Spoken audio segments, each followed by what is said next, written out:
I will now call this meeting of the Senate Judiciary to order. Thank you, everybody, for being here. Let's start with a roll call, please.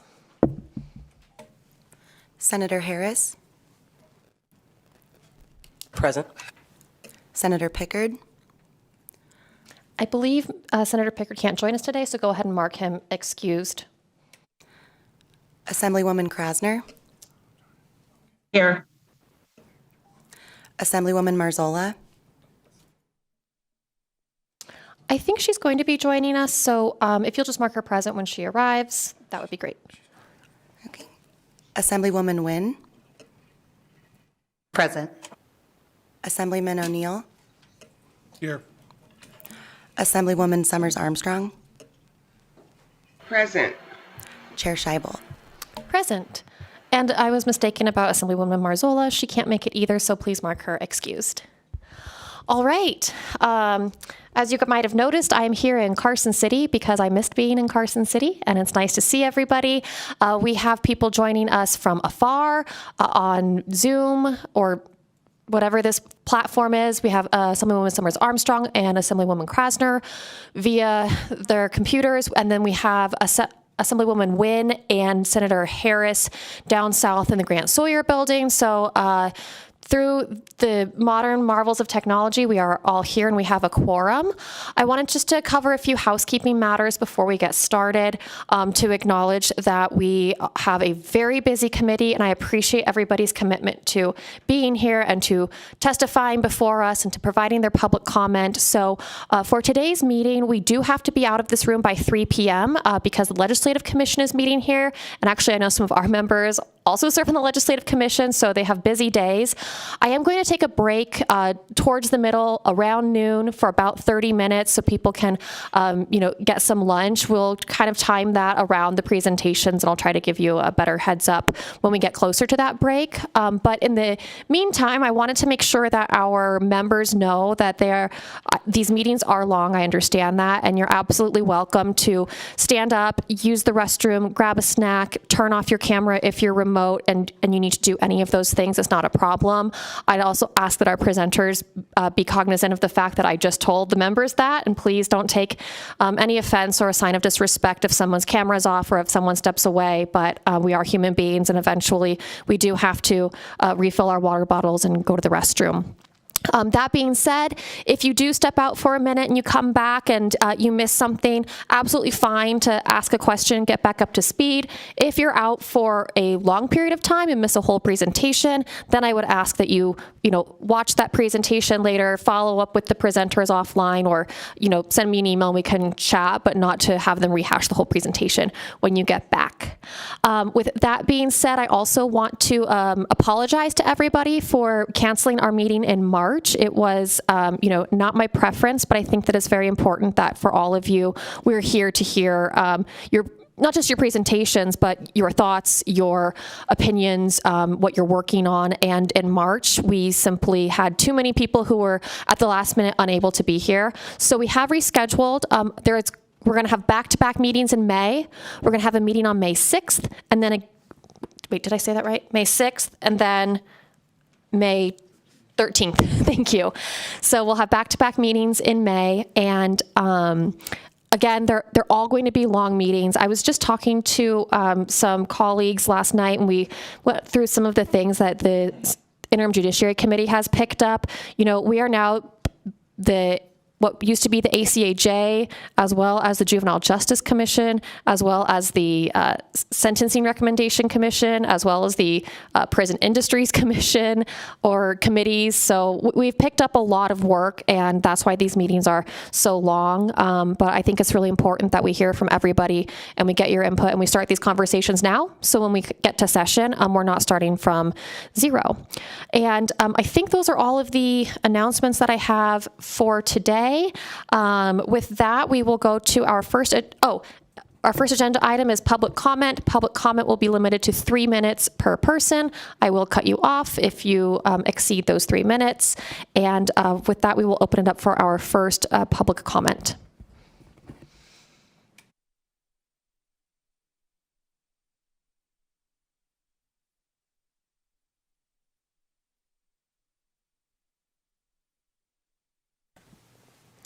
Hello.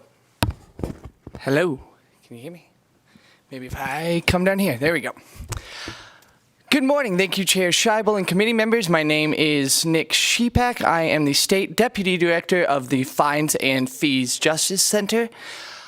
We are here today mostly to monitor the presentation on AB 116, traffic decrim. We just wanted to let everyone in the legislature know and in the courts know that they have the full support and resources of the Fines and Fees Justice Center, both our local teams and our national teams, to help with any kinks, any implementation, any public education. We're going to watch, we're going to listen. We may have more to say at the end, but we want to thank this body for taking the implementation of this bill so seriously and giving it the time and respect it deserves. Thank you very much. Thank you. Is there anybody else in person up north to give public comment? All right, come on down.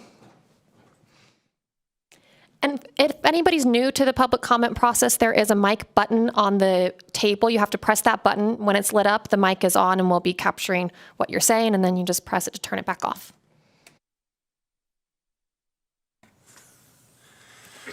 My name is John Kennedy, and I'm from Douglas County, and I'm chairman of the Douglas County Libertarian Party. Last year in February, Stephen Lara was driving through Nevada when Nevada Highway Patrol pulled him over and robbed him of his life savings, about $87,000. He was not arrested for, charged with, or convicted of any crime, and the Highway Patrol officers had no probable cause to believe he had committed any crime. The officers did have an unjustifiable incentive to take the money. Their department had a good chance of keeping roughly $70,000 of Mr. Lara's life savings. I'm not aware that any public officials in Nevada sought to help Mr. Lara recover his life savings until the Washington Post broke the story nationally in September, upon which Mr. Lara's money was returned. Unfortunately, while examples of this kind of civil forfeiture are common, they rarely get national attention, and many individuals as innocent as Stephen Lara never recover their seized property. These are types of unjust seizures that both the U.S. Constitution and the Nevada Constitution were written to prevent, but here we are. The legal burden should always be on the government to prove that a crime has been committed. The burden should never be on a citizen to prove that he is innocent of crimes he has never even been charged with to retain his property. It is the moral obligation of the legislature to abolish unjust law. It is time for you to end Nevada's participation in asset forfeiture.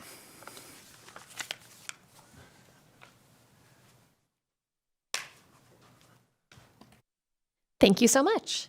Anybody else in person in the north? I'm not seeing anybody coming to the podium. We'll go to in person in the south, and maybe my colleagues down there could, it looks like there's somebody at the table. You know what? I'm going to turn the gavel over to Vice Chair Nguyen, since she can see down there a little bit better. Thank you. Thank you. Thank you, Chair. There's actually no one here for public comment at this time. All right. Then we will go to the phones. Broadcast, is there anybody on the phone for public comment? Thank you, Chair Scheibel. If you would like to offer public comment on today's meeting, please press *9 now or raise hand in the Zoom client. Once more, that's *9 or raise hand in the Zoom client.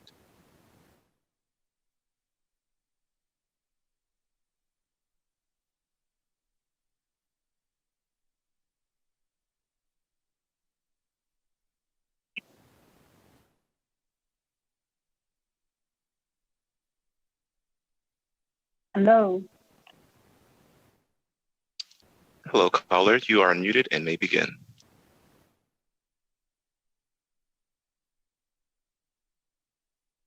Can you hear me? Yes, we can. You may begin. Yes. My name is Yanning Chen. I'm originally from Hong Kong, but have been living as a proud American citizen within the state of Nevada for the last 24 years. During the past 10 years, I have been experiencing life-threatening trauma, victimization that has greatly hindered me from enjoying American life and dream. Crimes which include Havana syndrome, blackmail, conspiracy to murder, breaking and entering, cyber hacking, noise campaigns, stalking, and for the brevity of this presentation, the list goes on. Amy Holland, a professional forensic analyst, performed an extensive forensic report exposing at least 5 different forms of military-grade weapon systems. This includes directed energy weapons, microwave stingers, missile launchers, and electromagnetic weapon systems that have all been attacking me within my home 24/7.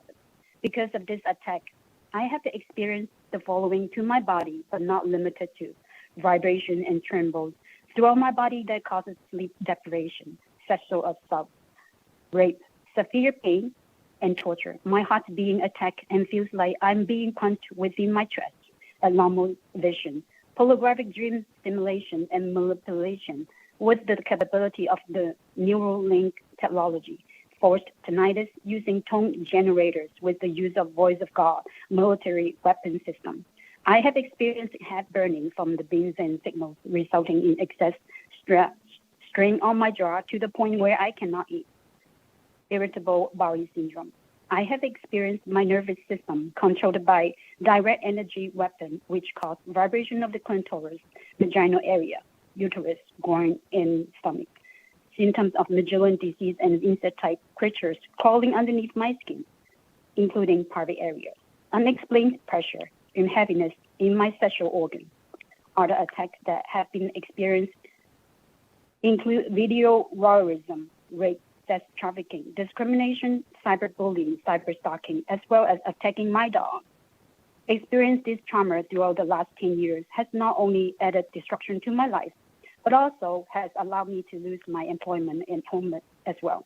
I have reported all of these crimes to the local police and Las Vegas FBI. Unfortunately, they did not offer any help. I'm not the only one. I have a list of Nevadans victims who also have been experiencing this torture.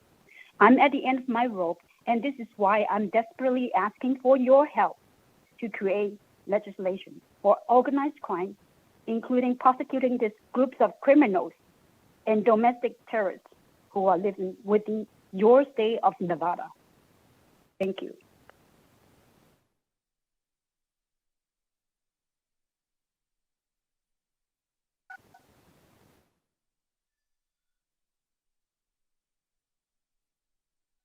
BPS, do we have anybody else on the line? Oh. Sorry. Yes. I'll let you do your job. Go ahead. Thank you.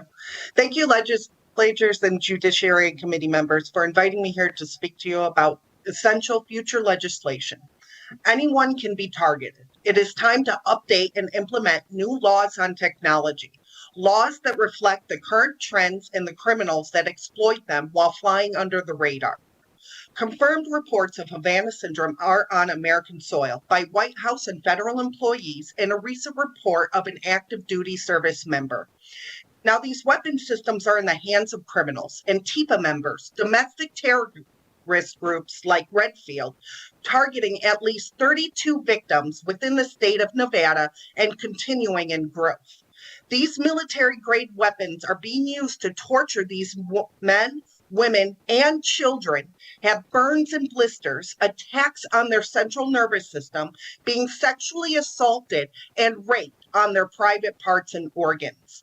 Victims who are being hijacked into child human sex trafficking rings, subjected to video voyeurism, being live streamed of their suffering on the dark web and red rooms. I have counted over 72 federal and 108 state crimes that have been violated by these weapon systems and have over 10,000 audios verifying these attacks and criminal communications. Your Nevada constituents are impacted by these weapon systems with job and reputation loss, production decrease, homelessness, and family destruction. Military-grade weapon systems should only be in the hands of U.S. military and not even made available for trade or market. Anything that creates a wave, beam, signal, pulse is causing invasion of privacy. Sexual assaults with the use of electronics can be used for torture, harm, or even murder of the victims. The Havana Syndrome Act only applies to just federal employees to get help and support. Now it is time to consider all citizens who are crying for help from law enforcement, medical staff, and federal agencies.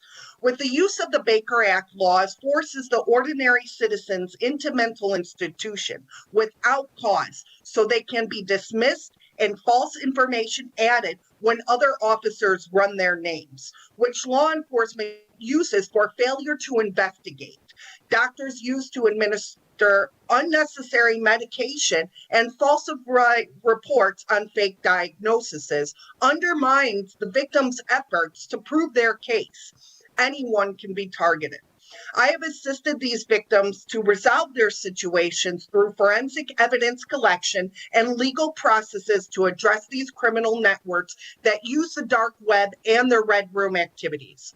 I am submitting my bill proposal on the Electronic Torture Act to you, the legislatures and Judiciary Committee members. It is And that only brings a you to matter 3 of time minutes. If you could before please wrap up. it is only a matter of time before someone in your family or neighborhood will be impacted by these sadistic and systematic actions. It is time All for right, thank legislation you. to get ahead of these crimes. Thank you. Next caller, please.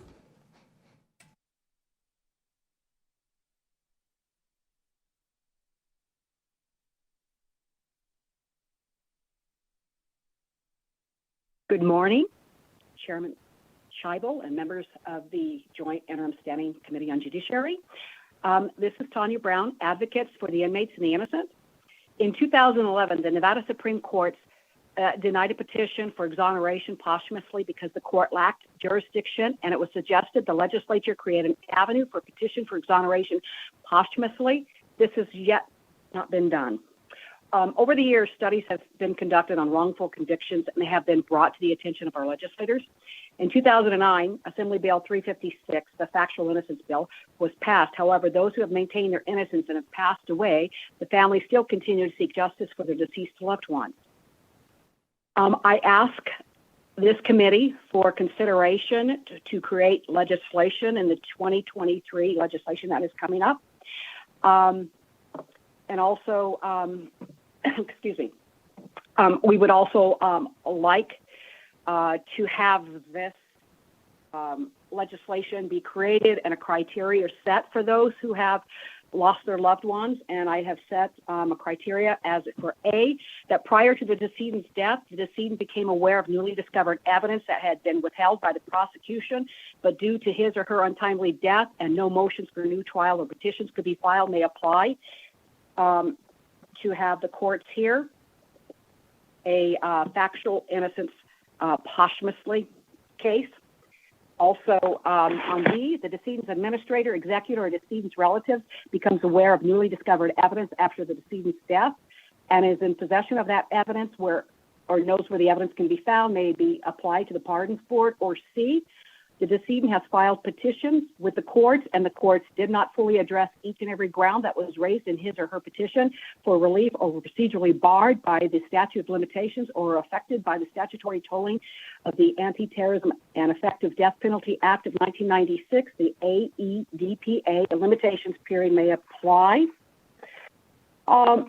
So we ask that you consider this topic of factual innocence posthumously for future legislation. Also, in March, under agenda items 4 and 5 dealing with domestic violence, I don't recall any information being brought forward on any research dealing with law enforcement, the domestic violence, and the victims from those domestic violence, where you may have the spouse and the spouse is with law enforcement, or perhaps the spouse and the victim are in law enforcement, and the pressure that is put on the victim not to proceed forward because of the ramifications that could be caused to their spouse. I think that might be something that needs to be looked into, because there are women victims. There are pressure put on by other officers with not wanting to file the complaint, not moving forward. And I think if you're going to do a complete data study on anything, I think that should include that as well. All right, you've reached 3 minutes, Ms. Brown. I have provided you with my comment. Thank you. Have a good day. Thank you. Thank you. If there are any other callers wishing to offer public comment on today's meeting, please press *9 now or raise hand in the Zoom window.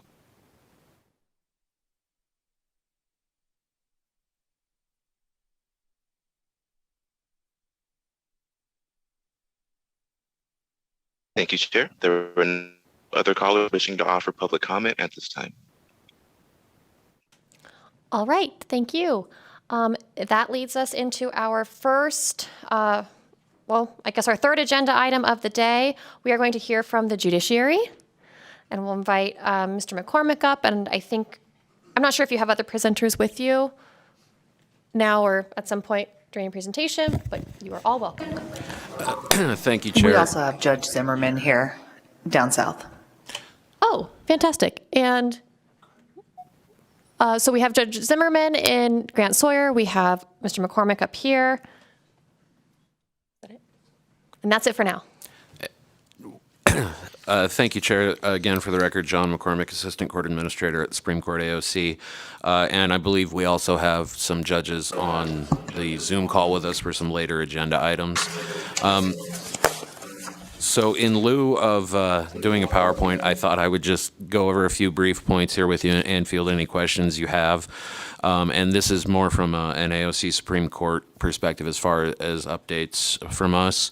Currently, we're working on implementing a new statewide case management system that will be available to all the trial courts in the state. We're currently in the negotiation process with potentially 2 vendors that we would sponsor to implement that across the state, and also developing a list of approved systems. So the idea here is to improve, obviously, the case management technology across the state. And we did receive an appropriation for this, and we've also asked for American Relief Plan Act, or whatever we're calling it now, federal relief funds dollars, in order to continue that implementation. And we did talk to you during the past session regarding the project we had been working on, and we are currently in arbitration with that vendor that was not able to deliver that project.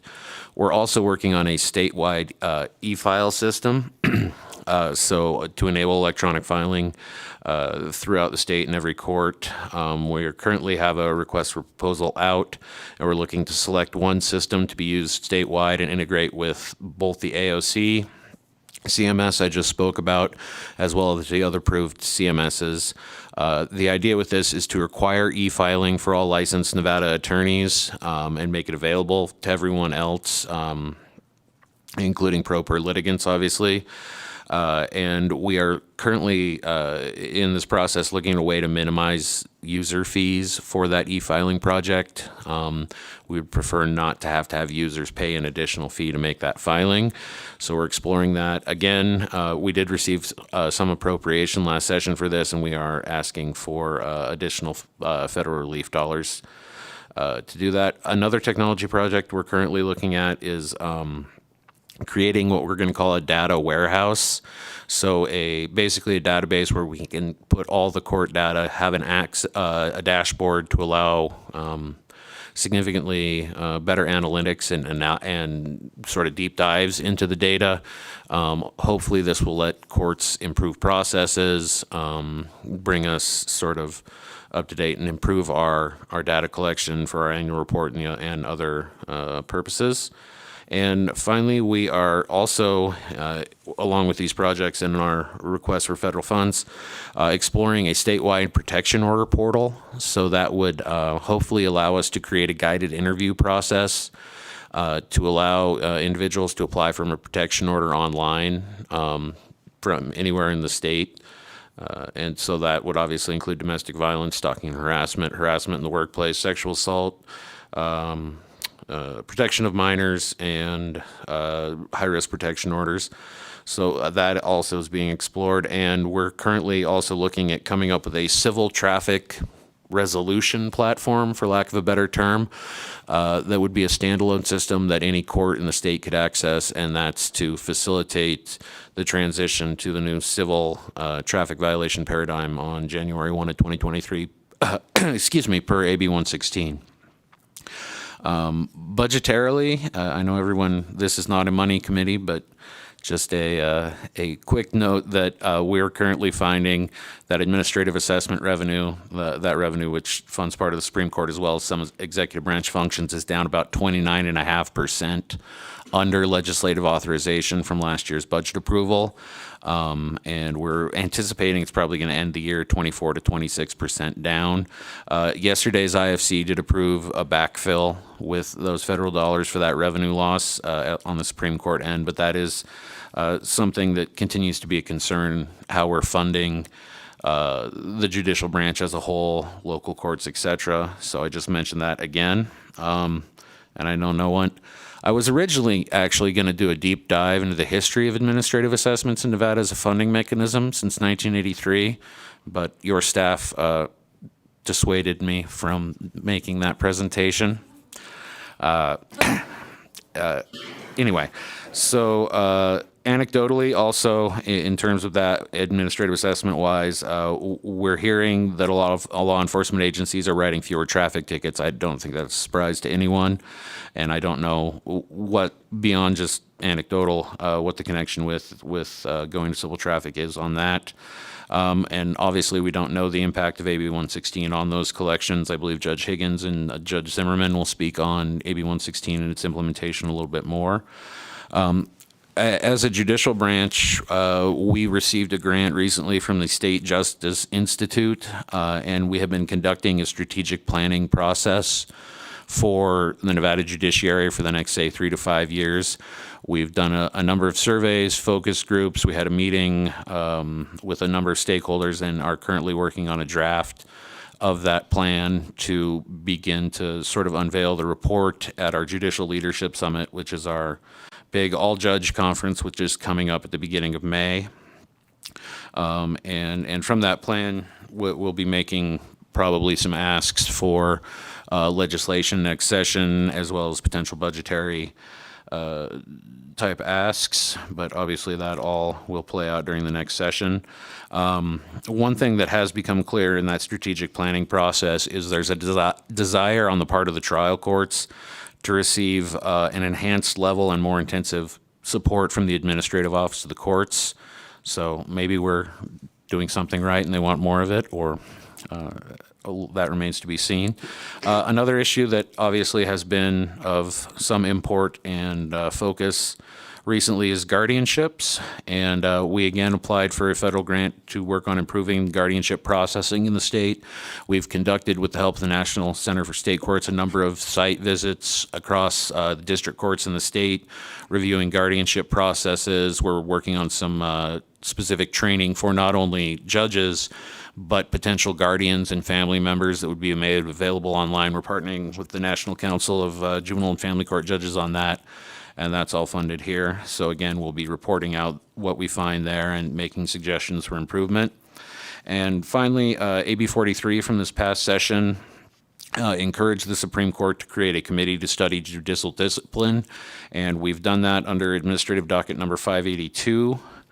And that will study both the discipline process and the judicial code of conduct overall. I think the last time the code was updated was 2007 or 8, if I recall correctly. So it's time to reevaluate that. Chief Justice Paragary will be the chair of that committee. We have a number of committees going, so that one's a little slower to get started, but it's on our agenda. We also are looking at ADR and short trial rules, improving the rules for remote appearances and video appearances across the state. I think that's maybe the extent of the committees and commissions we have going right now. But those are just the brief updates I have, and I'd be happy to answer questions or go into greater detail on any of that. Great, thank you. This seems like a good place to pause for some questions. I have one, and you may have addressed this at the very beginning, but when you're talking about the e-filing system, so would that be for all justice courts and district courts as well? Thank you, John McCormick, for the record. The intent with the e-file system is that every court in the state would receive e-files, so justice, muni, and district. Great, and then would traffic citations end up, since we're going to be talking about that later, in the e-file system as well? Or would they have a separate database? Well, what we're currently, a lot of traffic citations, sorry for the record, John McCormick, come from law enforcement electronically to the courts, so we wouldn't necessarily force those into the e-filing portal. We could continue to file those traffic tickets, and then, as I indicated, we're trying to work on a standalone portal for traffic resolution that would allow direct filing there. The e-filing primarily is looking, at case initiations, wouldn't necessarily be trafficked, if that makes sense, Yeah, because we don't that does want make sense. to sort of muddy those waters. And then, so the separate portal would just be for traffic. And then what about other citations, like code violations? Would that still just be up to the counties or the municipalities to figure out their own system for handling those? Right. John McCormick for the record. The idea with the standalone traffic portal is because we are having this sea change and moving to civil traffic is creating an online tool.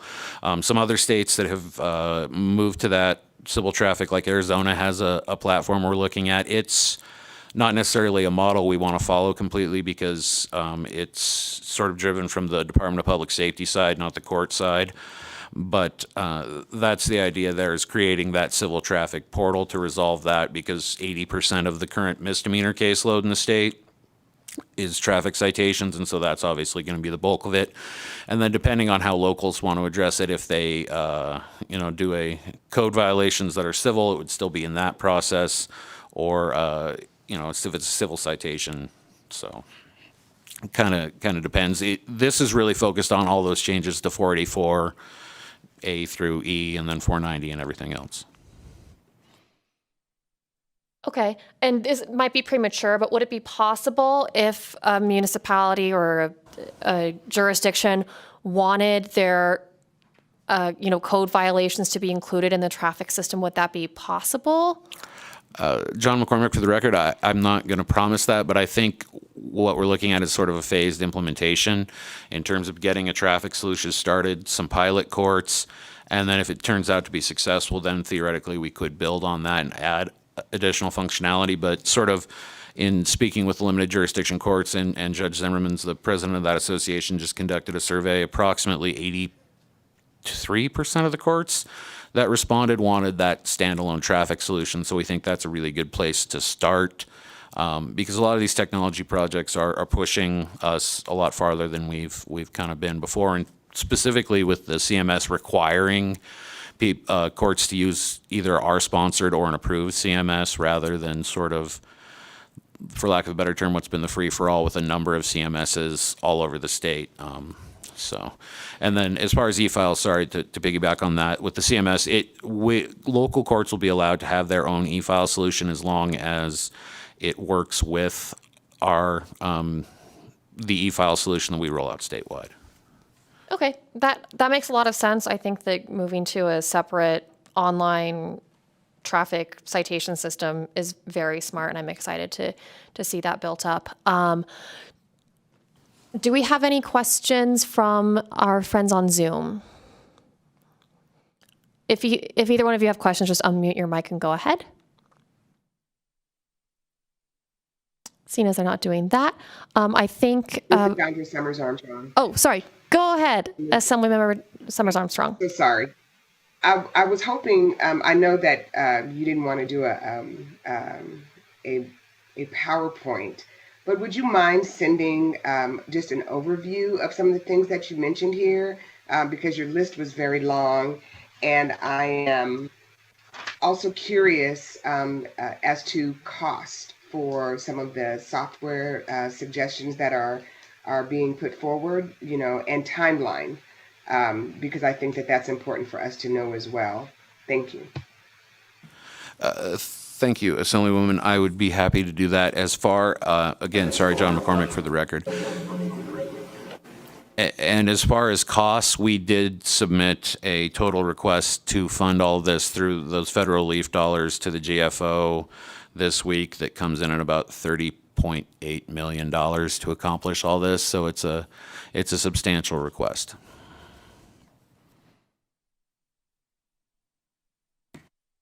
I have one more question. I'm so sorry. Assemblywoman Chandra Summers Armstrong, you mentioned that you are expecting that the overall funding for the courts will be down about 26% by the end of the year. Do you all have any idea of how you want to fill the gap if we're going to civil misdemeanors?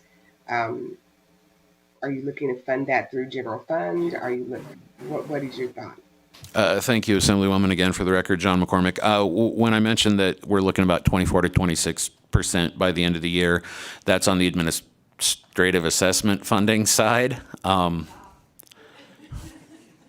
Yeah. So, anyways, that's on the administrative assessments funding side. So that's the funding that comes from NRS 176.059.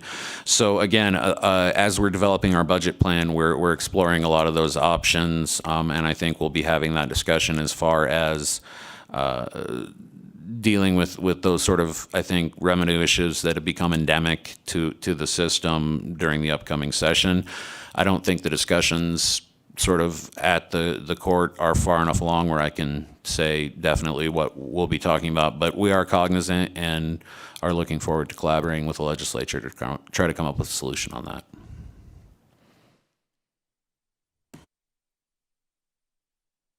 All right, thank you. And for members, once you're recognized, you can go ahead and ask all of your questions at once. You don't have to ask permission to do follow-ups or anything. And if you ask too many, I will stop you. So with that, we'll go to Vice Chair Nguyen. Thank you, Chair.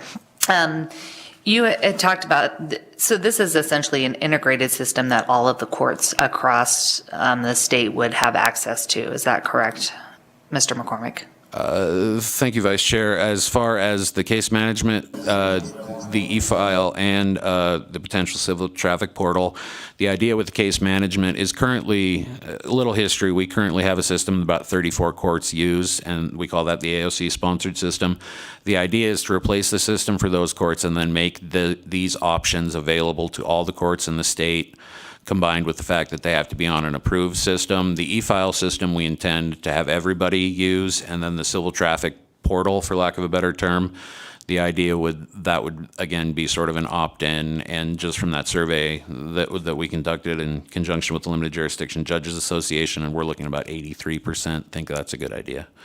So the idea is to make these systems available statewide. Obviously, there'll be a rollout of implementation, with going with the courts that we currently support on our case management first for the CMS, making e-file available to everybody at once, and then working on that civil traffic portal. So I guess my question is it sounds like it's an opt-in like model, but let's say the Las Vegas Justice Court has a system and the City of Reno Municipal Court has a different system. Do they have to be compatible, or is the intention that they will have the same system? For the record, John McCormick, as far as case management system or traffic resolution system, it would be optional. The case management, we'll talk about that one. Okay. The idea is that as long as it's on the AOC sort of approved list of case management systems, meaning those case management systems can meet our minimum accounting and statistical reporting standards, they could use their own. If they choose to use their own, they will necessarily have to build their own interface to the mandatory e-file system. And hopefully economies of scale, and we can leverage to get more folks on board with maybe the state-sponsored system. But being that we're a non-unified judiciary, we can't necessarily say you shall. I think we can create parameters to make sure that this level of service in the case management is appropriate. But that's the idea. As long as it meets minimum standards, you can use your own system, provided it interfaces appropriately with the other systems. And then you had talked about trying to come up with, monitoring to make sure that this is isn't cost prohibitive for pro per litigants. Is there, are we engaging technology where people don't have to have a scanner, they can use their phone? Are there fillable forms for things from everything from protection orders to I guess, eviction documents or any of those kind of motions to quash, place on calendar, any of those, are there going to be an avenue for access to people that don't have an attorney? Thank you again, John McCormick, for the record. Yeah, it is our intent to make the e-file system, which we'd be speaking about here, as user-friendly as possible for pro se appropriate litigants. We want to look at creating that sort of protection order guided portal interview and look at some of those options for the e-file system. And again, I think that's something we get a system in place and then begin building on it. We have discussed with legal aid providers potential to enhance that, and obviously we wouldn't require e-filing for pro per litigants. They would still have the option, obviously, to file in person, but we want to sort of reduce those barriers, without getting too sort of high-minded. We want to reduce that digital divide, and how do we do that? I think those are options we have to look at. If we need scanning, we make public scanning available in the courthouse. Can we partner with local entities, those kind of things? But that's all sort of part of this project as we go forward, to enhance that level of service. We're very cognizant of it, but again, it's a slower rollout because we don't think we can fix everything at once. No, I appreciate that. With respect to the civil traffic, I appreciate that everyone's working together to kind of come up with something that makes sense across the state and gives some more predictability for the public when they're dealing with their traffic civil citations coming up in the new year. I guess my question is, you mentioned something about administrative assessments being down and the decrease in traffic tickets being issued. I know in talking with some of the law enforcement partners just recently, they've indicated that there hasn't been a downturn, but I know I've seen some initial data that most of those traffic tickets are being reduced by the prosecution in the courts, I guess, to illegal parking tickets, like upwards of 70 to 90% of them.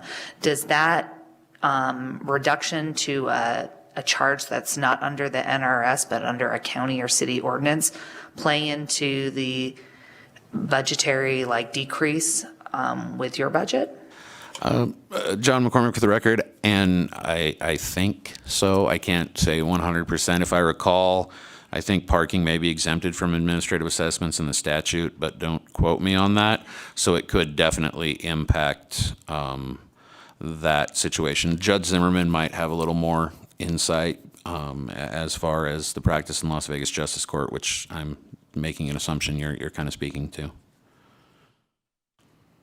I will follow up with her when she presents next. Thank you. Oh, and one last thing. You had indicated about the Office of the Courts looking at reviewing the judicial discipline process, and you said that has just kind of gotten started. Is that correct?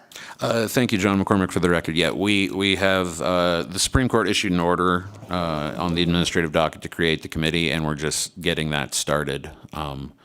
But yeah, pursuant to the ask in AB 43 from last session, we're trying to get the ball rolling on that. And has that committee been formed? Yeah, the membership, sorry, John McCormick for the record, the membership for the committee was provided in that administrative docket order. So the committee exists, we just haven't had a whole lot of meetings yet. Thank you. And thank you, Chair. Thank you. Any other questions? Go ahead, Assemblymember O'Neill. Thank you, Chair. Mr. McCormick, I really appreciate the work AOC is doing. It sounds exciting on e-filing. I just want to make sure, and I hope the answer to my question is yes, no problem. After e-filing, there has been historically some lack of being able to communicate the resolutions over to the Department of Public Safety records section and keeping their file straight too. Have we addressed that with all that you're doing right now to make sure they're included on the interfacing on? Thank you, Assemblyman John McCormick, for the record. Yeah, we're very cognizant of the need to transmit dispositions to not only the Department of Public Safety, but DMV. And so the intent is to continue to strengthen the electronic interfaces we have. We currently have a data broker, and this is where I don't necessarily know what I'm talking about completely, called the Multi-County Integrated Justice Information System or something. MGIJIS is the acronym. And so to strengthen and expand that, as we also strengthen and expand the e-filing and CMS offerings to continue to do that. So yeah, we routinely meet with the repository and discuss these issues to make sure that we're all on the same page. And as they do their modernization project, that we're all keeping in mind the need to interface and share that data. Thank you. That wasn't exactly a solid yes, but it was working towards a good yes that I greatly appreciate. And thank you, Chair, for the time. Of course. Any other questions? All right. I'm giving our colleagues on Zoom and down south just a second, but it looks like we've covered all of the questions for now.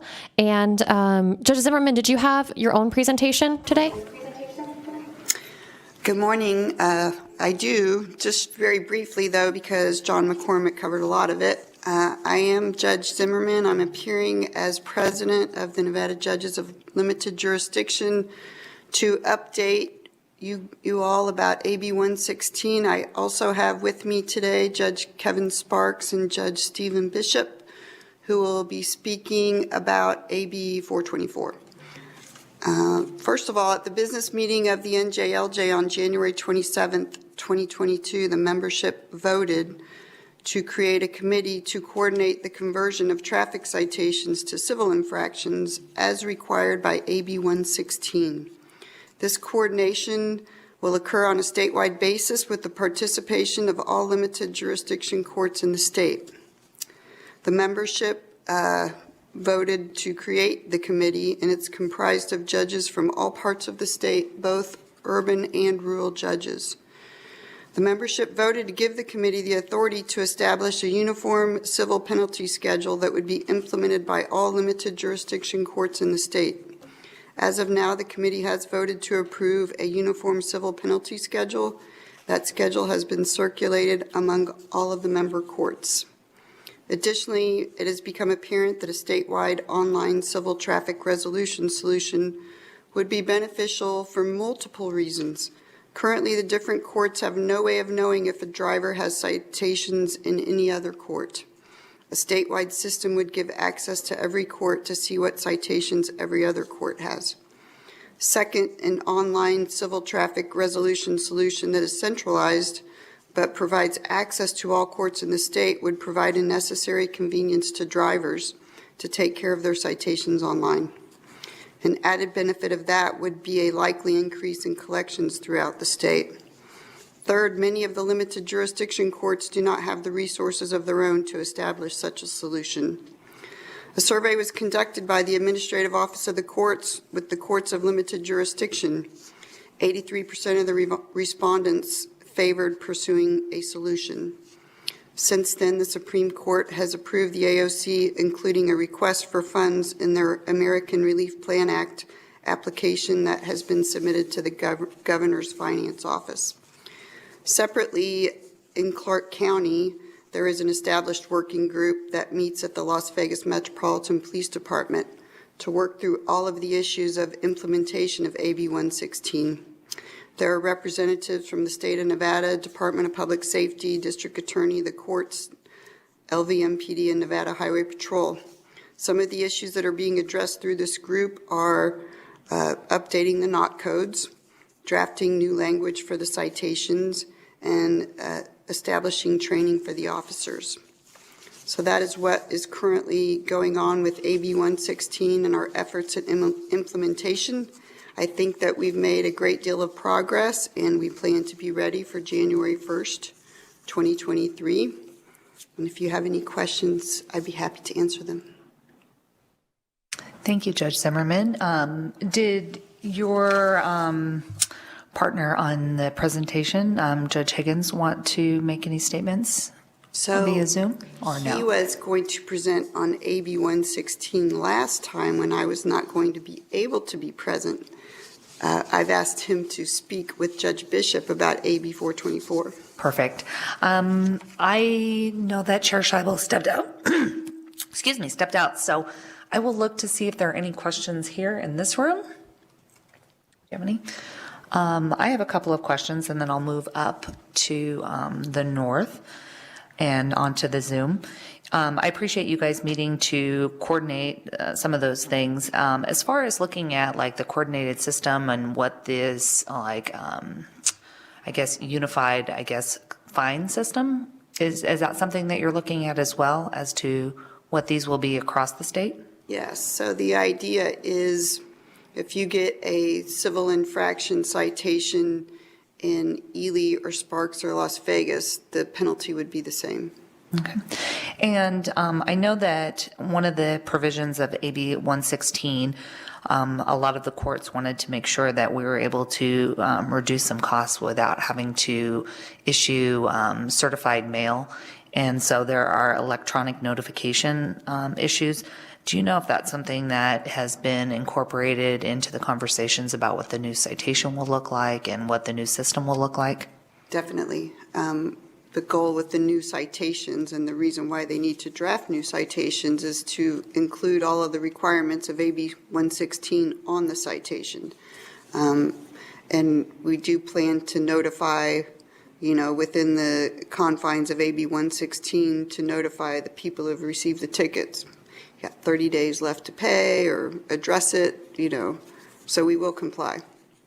And as far as like, you had heard probably my earlier question, I'm sure that I'm not alone in having concerns about the sheer number of tickets that are being reduced to illegal parking. Is that something that's been a part of your conversations about what these reductions look like when it moves to that civil citation? Obviously, we have some interim work that people have been doing to try to get rid of some of the COVID backlog in the traffic ticket world. But I don't know if you can speak to any of those kind of discussions or incorporation into any policies that you guys are implementing in those fines and fees and reductions. So I wish Chief Judge Saragosa was here because I'm actually not here on behalf of Las Vegas Justice Court, and I don't have any personal knowledge of your statistics about cases being reduced to illegal parking. I know that if you have a speeding ticket 1 to 10 miles per hour and you take a traffic school, you could get it reduced to an illegal parking and pay a fine. But that wouldn't happen with virtually all the other traffic citations. So I would probably disagree with your statistics, but I have no statistics of my own. I guess my question is even without those statistics, is that something that's a part of your conversation moving forward with the, unified fee structure going into civil citations on what that might look like for that civil, since the points are still reported potentially to the DMV? Like, how does that look? Right. So, of course, drivers' concerns are always the points reported to DMV, but I would say the Nevada judges of limited jurisdiction have initially been focused on establishing a uniform citation schedule, and our conversations in our Clark County group have been centered around the NOC codes and redoing the citations. So I would have to say we haven't discussed that yet, but we still meet every couple of weeks, and I'm sure that will come up. Some of the questions Metro is asking us is, our officers, who's AB 116 allows some penalties to be treated as criminal or civil, and the prosecuting attorney can make that decision. Does that mean the officer can't issue a citation criminally and then let the DA decide if they want to make it civil or criminal? Those are the questions we're talking about right now, because we need policies for training purposes, and who plans to answer those questions? Who plans to make that call? Thank you. I'm going to turn this over to Senator Harris. Thank you, Madam Vice Chair. Thank you for being here, Judge Zimmerman. I had a quick question about pay assessment, ability pay assessment. Have you been working on implementing some system around that? You mean about a person's ability to pay a fine? Correct. There There has always been the ability to do community service to work off your fine, always. I guess my question is a little bit more about, is there a process being put into place to assess someone's ability to pay? It's a traffic citation? Yes. No. Okay, thank you. And I'm looking up north. Is there anyone that has any questions up there? I'm going to kind of rely on Patrick to wave if there is someone that wants to. Okay, I don't see any Somebody questions. waving. Oh, is someone waving? I think someone on the Zoom is waving. Is that correct? I will just unmute yourself and go ahead and ask your question if you are on the Zoom.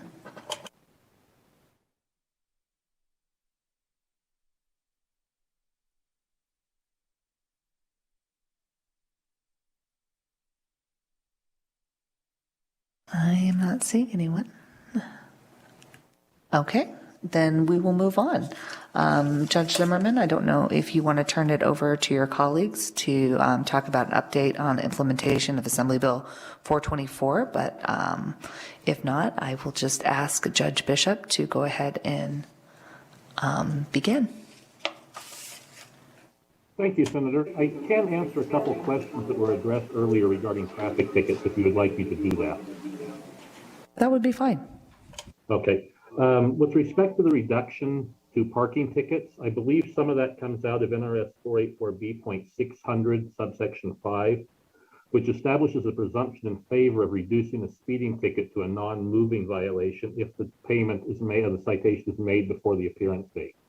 So essentially what happens if it's paid early, it's presumed to be reduced to a non-moving. And that's a creation that I think came out of the 2019 legislature. And so a lot of those reductions are based on that provision of the law. I would presume they certainly are in my court, and that's the only time we adjust any kind of traffic violation.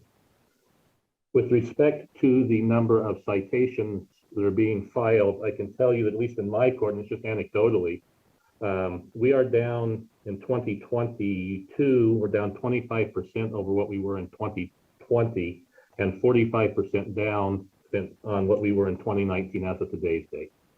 So we are significantly down here based on where we were. So that's my information I have on traffic. And thank you. I appreciate that. And if we can move on to your presentation on Assembly Bill 424. Okay, this is where I actually know a little bit more. So again, thank you, Senator. The NJLJ conducted a survey of the membership prior to the presentation today. And we broke down kind of the biggest challenges and hurdles we're going to face and are currently facing into about 5 different ones. And I've got a couple things from my own personal practice with this. One of our first challenges is going to be just technology. The rural courts don't have upgraded technology and case management systems to conduct hearings remotely and transmit paperwork. Transmitting paperwork has been a big challenge for us that way, particularly with respect to criminal histories.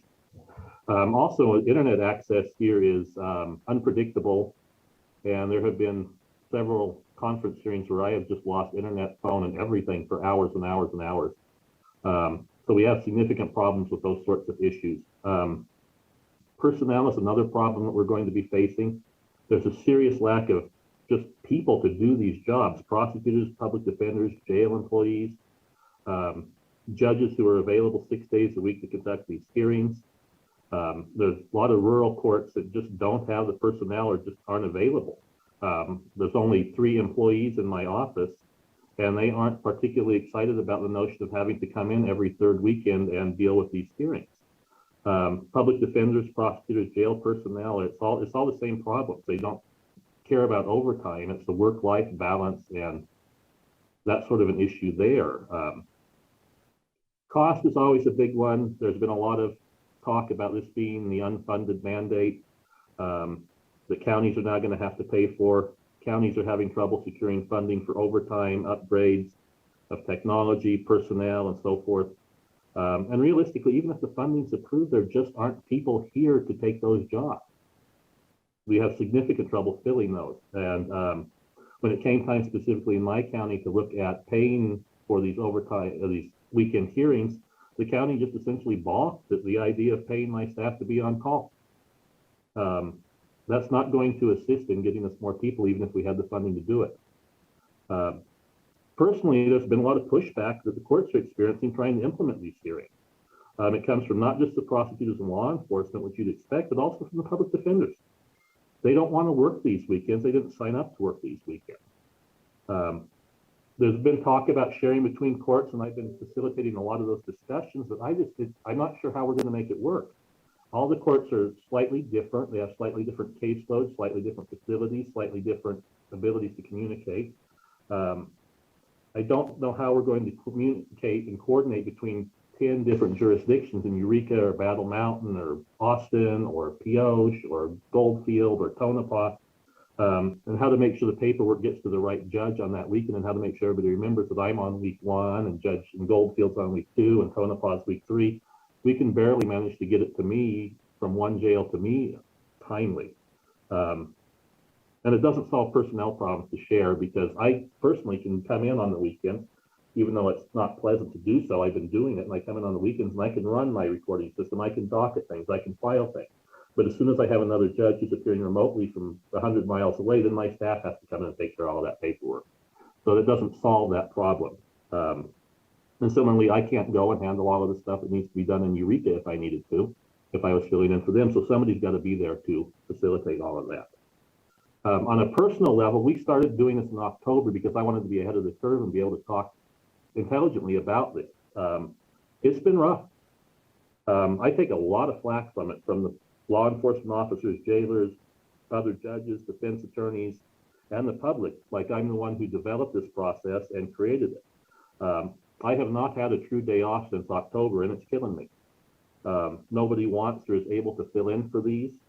All the other courts are struggling to figure out how they're going to do it, and they're not particularly able to assist other courts. It's a rural court here. And we're pretty flexible, pretty innovative, and pretty dang efficient, if I want to pat myself on the back.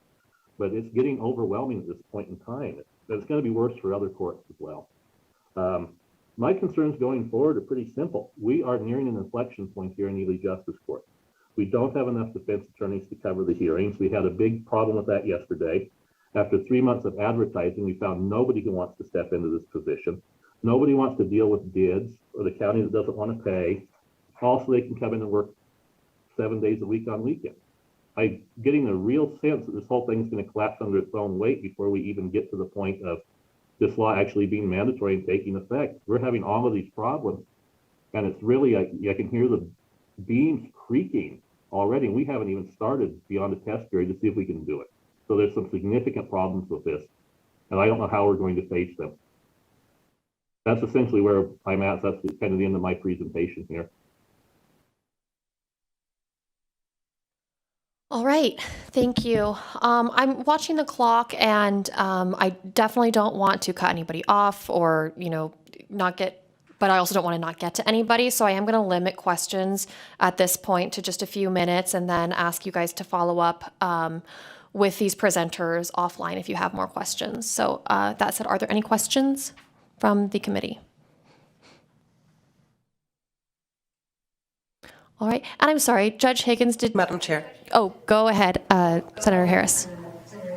Thank you so much. So I heard a lot about what the issues are.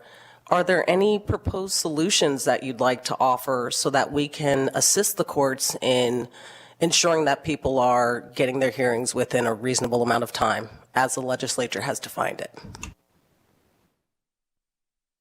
Ideally, and I don't want to sound glib here with this, but ideally, making it 48 business hours so we don't have to deal with the weekends and the holidays, that would be the best way to address it. If I had that, then I would have no problems at all. Beyond that, I think there's going to have to be some funding. There's going to have to be some funding for more defense attorneys. That's been the biggest problem here, is I only have 3 defense attorneys as well. And one of them has just retired, so I'm down to 2, and they're only contracted to cover a third of the cases. So a third of my cases aren't covered. So until we can up that funding to entice more people to come and deal with what is not a fun or tenable job anymore, I don't know. I mean, this reform costs money, but there's not been any money set aside for it. it's a great notion, but until we're willing to pay for the great notion, I don't know that there's going to be any solution to it. You Can can't I do say more with the something? same amount of funding. In talking to the rural, in Just make sure speaking to the identify rural your- judges throughout the. Identify yourself for the record. I'm sorry, Judge Zimmerman again. I apologize. In speaking to the rural judges throughout the court, it's apparent that even if you threw all the money in the world at the issues of lack of personnel, it's not going to solve the problem. You don't have defense attorneys that want to work on weekends, or there just aren't any defense attorneys. You don't have prosecutors that want to cover the weekend. You don't have court staff that want to come in and cover the weekends. Many of these rural courts only have a couple of employees. So to expect the same employees to cover every weekend is just not tenable. It's not, all the courts are not the same. Las Vegas Justice Court has 15 judges and hearing masters and hundreds of employees. So it is very easy for us to manage. But a rural court with only a couple of employees and one judge, no amount of money is going to solve the problem.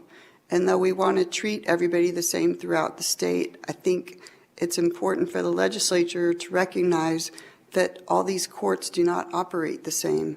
And there is no amount of money that is going to bring people there to work on a weekend if these people just don't exist.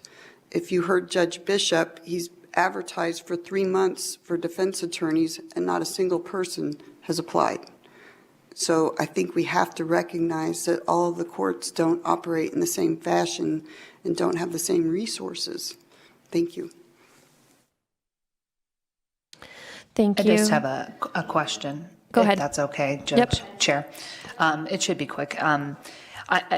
This isn't a unique situation to Nevada. I know that there are states such as Alabama that requires these hearings within 24 hours, and they have a similar population. They have a similar rural-like structure. Has the courts of limited jurisdiction in particular, because I know it's affecting them, reached out to some of these other like similarly situated jurisdictions to find out how they are accommodating these? I know that there are a lot of like enabling provisions that allow different courts to do this, to do them like, virtually or electronically or telephonically. Do you know if there's been any outreach to see how it's been done across the country? This is Judge Bishop for the record. I am not aware of any other than just informal discussions with some judge friends in other areas.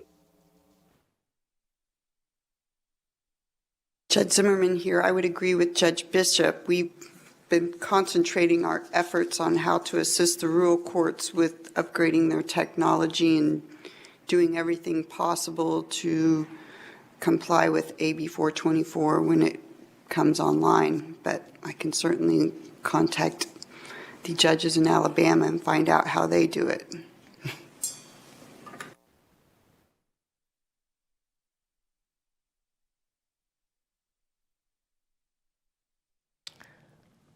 Go ahead, Assemblymember O'Neill.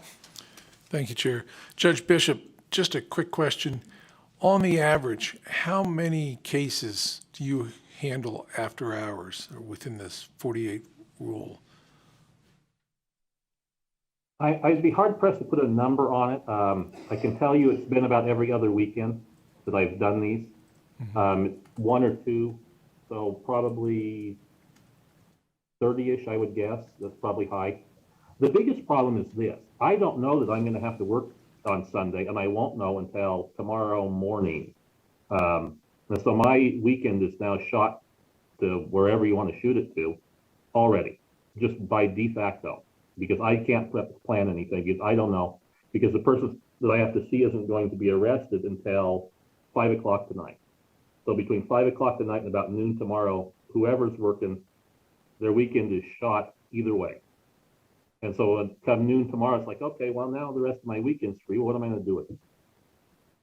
It's easier when I get it. If I get up in the morning and Saturday morning at 6 o'clock and I see that there's an email from the jail, then you got to see this guy. Great. I know what I'm doing for the rest of the weekend and can plan. Otherwise, I'm wondering all Saturday. I wonder if maybe somebody forgot to send me something, which happens, and Sunday morning I get up and find out I've got something. It's easy for me. I go to church in the morning. I swing by the courthouse on the way home at 11. We do the hearings. It's really easy when I know I'm going to get them. But that's me. But it's hard to rope in an attorney, the prosecutor, make sure the jail has somebody to watch the person to bring him over. That's all those logistics is the problem. So every weekend has been a mess because of it. I hear you. Thank you. Thank you. So could you just clarify, of the weekends since this has been implemented, how many times have you had to go in for a hearing? Roughly every other weekend. And you're getting notice how far in advance from your staff? It's not the staff at jail emails me directly, but usually I will get 24 hours notice at best. And there's been occasions where it's been, I don't want to be too low, but I feel like 2 hours is the worst one I've had. Usually it's anywhere from 24 to 12 hours. So someone was in jail for 44 hours before the jail told the justice of the peace? Occasionally the ball has been dropped that way, or occasionally there have been days where I have been busy and haven't been able to check my email. And we have those discussions, we've corrected them, but there have been days where that has been a problem. Because it takes time to write reports, it takes time to sober the person up, it takes time to talk to witnesses and victims and all of those sorts of things to make sure that they are ready to write that PC sheet to get it to me. It's not just an instantaneous thing. They make the arrest, they go through the booking process, they respond to another call, they Sure. respond to another call. So it takes at least 12 hours to get a report written before I can even get it. Okay. It'd be shocking if I got it sooner than 12 hours. Okay. I want to go to Judge Higgins for just a minute. I'm sorry. We got a little bit out of order on our presentations, and I want to make sure that we hear from you about Sparks Justice Court. And I'll just open up the floor to you to opine on whatever's relevant. Thank you, Chair Scheibel. I'm not sure I'm opining, but I'll tell you what we're doing in Washoe County. We have 4 justice courts, 2 municipal courts, a district court. We're meeting with them, the sheriff, pretrial services, the DA, the public defender, the alternate public defender. We're meeting about every other week to hopefully have everything in place by July 1st. You know, the paragraph in AB 424 starting this program is only about 8 lines long. The devil is in the details, as they say, and we're working on working weekends. Some of the issues are, I know the DA has requested additional personnel and funding that has yet to be provided by the county commission. I believe the public defender was able to secure some funding through the CARES or COVID relief funding. And our judges have set up a rotation. So we're going to be hearing cases on Saturdays and Sundays. The 3 judges here will be doing it every 3rd or 4th week. Like Judge Bishop says, our weekends will be shot and we will be on call for the full weekend. Some of the struggles is how do we get things done within the 48 hours? Right now, our pretrial services is pushing law enforcement to get the PCs done within 24 hours. They often aren't.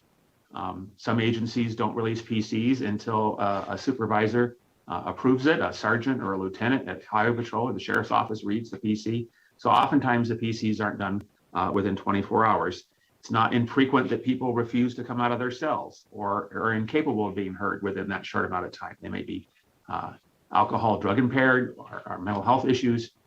Does that constitute a waiver if we can't get them in the courtroom in 48 hours? Interpreters are going to be a struggle. We've hired and we're going to have a Spanish interpreter hired to cover the weekends. And we'll be doing these in the mornings. Sparks Municipal Court will be at 8. I'll be at 8:30. Reno Justice Court at 9:30. Reno Municipal at 11. Sparks Justice Court also covers Incline and Wadsworth for these hearings. We'll have a Spanish interpreter online, but lately we've had several people that speak Marshallese in our courtroom.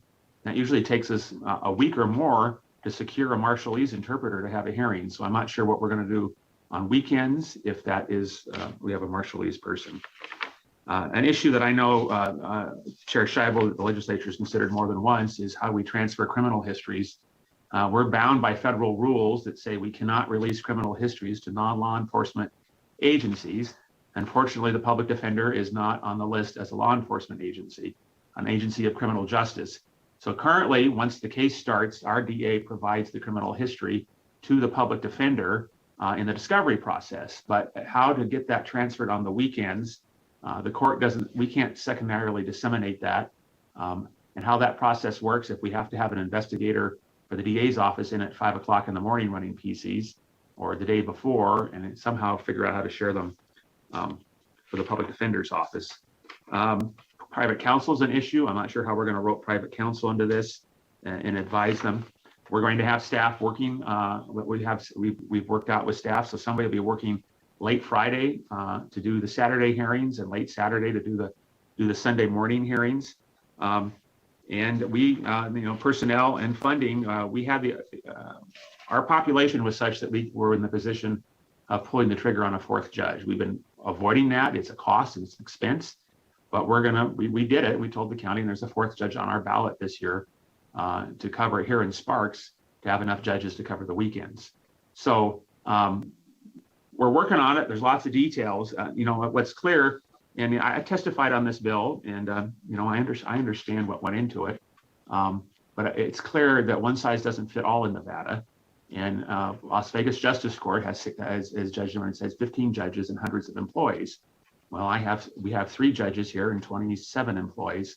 We're going to make weekends work. It's going to be a stretch, but rural Nevada is as you've heard, have challenges. And I had testified and asked that it be 48 judicial hours, 2 judicial days. So we were able to do it with the public policy was set differently than that. So we'll do what we can to comply. Now, the statute says that these have to happen within 48 hours unless they may be continued for good cause. So I haven't discussed that with the rural judges, but I wonder in some courts if good cause is going to be, there's no DA, public defender, the jail doesn't work, have anybody there. I sat pro tem, I won't tell you the court, I don't want to embarrass them. I sat pro tem for a court on arraignments when the judge was on vacation, and the clerk called me and says, whatever you do, don't put anybody in jail, Judge. And I go, why is that? He goes, the jailer's on vacation. We only have one jailer, and there's nobody in the jail to watch an inmate for a week if you put somebody into custody. So those are the kind of challenges that happen in rural Nevada. So we're pushing forward. We've got disagreements internally on this committee. We want to set deadlines. So my proposal is everybody arrested by noon on Thursday would be seen on Saturday morning. Everybody by noon on Friday would be seen on Sunday morning. That gives us a day and a half to get the PC done, the public defender a chance to interview their client, the jail knowing how to get people up, and it takes the jail several hours to get somebody in jail at 8:30 at our jail. To get them through the process, they have to be out of their cell by 5. So all that has to be click into place, and we're working on it, and we're trying to get an agreement put in place. And we have a pretrial services program here that we try to use to release as many people as we can before all of this happens. Not to get sidetracked, one of the challenges was that SB 369 deleted some of the language that authorized the courts to release people with a pretrial services program. AB 424 put that language back into effect, but we have a gap between October 1st of 21 and July 1st of 22 when that language is effective. Frankly, I thought we had the inherent authority to do it, so we're still doing it. We're still using our pretrial services program here in Sparks. Not every court is. Some courts are of the opinion they can't use that process till July 1st because of the language change. And there were several competing bills, and I think that was a gap between the 2 bills when they were enacted that wasn't taken into account. So we're working hard. The opinions differ. As John McCormick indicated and Judge Zimmerman indicated, we're not a centralized court. We're not a unified court system. In California, if the Chief Justice says all courtrooms are painted white, all courtrooms are painted white. Here in Nevada, we operate independently. We have our independent funding. We have to go to our own city councils and county commissions for resources. And we've been lucky here in Washoe County that our county commission has worked with us quite a bit, but not every county in Nevada has the same resources we do. So we're going to make it work here. There'll be some growing pains. We're going to get a MOU put in place where we all agree how to do it in writing.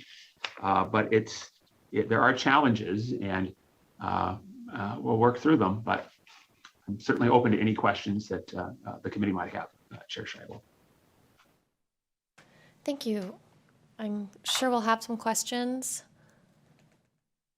Assemblywoman Summers Armstrong or Krasner? Pardon me. All right. Then we will go down Chair? south. Go ahead. Thank you so Senator much. Harris. I appreciate that.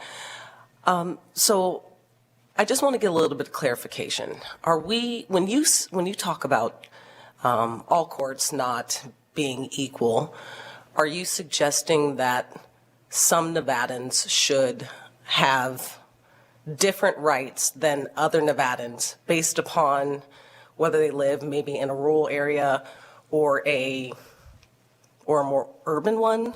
How do we treat courts differently, but also assure that all Nevadans are treated equally under our Constitution and laws? Well, I think you asked me the same question, Senator, when I testified on this bill, and I said no, that everybody should be treated equally. And I have no disagreement about that. And I have no disagreement that bail reform is necessary. And we've been pushing in Washoe County for several years with pretrial risk assessments, early releases. We've done everything we can in that regard, and I think it's time to change it. What I'm saying, though, is that the courts in rural Nevada don't have the same resources as we do in Washoe County. And the courts in rural Nevada don't have you've heard from Judge Bishop, they've advertised for a public defender, and nobody has offered to take the contract to work in Ely.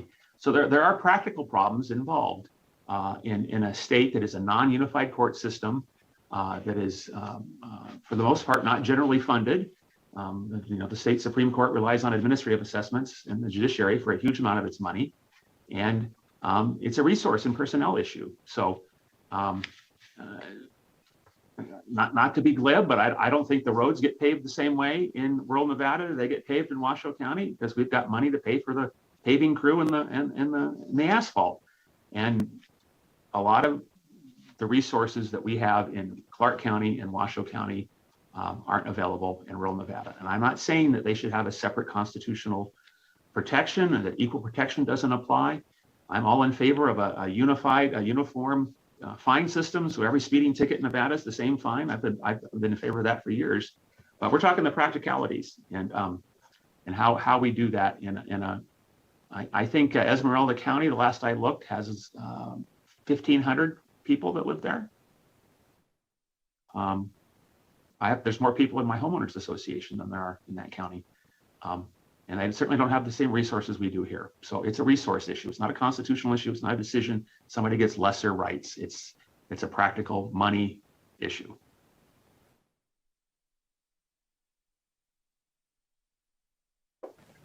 If there are no more questions from down south, I also have a practical kind of question about the rural courts. Do we still have any courts in Nevada that are not set up to utilize video teleconferencing? I do. This is Judge Bishop for the record. I do not know of any that. I don't know. I would not be shocked to know there are a handful that are not set up to do it. It's quite frankly not easy to conduct a hearing remotely. It's very difficult. I am very tech savvy, even though I don't like it.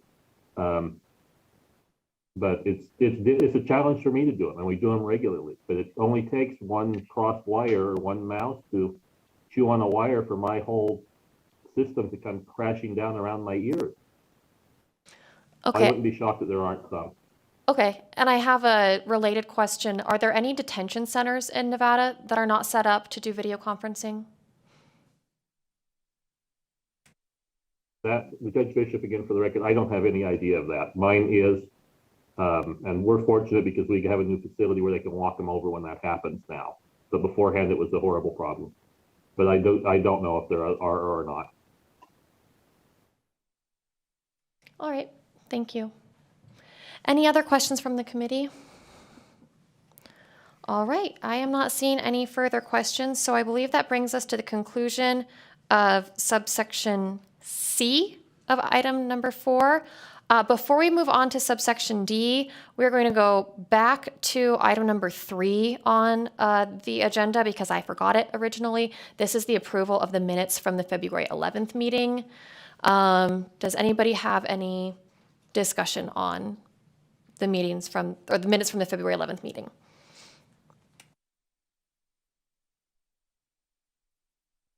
No one's chiming in, so I would accept a motion to approve the minutes. Would move to approve the minutes. All right, I have a motion from Chair Nguyen. Is there a second? Also move. Looks like a second from Assemblymember O'Neill. Let's go ahead and do a roll call vote just for clarity of the record. Senator Harris, Yes. Assemblywoman Krasner, Yes. Assemblywoman Nguyen, Yes. Assemblyman O'Neill, Yes. Assemblywoman Summers Armstrong, Yes. Chair Scheibel. Yes, thank you. And with that, we can now move on to section D of agenda item number 4, which is a presentation from the Department of Indigent Defense Services. Welcome.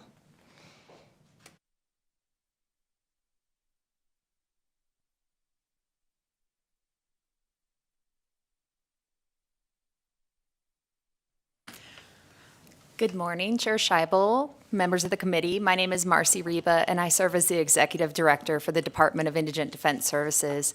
With me today are Thomas Qualls and Peter Handy, the Deputy Directors in the department, and we are just very grateful for this opportunity to come in and introduce ourselves to you, give you a little bit of a roadmap of where we have been, why we have been started, and where we're hoping to go in this next legislative session.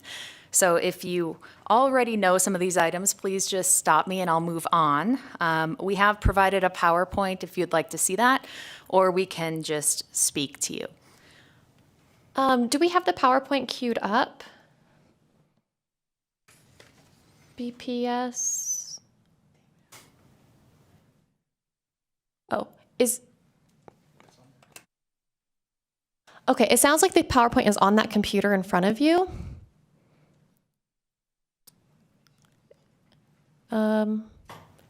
Probably on the desktop. I saw a couple of icons on the desktop. Is one of those yours? Yes. There we go. That was easy. Yes. Thank you, whoever set that up. Thank you. So I know that we're short for time, so when you have a moment, you can read our vision, mission, and goals, but in short... We are back on track. Okay. You don't have to rush. Our main vision is justice, equity, and support. So where have we been? We were legislatively created in 2019 by this legislature in Assembly Bill 81. And part of the catalyst for creating us is in 2018, the ACLU brought a lawsuit against the state on behalf of defendants in 10 rural counties, claiming that, or challenging the constitutionality of the defendants' policies and practices in indigent defense services. In 2020, a stipulated consent judgment was entered wherein our department, by and through our board, are required to do several items in that stipulated consent judgment. This stipulated consent judgment calls for the elimination of economic disincentives for indigent defense providers. It requires our board to establish minimum standards and provide training and resources for indigent defense providers. And it requires uniform data collection and quarterly data reports to be published. In addition to those requirements in that stipulated consent judgment, we do have several requirements in NRS 180 that state certain requirements that our board is supposed to undertake. Since we've been established, we have been able to create permanent regulations which went into effect this past year, and it sets forth many of these minimum standards, data collection requirements, and it also sets forth a maximum contribution formula to determine the maximum amount that a county needs to pay for indigent defense services. Now, I've referred to indigent defense services a lot. That's specifically defined in the statute in NRS 180.004. But in short, it's expenses related to the defense of an adult charged with the crime or a juvenile alleged to be delinquent or in need of supervision. In addition, our department has been able to meet with all of the rural counties in order to build plans for the provision of indigent defense services. Historically, in 2008, the Nevada Supreme Court issued an administrative court order 80 KT 411. In that order, they asked all counties, every county across the state, to enter into a plan for the provision of indigent defense services. Clark County and Washoe County entered into these plans back then, but the rural counties asked for a stay. They just weren't able to do it. They didn't have that staff. But with the creation of our department, we've been able to assist all of these rural counties in entering into those plans, and every plan for provision of indigent defense services can be found on our website, which is dids.nv.gov. Our department has also successfully passed Assembly Bill 480, creating separation from the judiciary and indigent defense providers. One goal through Davis is that we're supposed to encourage that indigent defense providers have the same oversight from the judiciary as prosecutors or independent attorneys. So with Assembly Bill 480, it changed the selection process after the appointment of counsel. It also changed the process for counsel being able, or for courts, counsel, indigent defense counsel being able to ask for experts and investigator fees in criminal cases. Going back to that, in order to encourage counties to build into their plans that separation from the judiciary, part of our maximum contribution formula is that counties would pay $0, or the maximum amount a county would pay for case-related expenses for indigent defense providers would be $0. And yesterday, we successfully were able to request from the Interim Finance Committee funding on behalf of Douglas County, Lyon County, and White Pine County for expenses that their indigent defense providers had spent in representing their their clients. In total, although no funding was specifically set forth in our budget to be able to reimburse pursuant to the maximum contribution formula, the legislature did set aside $1.2 million in the contingency account for us to be able to ask for reimbursement for the 10 rural counties that are included in this Davis stipulated consent judgment. The 10 rural counties are basically those counties that rely on an independent contractor system to provide public defender services. So they don't necessarily have an office, the state public defender's office or a county office. They do contract with individual independent attorneys. We also have been required to enter into a weighted caseload study. We've contracted with the National Center of State Courts, and this study is in place right now to determine how many public defenders are needed in each county to be able to handle the caseload. We've also successfully rolled out a case management system. The case management system that we are using is LegalServer. LegalServer has been provided free of charge to all indigent defense provider to be able to enter into the cases, the case type, the number of hours worked on a case, and the ultimate outcome. We are using this data to publish quarterly reports. Our first report was actually published last quarter, and we'll be publishing another report this month to actually get this hard data on indigent defense providers and how many hours they're working and how many are needed. We also have the ability to provide training and resources for indigent defense providers. Last year, we were able to provide, because of the pandemic, it had to be an online training program. We had over 100 attendees where we provided training free of charge to indigent defense providers. This year in May, we are also planning to provide a training free of charge to indigent defense providers in Las Vegas. In order to assist with the rural counties being able to come to this training, we successfully obtained a $45,000 federal grant to pay the training or the travel expenses for the rural indigent defense providers, travel costs and hotel rooms, because we want to encourage them to come. We want to give them every opportunity to be there, to build a community with other public defenders, and to learn. We are providing, I think, about 12 CLE credits in this training that we're putting on. We also have taken steps to provide resources to indigent defense providers in the rurals. We successfully obtained a grant for $26,000 as a start to create a pipeline to encourage UNLV Boyd School of Law graduates to consider moving to the rural counties and practicing in indigent defense. This $26,000 grant will be turned into 4 separate $6,500 stipends to be able to pay for students to go to a rural county, live in the county, and work for that summer externship. we have successfully chosen 2 externs. One will be placed in Elko, and the other will be placed in Carson City at the Carson City Public Defender's Office. So it's exciting to see this possibility of students being encouraged to come out and try out the rural counties. I don't know if they've necessarily had that opportunity before. And we've also been able to contract with the data analyst to look at salaries. What's the appropriate salary that an indigent defense provider should be paid, and what's the hourly rate that should be paid?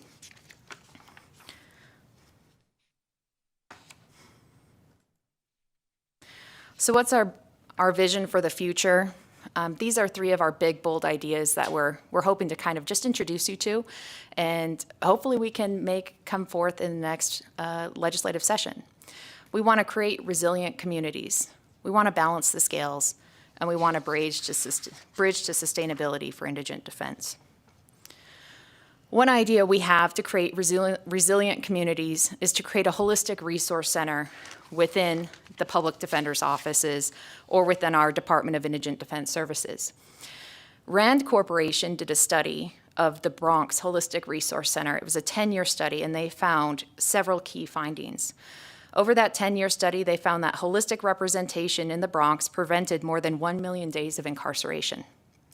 And just pausing for a moment, holistic representation means that defenders not only address that immediate criminal case at hand, but they also have the resources to be able to address those enmeshed or collateral legal consequences of criminal justice involvement, like loss of employment, public housing, custody of children, immigration status, and also have those resources necessary to address the underlying life circumstances and non-legal issues that so often play a role in driving these clients into the criminal justice system, like drug addiction, mental illness, or family or housing instability.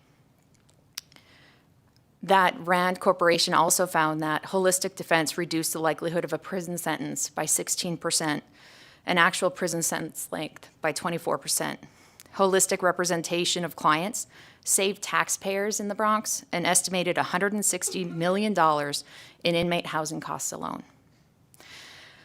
They do say that despite higher pre- and post-trial release dates, 10 years after case resolution, defendants who received holistic representation committed no more crimes than those who were incarcerated for longer periods, and that holistic defense can significantly reduce incarceration and save taxpayer dollars without harming public safety. So our goal is to create within the Department of Indigent Defense Services that holistic resource center where we can connect public defenders and their clients with social workers, behavioral health specialists, substance abuse evaluators, immigration attorneys if we're able to get the resources for that. And I've provided a picture up on the board. What this is a sequential intercept model, and this was developed by Samza Gaines Center. And it basically talks about different points where you can intercept with an individual that's, in trouble, in crisis. We believe that public defenders would be at intercept point 2, that initial detention, initial court hearings, where an individual's arraigned, but they haven't really worked into their case quite significantly. Or also intercept point 3. A public defender is generally the person that has to ask the judge to send their client to drug court or to send their client into a specific treatment program, but without giving these public defenders the resources to be able to, number one, determine whether or not their client has that issue. That's kind of something that we're having an issue with at this point. It seems like intercept point 1, there's resources being given to law enforcement, such as iPads to help put them in treatment.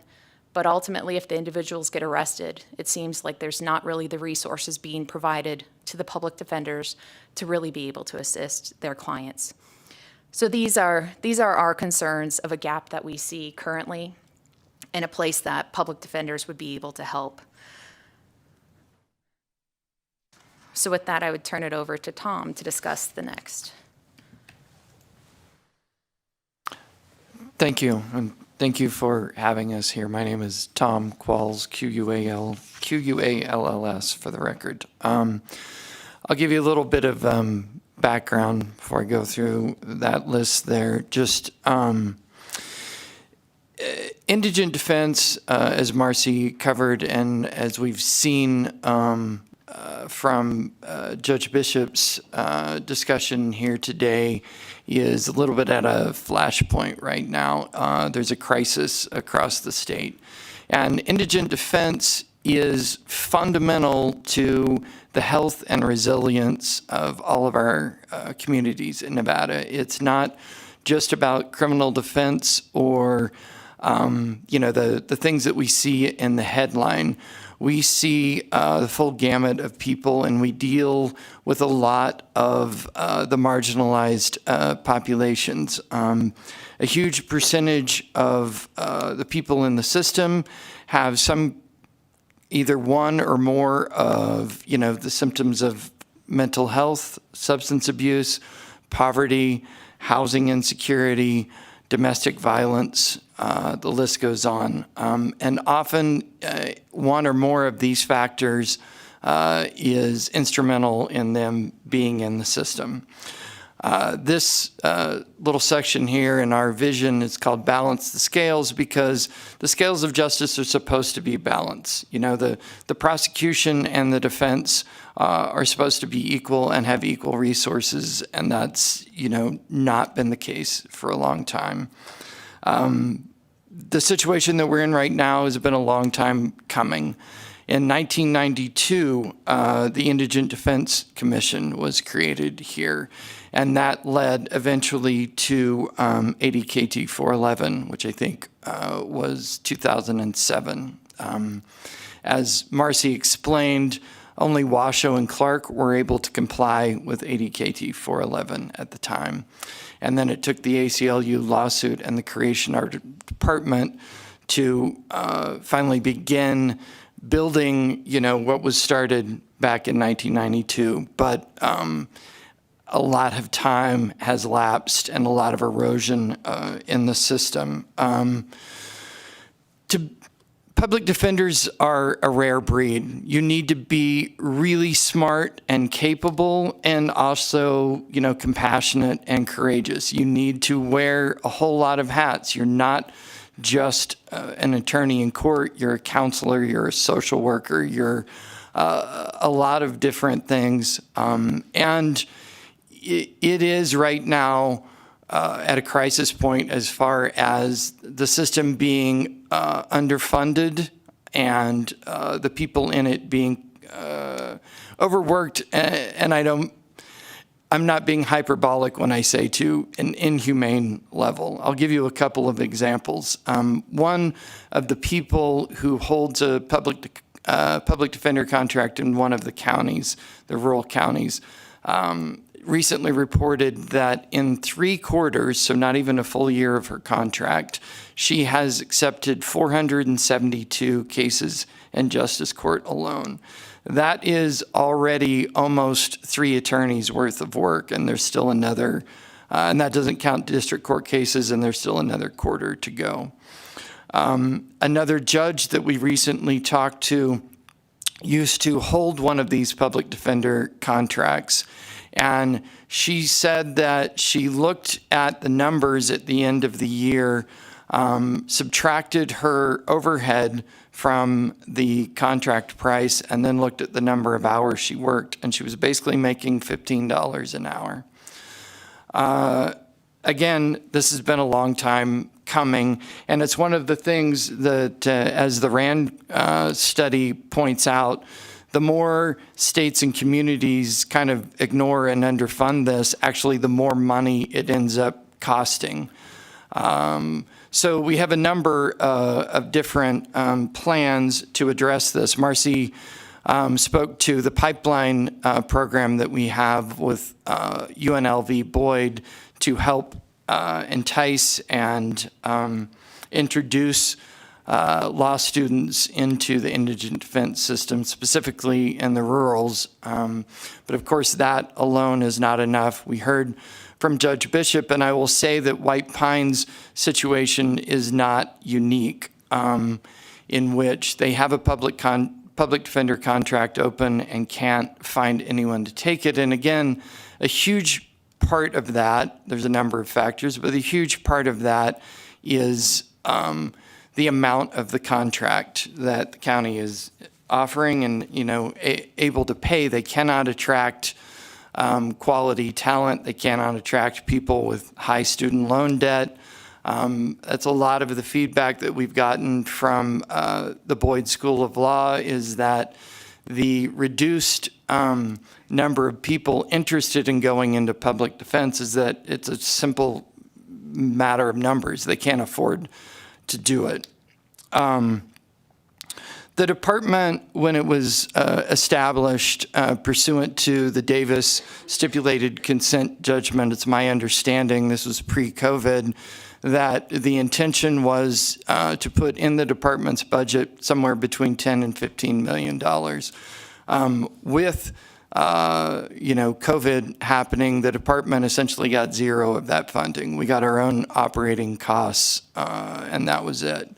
And so we're going to be asking to return to that pre-COVID intention and have the department funded so that we can honor the mandate of the maximum contribution formula. Marcy got into this a little bit, but the idea of that is that we took numbers from 2018 and 19 across the state, set a cap on what the counties needed to spend on indigent defense, and the state is to supplement the necessary expenses over that. One of the things that we are mandated to do is this weighted caseload study that we're in the middle of from the NCSC, the National Center for State Courts. They're finishing that up. We're going to provide them with the final numbers probably by the end of this week. We're gathering it from our legal server case management system and from our Delphi studies across the state. But when we get those weighted caseload studies, they're going to come back with standards for hours worked and caseload, caps on caseload, which is going to result in different numbers for each county based upon the current caseloads. Like I said, the one example of the 472 cases already, I can promise you that the recommendation from those numbers is going to be that that county needs to increase the number of attorneys that they have on contract significantly, or in an organized public defender's office if that's what's necessary. The counties will have 1 year, I believe, from the publishing of those standards in order to comply with that. The only way they're going to be able to comply is if the state honors the funding under the maximum contribution formula, which again is mandated by the stipulated consent judgment and by the regulation. It's set by our board. So one of the things that we're going to do to address this is also a salary survey to bring public defenders across the state up to parity with their prosecutor counterparts, but also based upon other metrics like cost of living increase. And then we're also going to address the hourly rate for appointed counsel. That is, if a public defender or the contract public defenders in the county, every county set up a little bit different, have conflicts, then we're required to appoint someone from our qualified list, another attorney for our qualified list, and the statute currently sets the rate at $100 an hour. That statute and that rate has not increased since 2003. The preliminary cost of living study that we did, that we will finalize, shows that the cost of living in Nevada has essentially gone up 50% since that time. And to clarify, the $100 an hour is not just like working a retail job and getting $100 an hour. That has to cover all of the overhead of the office, including assistants, rent, whatever, and whatever the attorney has left over at the end of the day. So we're going to be putting forth a bill draft request to address that and to raise the amount. Following the Criminal Justice Act study, the CJA did a study about 2017, and they raised their appointed rate, but then they tied it to cost of living so that every year it goes up automatically. So that's what we hope to do there. We also hope to, a lot of the rural counties do not have access to a lot of the resources that the urban counties do. Marcy mentioned the Holistic Resource Center that we hope to create that will be a centralized place to provide or connect all the rural counties with these resources. Similarly, we'd like to build a complex litigation unit, which would provide litigation support, attorneys that are specialized in death penalty cases and other high-level Category A complex cases, so that we could step in and handle those matters for them. There's also the ability for the counties to transfer responsibility for direct appeals and for death penalty cases to the state. Direct appeals would be no cost to the county, and death penalty cases, the state will cover 75% and the counties will cover 25% of those expenses. Skipping down, AB 424 was discussed. This does put a significant burden on the rural counties. It is going to be an added cost. They are having trouble staffing it. And so again, one of the things that we're hoping to do is create positions and fund them through state reimbursement of anything over the maximum contribution formula. I think that's about all I have on this list. I'll turn it over to Peter Handy. Good morning, Peter Handy for the record. I want to discuss about a few things that are on the slide you can kind of see in front of you. First, I think is probably the elephant in the room for most of the counties, and that's the maximum contribution formula. As Marcy kind of explained, the board set up the contribution formula over the last year. It's now codified, and I think it's about to be codified. It's in regulation. And most counties have actually acted in very good faith efforts over the past year to really build out their programs of indigent defense services. So they've expended or pledged funds above and beyond what they've budgeted in past years, many of them hundreds of thousands of dollars over their prior budgets. So they really are relying on the state to reimburse them for those funds that they intend or have been expending. And it would be a really good show of faith for the state to earmark more funds than for just the Davis counties. Certainly the Davis counties need to be reimbursed on a priority basis. They're subject to the consent decree in the Davis case. But the rest of the counties that are also expending significant amount of funds are also owed some earmarked dollars, so they can reasonably rely on the state being able to reimburse them at the end of their fiscal year on that basis. Certainly, as Judge Higgins and Bishop, and I'm sure you've all heard, that there's somehow an unfunded mandate. We don't believe that's true. We think the legislature intends to honor the state's promise and refund the counties the monies that they're expending, that they're being required to expend with the provision of indigent defense services requirements. And again, we just like to have that continued show of faith going forward, have those funds deposited in an account, specifically earmarked for all of the counties to have reimbursement. If you're interested in how the maximum contribution formula is calculated, it's regulation number 18. Again, yet to be codified as a specific provision in Chapter NAC 180. Effectively, it's just some base year calculations off of prior budgets and adding CPI over time to that number. I'll talk a little bit about incentives for data collection. We're always reaching out to try and find funding to try and make the workload, the caseload, the cost to each of the counties lower. So we're trying to reach out and get grant funding for things like Westlaw research services for indigent defense providers. We're trying to reach out to provide tablets to jails or to indigent defense service providers so they can limit the amount of time they have to spend sitting in jail with their clients, having to review discovery when it's something that the client could probably review on their own at that time and not have to spend hours with just one client when they can meet with several. We're trying to build in these programs to increase the efficiency of existing public defenders and, again, lower the costs and the burdens to those public defenders as they try and do their best work in all the counties in Nevada. We're looking at developing student loan repayment assistance programs. As somebody who has over $300,000 in student loan debt, I can tell you that it can be crushing.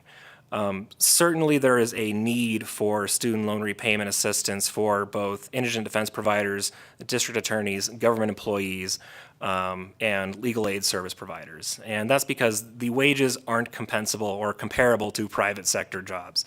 Certainly there is federal student loan forgiveness after 10 years of making payments, provided the fund still exists in 10 years. The federal government may forgive student loans on certain bases. But having just some repayment assistance will help boost the number of people that might be more willing to go into indigent defense or public service jobs when they're otherwise considering private sector employment. Pay parity, we've already discussed a little bit about how we've retained a data analyst. That data analyst is going to be surveying salary data both within the state of Nevada and outside the state of Nevada to try and determine what kind of salaries will be commensurate for public defenders as they relate to their similarly situated prosecuting attorneys, and also considering contract values, since many of these counties do have contract attorneys who have to bear their own overhead, have to bear their own expenses for employees, payroll taxes, et cetera, in a way that's included in most budgets for county agencies.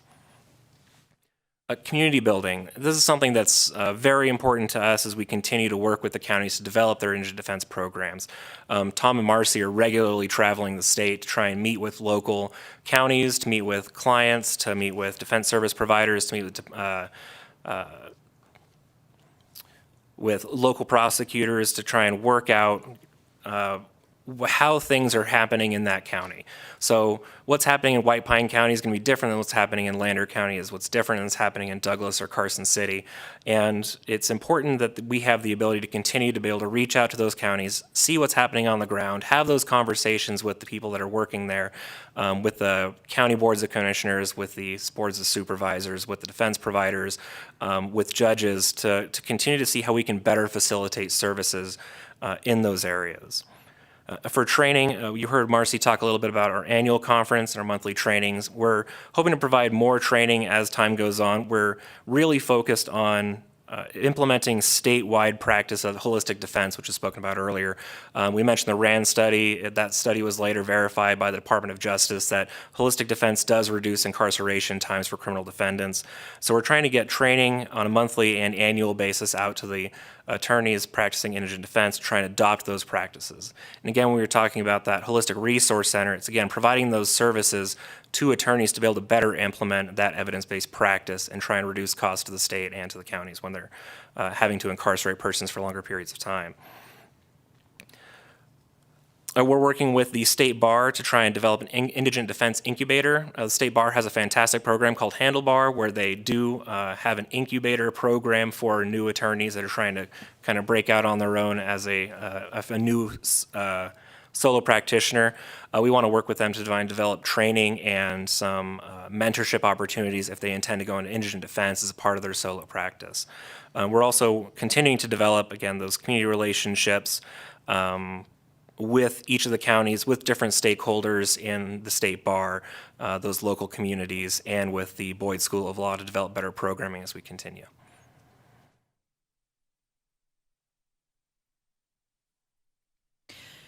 And this slide contains our contact information of how you can get a hold of us if you have any questions as to what we are doing.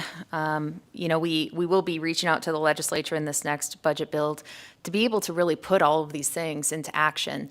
We've had this opportunity to lay the foundation. With the pandemic subsiding, we're actually being able to go out and see people face to face, which is quite nice.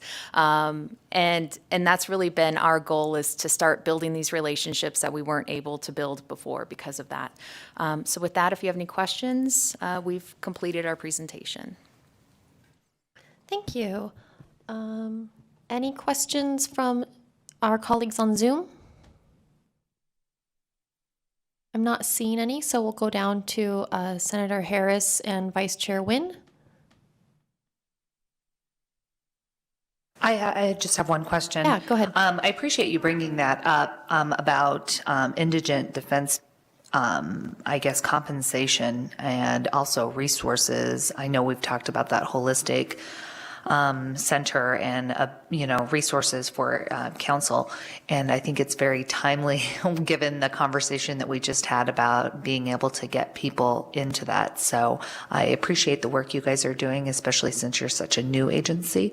And I hope I speak for all the other members of the committee that we have an open door policy to talk about how we can solve some of the problems, especially in our rural communities, and making sure that they have equal access to justice under our laws and our Constitution. So thank you. Thank you. And I also have a question. I'm assuming that, like the rest of law or legal employers in the state, you work mostly with Boyd. Most of the indigent defense attorneys in Nevada come from Boyd. Are there any other schools that you're able to recruit from, or are there any patterns that we're seeing, or is part of the problem with getting indigent defense lawyers into the pool that we have a limited pool graduating from Boyd, and that's basically our whole pool? Thank you, Chair. That's a wonderful question. I think you answered it at the end. We have a limited pool of individuals that are graduating from UNLV Boyd School of Law, and Clark County is such a strong economic area where most of them don't need to leave that area to find any other sort of employment. We had a meeting with Judge Simons in Elko, who is a UNLV Boyd School graduate, and he expressed concerns that he can't get anyone from Boyd to apply for his clerkships after they come out of law school. So we're really trying to work on encouraging individuals to come and see the rural communities. The two externs that we have coming, one of them is from the East Coast. She's moved to the Clark County area, and she's actually never been to rural Nevada. So she's taking this as an opportunity to come out and explore. And we're hoping that she takes good words back to all of her classmates to tell them how great this is. But we are actively working with Don Nielsen at Boyd School of Law and Nikki Harris to see what we can do to successfully build a pipeline to encourage those students to consider indigent defense, especially in those rural counties. Following up on that, if I could, Tom Qualls, for the record, a number of the public defenders' offices are actually recruiting from out of state now due to the limited pool here. We would love to give Boyd students, priority, but again, due to the shortage across the state, I think most counties are starting to look and try to recruit from out of state. And if I could again follow up, I'm sorry, Peter Handy for the record. As a McGeorge alum, I would hope that we're looking at other schools. I think it'd be a poor choice to foreclose other opportunities than just the Boyd School of Law. Certainly, there are a lot of great ABA accredited law schools across the country that Nevada could benefit from the graduates of. And I think we should be working with as many as are willing to send, especially in the local area, Idaho, Utah, California area, to work with graduates of law schools to bring them in to work here. And I know this, I don't want to get anybody in trouble with this question, but do you guys find that a lack of reciprocity with bars in other states is hindering our ability to recruit lawyers to Nevada? Tom Qualls, for the record, yes, I would strongly support reciprocity with other states, and I know that's been something that historically Nevada has been resistant to doing, but I think we ought to rethink that. Thank you. I'm sorry. I have one more question, and that is, you just made me think about this for the first time with, people coming from out of state to go to rural parts of Nevada. Is there an interest or a group that works primarily with lawyers across the country who want to be in rural jurisdictions, who maybe come from other states or other places, but they want that lifestyle of a small town, of, being the only a defense attorney in town, that kind of thing? Or is there really not kind of a network for rural lawyers? Thank you. And Marcy Reba, for the record, I don't know if there's a statewide network or a nationwide network, we have been able, with funding from the Interim Finance Committee, to retain that data analyst. And one thing he's looking into is creating that pipeline to get individuals to come up to the rural counties. There are other states that have created certain incentives for individuals that chose to go there. Maybe they set up the offices for them and paid overhead expenses, or maybe they get a higher pay rate. So these are things that we are working on creating, but I'm not aware of any group of individuals that are interested in coming. And the reason that we are focusing at this point on UNLV Boyd School of Law is the statute specifically requires us to work with Boyd School of Law to create that pipeline. So that is what we are doing. We are also working with the State Bar.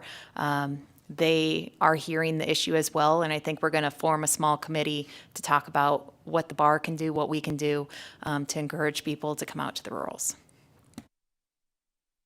Great, thank you. Any other questions from other members? Okay, go ahead, Assemblymember O'Neill. Thank you, Chair. Just for clarification, what are you describing as the rural counties? Thank you. The rural county is specifically defined as a county with a population of less than 100,000 people in it. So Carson City falls under a rural county. Basically, the two counties that don't fall within the definition are Clark and Washoe. Thank you. All right. Thank you so much for your presentation and for that discussion. We are going to move on at this point, and we're going to take the agenda a little bit out of order. I am really excited to hear from you, Ms. Parker, and so I hope that you will hang on while we move to our prison industries presentation. We have some scheduling priorities that dictate that we move to agenda item number 6. At this point, we're going to start with our fiscal analyst to help us give some context to why we're talking about this, what we're talking about, and then we will move to, Silver State Industries.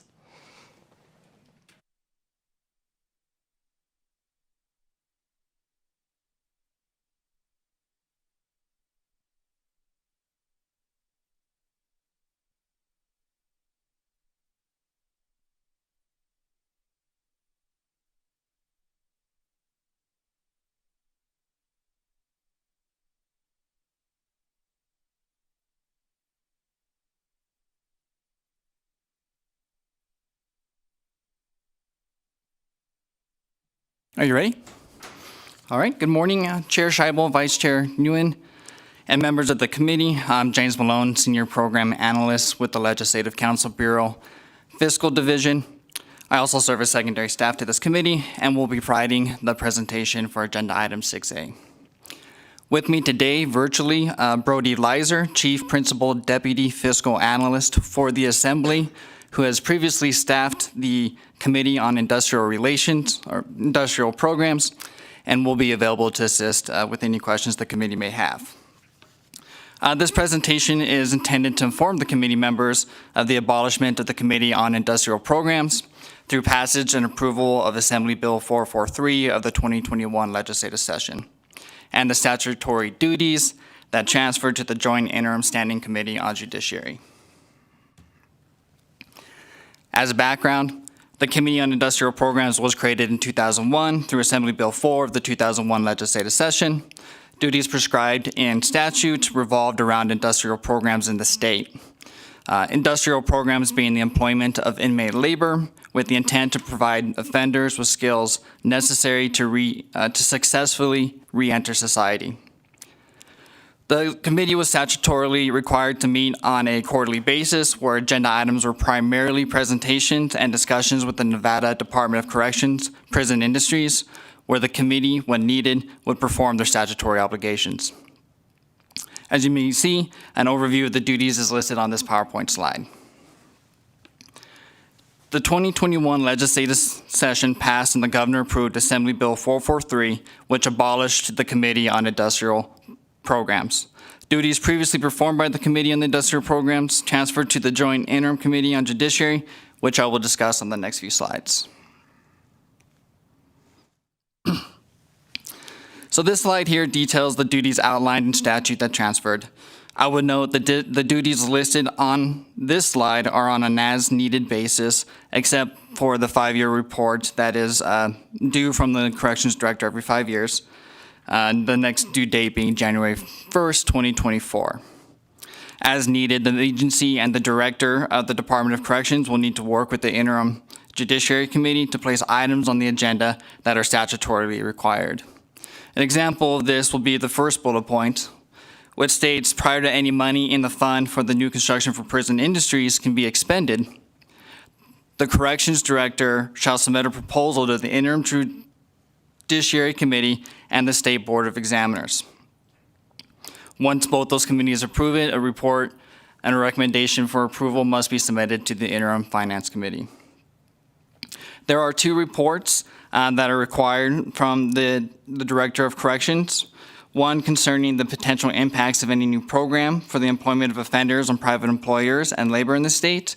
And the second being the 5-year report previously mentioned regarding contracts for the employment of offenders, which is due January 1st, 2024.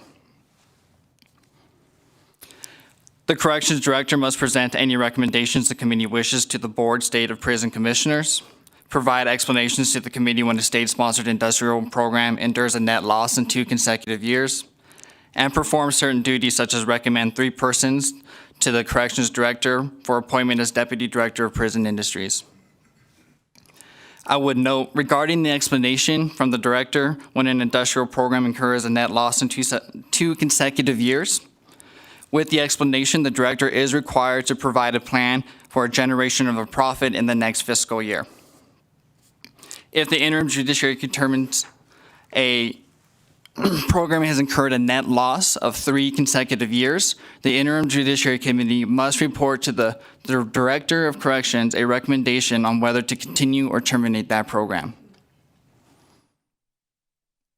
And I would just note the requirement to meet on a quarterly basis was eliminated. And then finally on this slide here, this is a report that will be required of the Interim Judiciary Committee to submit to the Interim Finance Committee on a semi-annual basis. The next report here will be due July 1st, and it is on the status of current and proposed industrial programs for correctional facilities. And with that, Chair Scheibel, that concludes my presentation. I'm available for any questions.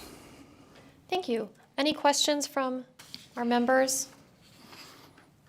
All right, I don't see any. Thank you so much.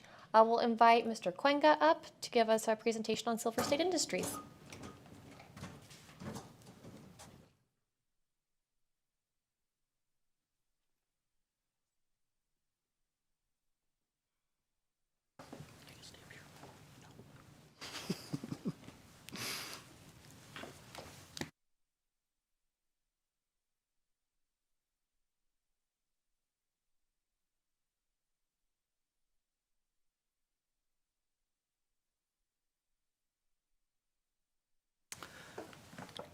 Good morning, Madam Chair and members of the committee. My name is Bill Cuenca, Deputy Director of Industrial Programs with the Nevada Department of Corrections. Thank you for taking the time to see us today, and I'd like to present what we offer in prison industries and what the program is about. This is a new committee for me. For years, I've reported to the Committee Industrial Program, so if there's any questions as we go through, please, I'm happy to answer it. Today I have with me is my marketing coordinator, Terry Vance, who's been with us for about 3 years. And to my left is Justin Pope, he's the ranch manager who runs our ranch program, who also oversees our BLM horse adoption program over there. And we have a PowerPoint that we'll present. Ready?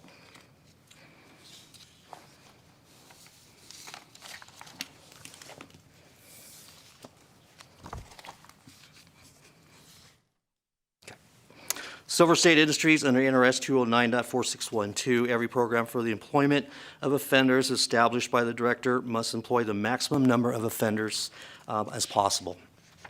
And as you can see, I'm using the word offenders. We're trying to move away from the word inmates. We're trying to change that to offenders.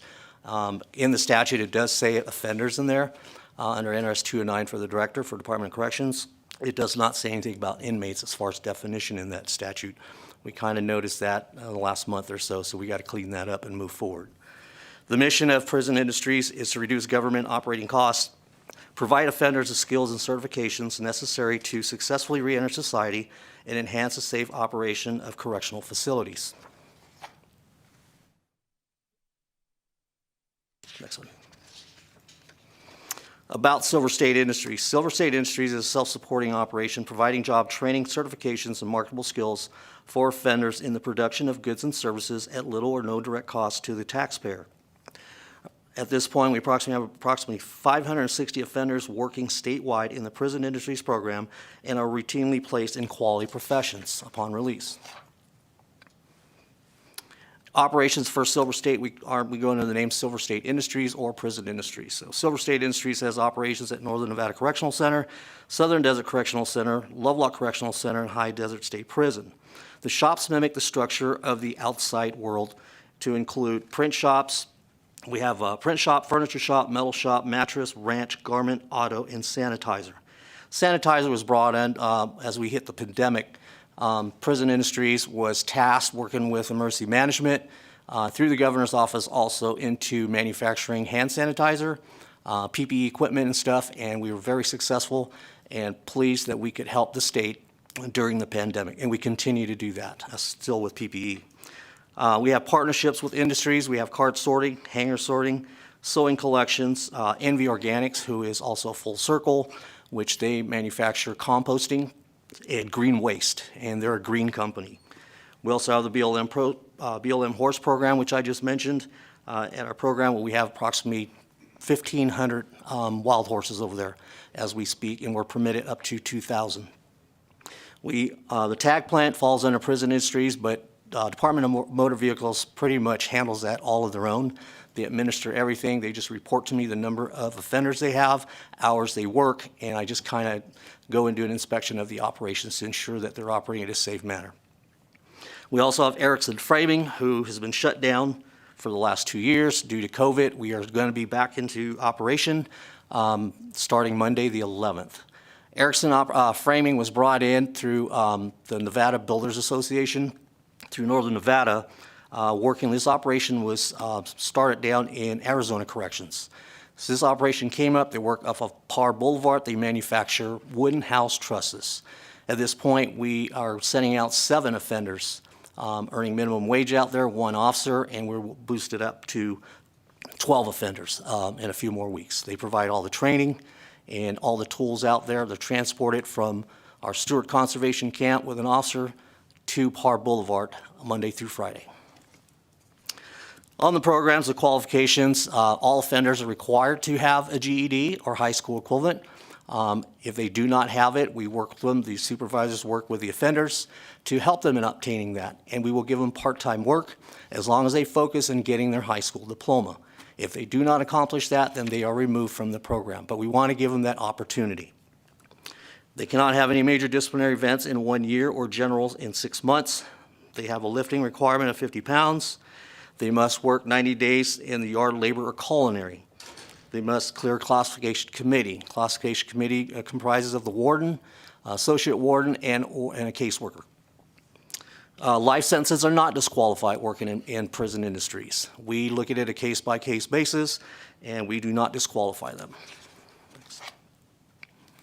Wages. Do offenders make minimum wage? For the most part, no. The emphasis is on learning, gaining experience, and making business community connections. All training expenses are covered by Prison Industries and not charged back to the offender. Additionally, the offenders engaged in the program do not have the same expenses as civilian workers whose salaries go towards housing, food, transportation, and health care. During incarceration, these expenses are covered by the state or federal government. However, offenders do have the opportunity to work their way up into higher paying positions as their skills increase, particularly through the PI program, which is a Prison Industries enhancement certification through the Department of Justice and the Bureau of Justice Administration. We call it PI. So the PI program, Prison Industries Enhancement Certification Program. This was created by Congress in 1979. The Prison Industry Enhancement Program encourages states and local governments to create work opportunities in prisons that emulate real-world jobs. PI programs place incarcerated individuals in a realistic work environment, pay them the prevailing wage, and then help them acquire marketable skills to increase the potential for meaningful employment upon release. Offenders taking part of the PI program are paid in the 10th percentile of the prevailing wage for the standard occupational classification as determined by Nevada Department of Employment, Training, and Rehabilitation. And we put a request in every year around December or January. That report has to come back to us. Through the PI program, we must enact and put that new PI wage, the 10th percentile of that prevailing wage, must be in our PI program by June 1st.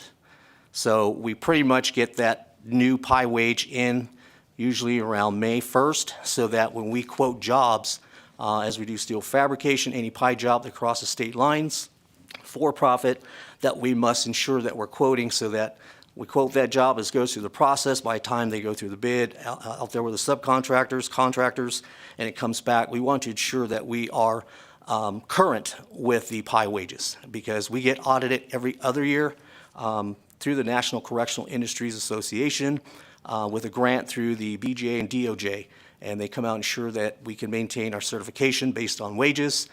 They interview the offenders. They do a one-on-one to ensure that they're not being forced to work. They also ask them how they're working, talk about the wages and work conditions. And that report is compiled, sent back with any kind of either a negative report where we got to take corrective action. They could take our certification away and not be able to participate in the PI program. Many industries through the state or through the nationally have a PI program. It's a very good program, successful, and to me it's one of the programs that a lot of offenders work and strive to get into. As you can see in our PowerPoint, we show this, and if you want me to go through, but it shows a certification program for a mattress factory, garment factory, metal fabrication, print and bindery, and furniture. And it shows there the total employment, hourly wage, mean hourly wage, 10 percentile, 20, 50, and 75 and 90th.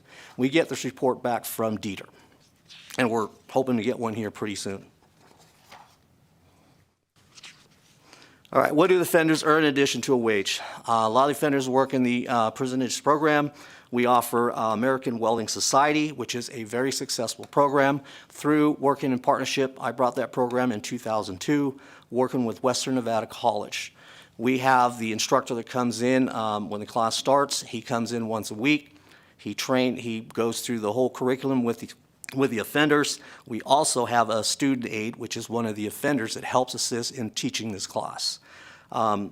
Every offender that goes through there gets different levels of certification in welding certifications, from full pen, vertical, horizontal. Majority of the welders, offenders in this program are very successful. I pair them up with these subcontractors that come to us when we do their CAD and quote their jobs up. Prior to release, about 30 days prior to release, I have them communicate with the contractors out there, and they'll talk, and then they bring them on. They can earn anywhere from $18 to $45 an hour, depending on the certification levels that they have as far as welding. So in this program, also on the offenders, we have screen printing. We have a screen printing operation, OSHA forklifts, and then from there on, they get marketable skills, sense of worth, ability to support selves and family, work ethic, develop stronger interpersonal skills, productive use of time, which reduces violence on the general population yard, and understanding the value of money. Highlights of prison industries, we've had $1.7 million staff salaries annually, 638,000 hours for offender labor, fiscal year 2021, 560 offenders employed each month, 47 million in total revenues. Individualized job placement with local employees and industries. With that part there, I'm pairing up with local manufacturers. I'm also a member of the Northern Nevada Development Authority and the Manufacturers Association, working with them. And with the lack of skilled labor force out there on the market right now, I've been approached by several companies into trying to get them a offender workforce. And very actively right now, like I said, Erickson Framing is one of them. The other one I'm working with also is American Linden right here on Fairview. Recently approached me. He can't get anybody to work in there. They come in and then they're gone. So we're trying to work something out, put a contract together to have offenders brought down to them and work in this operation. Challenges. This got stopped, but we were paying close to $2 million in statewide cost allocation contributions. 1.55 million was claimed by the general fund. Public perception, which I'm always trying to change that, working in the community with businesses and the private sector to ensure that this is a professional shop. This is not two sawhorses and a handsaw, as some people perceive or what they see in a movie. What you see in the movie is not accurate.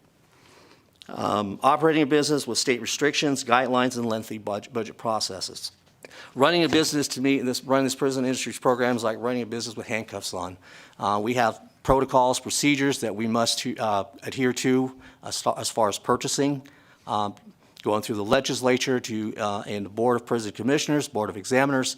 We have a long detail of approvals that we must go through. And that I'm good with that. It's great because we're transparent. We show what we're doing, what we're spending our monies on, and what we're doing with these offenders to help them improve their behavior and become professionals. Equipment. So NRS 209.192 is a fund for new construction of facilities for prison industries. To relocate, expand, we can use this fund to relocate, expand, upgrade, or modify an existing industry in the industrial program to enhance or improve operations or security or to provide additional employment of training of offenders. To purchase or lease equipment to be used for the training of offenders or in the operations of prison industries. With this statute here, that was changed thanks to, great thanks to former Senator Parks, who was on the committee. This statute was changed a few years back. This statute was limiting to us to where we only had to increase the number of offenders and or new industries coming in. The capital improvement fund for equipment that comes in, that's 5% of a deduction of all the offenders' wages statewide of those 560 that are employed in prison industries. The reason for that deduction is that fund is collected, and this is to reinvest into the program to help these offenders and get real equipment, real-time experience. What we're looking at now is purchasing a CNC plasma cutter for the metal shop. Reduces labor cost, working with these contractors. It does not reduce the workforce. However, it reduces labor, but a lot of these offenders can take time. We'll go over there and train them on how to do this, and then they get real-time experience as they get out upon release and they get out there. They're not standing there looking at a machine going, what is that? They're looking and go, wow, I've operated that in prison industries. I've got experience, and they can go up there, hit the buttons, and get going, program it. Same thing with our wood shop. We're looking at getting a CNC machine to cut our panels and stuff. That does not reduce the workforce. We still have to get the product, the furniture assembled, but we want to get all these offenders to get experience in learning to operate real time. As I've mentioned in the past with the other, with Committee Industrial Programs, I got this change because I kept going up, and there's like, you have to be profitable, get these guys more skills. Well, I cannot compete with the same screwdriver that we bought 20 years ago. Times have changed, we got to upgrade, and we have to get with real time and mimic the private sector.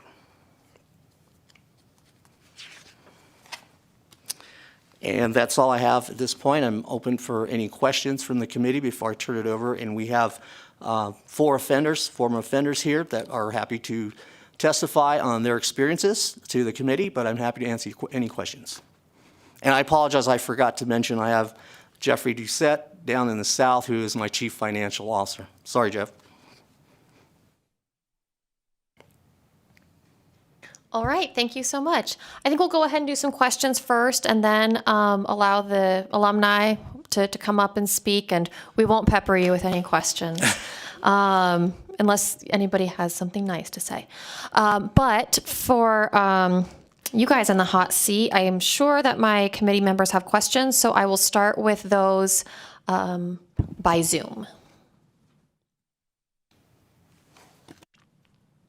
And they're not jumping in there, so I will go down to the south. Oh, maybe I'm wrong. Maybe I'm the only one who has questions, because I did have a chance to speak with you, Mr. Cuenga, on the phone, and I really enjoyed that. I'm glad that we got the chance to do that. And we had started a discussion about the wages that people are paid when they are working at Silver State Industries, and I was hoping you could kind of overview for the committee what those wages are and how they're set.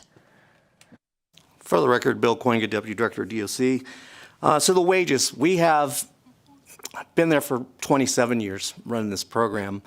And what I try to implement is it's a stepping stone. So we have traditional wages and then we have the PI program. So what we do is when we get offenders that are classified, so we mock the private sector. We put a job announcement out to the yard. They get an application, they apply for it, they come in for an interview, they sit in front of my staff and sometimes myself, look at what their skills are, what they want to do, what they want to learn. If they are selected, then their name goes up, a list goes up to the classification committee within that institution, which comprises of the warden, associate warden, and the caseworker. They review their files, ensure that they have no disciplinaries, attempted escapes, assault on staff, behavior and all that. Once that's done, they come in. So what we generally do is, depending on their experience, if they have no experience, we generally start them as a porter. They'll clean the bathroom, sweep the floor. That's traditional wage. They start anywhere from $1 to $3. Once we review and look at their work ethic, as the supervisor does an evaluation on a quarterly basis, that offender is brought in, sat down with the supervisor and say, hey, where do you want to go? What skills do you want to learn? In our operations, we have job descriptions, just like on the private sector. I work close with Western Nevada College. We're trying to get them a gateway certificate because of the procedures and practice that we have. We have a Carpenter 1, Carpenter 2, and Carpenter 3, same as a Welder 1, 2, and 3, a poster, a screen printer, and so on. So we bring them in, but those wages vary from different positions and their skill level. So traditional wages can go anywhere from $1 to $5 an hour. As they progress and they want to get into a PI program job, a lot of our PI program jobs, for example, are welders. Our welders can make up to $14 an hour. The clerks, any clerk, admin clerks, forklift operator, they fall under that category. So anybody that has a piece or touches that material or works in that project under PI must be paid the 10th percentile. That goes anywhere from $8 to $15. And that's going to change again once I get the report, hopefully here in the next few weeks, from Dieter.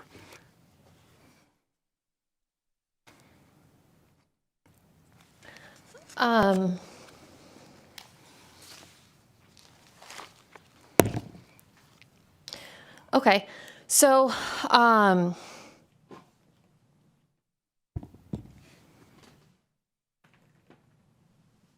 is there, sorry, when those wages are paid to a person who's incarcerated, I mean, if they're making $5 an hour, do they get $5 per hour worked on their books?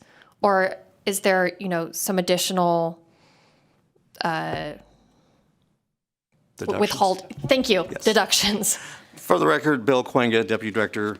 Under the PI program and even the statute, we follow the PI program. The director has, PI gives us a range from 5% to not exceeding 25%.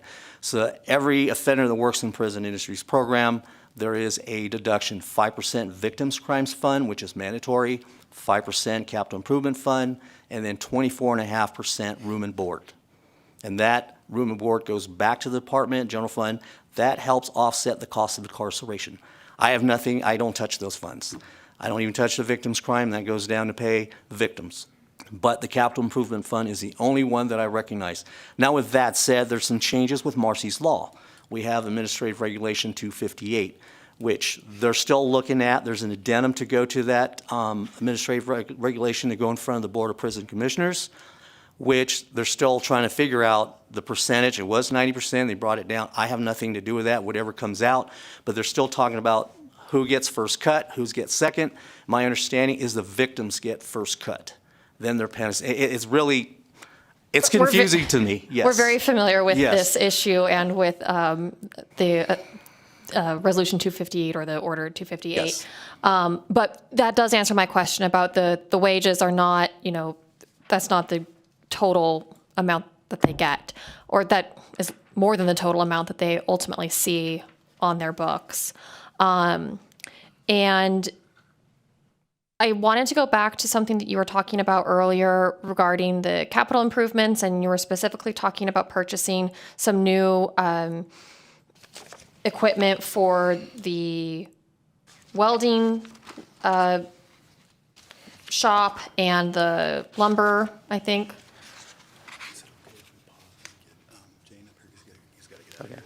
I was really interested. You said that this new equipment would reduce the cost of labor, but would not reduce the labor force. Am I saying that right? Yes, ma'am, that is correct. This is Deputy Director Bill Quinga.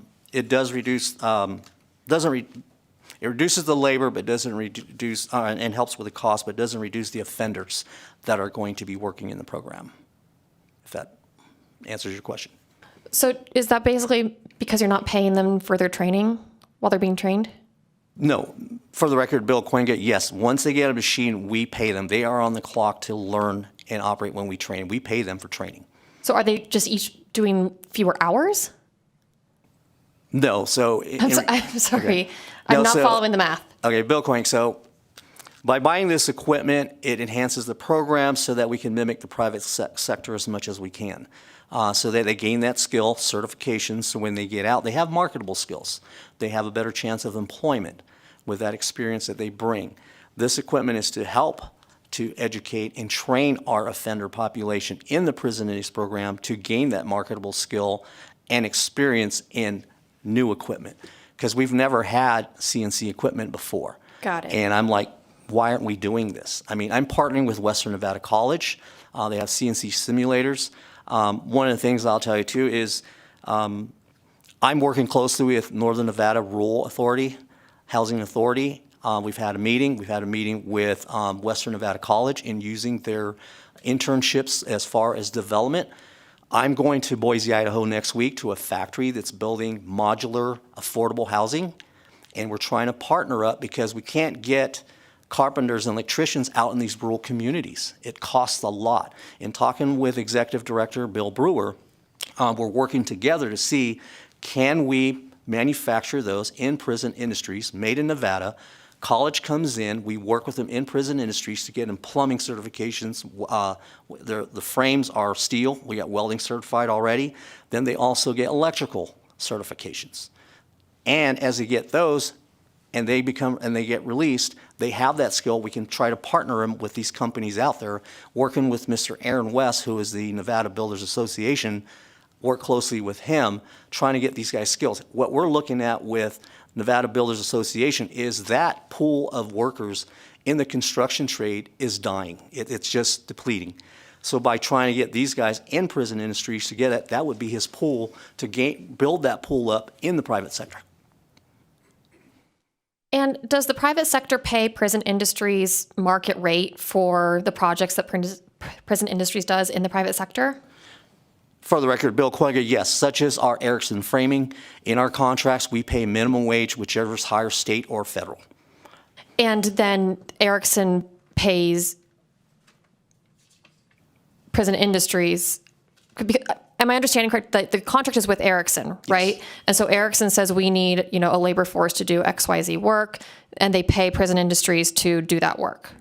For the record, Bill Quinga, yes, and we do a contract, so we charge the labor rate for each offender plus administrative fee for each offender for each labor hour worked, and then also the officer's wages. Because being in minimum custody, they must be checked once an hour, as opposed to a community trustee, which our pool of community trustees is very small in a percentage with AB 2, I think it's AB 236. They're getting more credits. A lot of offenders are going home, becoming real fast and eligible to the transitional housing. So that pool is shortening down, so we're trying to create a new high minimum. But these companies will pay either minimum wage, whichever is high, state or federal. They pay prison industries. Prison industries, we pay the offenders. That money comes to us. We pay them. So they don't get a direct check from Erickson Framing or any other company out there.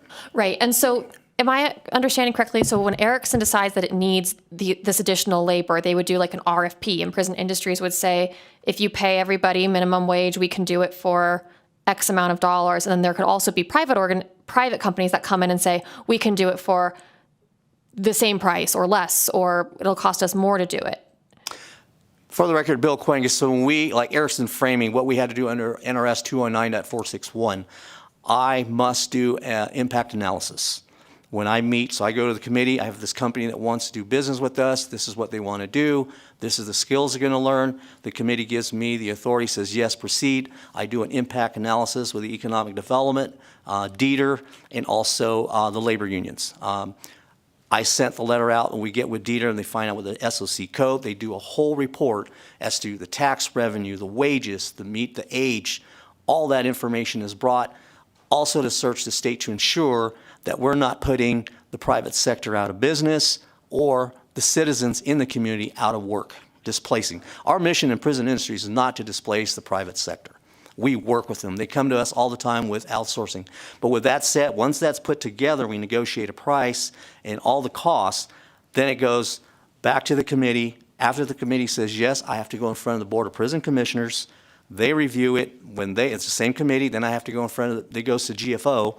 They look at it to ensure everything's good, state purchasing, and then it goes in front of the Board of Examiners for final approval.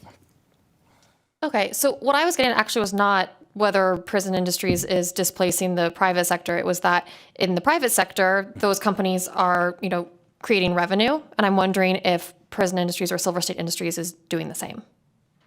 For the record, we are mandated to generate revenue for our program. We are self-sustaining. We get no general fund dollars. We are self-sufficient. If we don't generate revenue, we don't exist. And I always cringe, and I'm always on my staff. We must generate revenue, provide customer service, quality products, skills, training, but it's not always about the dollar. The importance to me is to get these offenders to change their behavior, change their mindset, not just about making money, but willing to change that behavior, because when they are out there, they made a bad decision, they're in there. This is an opportunity for them to change their behavior, gain a skill, get back outside and assist them in trying to gain employment, and also maintain employment, and not just minimum wage, a living wage when they get out. And I think we talked about this before in our conversations. There's no formal program for following up with people who were employed while they were incarcerated to, ensure that they have continued employment after they're released. Is there? For the record, Bill Quinga, no, and I'm working with the National Correctional Industries Association to see what other states are doing, and this state hasn't. And with our department, we're working on that, trying to really get a grip. And every state has a different interpretation or formula of how they do recidivism. I mean, I've reached out to some states, and the formulas are all different. Yeah, I think it would be an interesting project going forward. And I have one more question. Going back to something that you said about the hiring process for people who are already incarcerated and, checking their violations, checking their history. Does somebody have to have a perfectly clean record in the Department of Corrections in order to be able to work in Silver State Industries? For the record, Bill Quinga, no. It all depends on the time frame. Depending, like I said, I go back, it's a year of no violations, 6 months with no majors. That's reviewed just like life sentences. They're in there. We look at their file. Escapes or attempted escape. I had an offender years ago that we had an escape in 2005. The interim director came out and said, no lifers in prison industries. That wasn't really good. It's a great opportunity for them. So what I managed to negotiate is that we need to look at their case file individually. This offender walked away from Santa Rita Camp jail down in California 20 years ago. The time's gone. That's the past. He's changed his behavior. He was my admin clerk in there, and he was doing good, so I got to change it. But we try to only employ no more than 10% of lifers, because I also get asked by the community, if you're preparing these offenders to come out, why are you employing lifers who are never getting out? My answer to that is laws change. I've seen lifers in there said, I'm never getting out. Next thing you know, laws change, they're going home. So we can't just rule them out. We have to give every one of them an opportunity. That makes sense. Thank you. With that, are there other questions? Okay, I'm not seeing any questions. Thank you so much for your presentation. Thank you for answering all of my many questions. And at this point, I understand that you have some people here to speak to us about their experience working in Silver State Industries and where they are now. So I'll invite them up. You guys can come up together or one by one, whatever you'd like. Madam Chair, Deputy Director Quinga, I've got Mr. Jane, who has an appointment with DMV, so I'd like to get him out here so he doesn't miss his appointment. Great.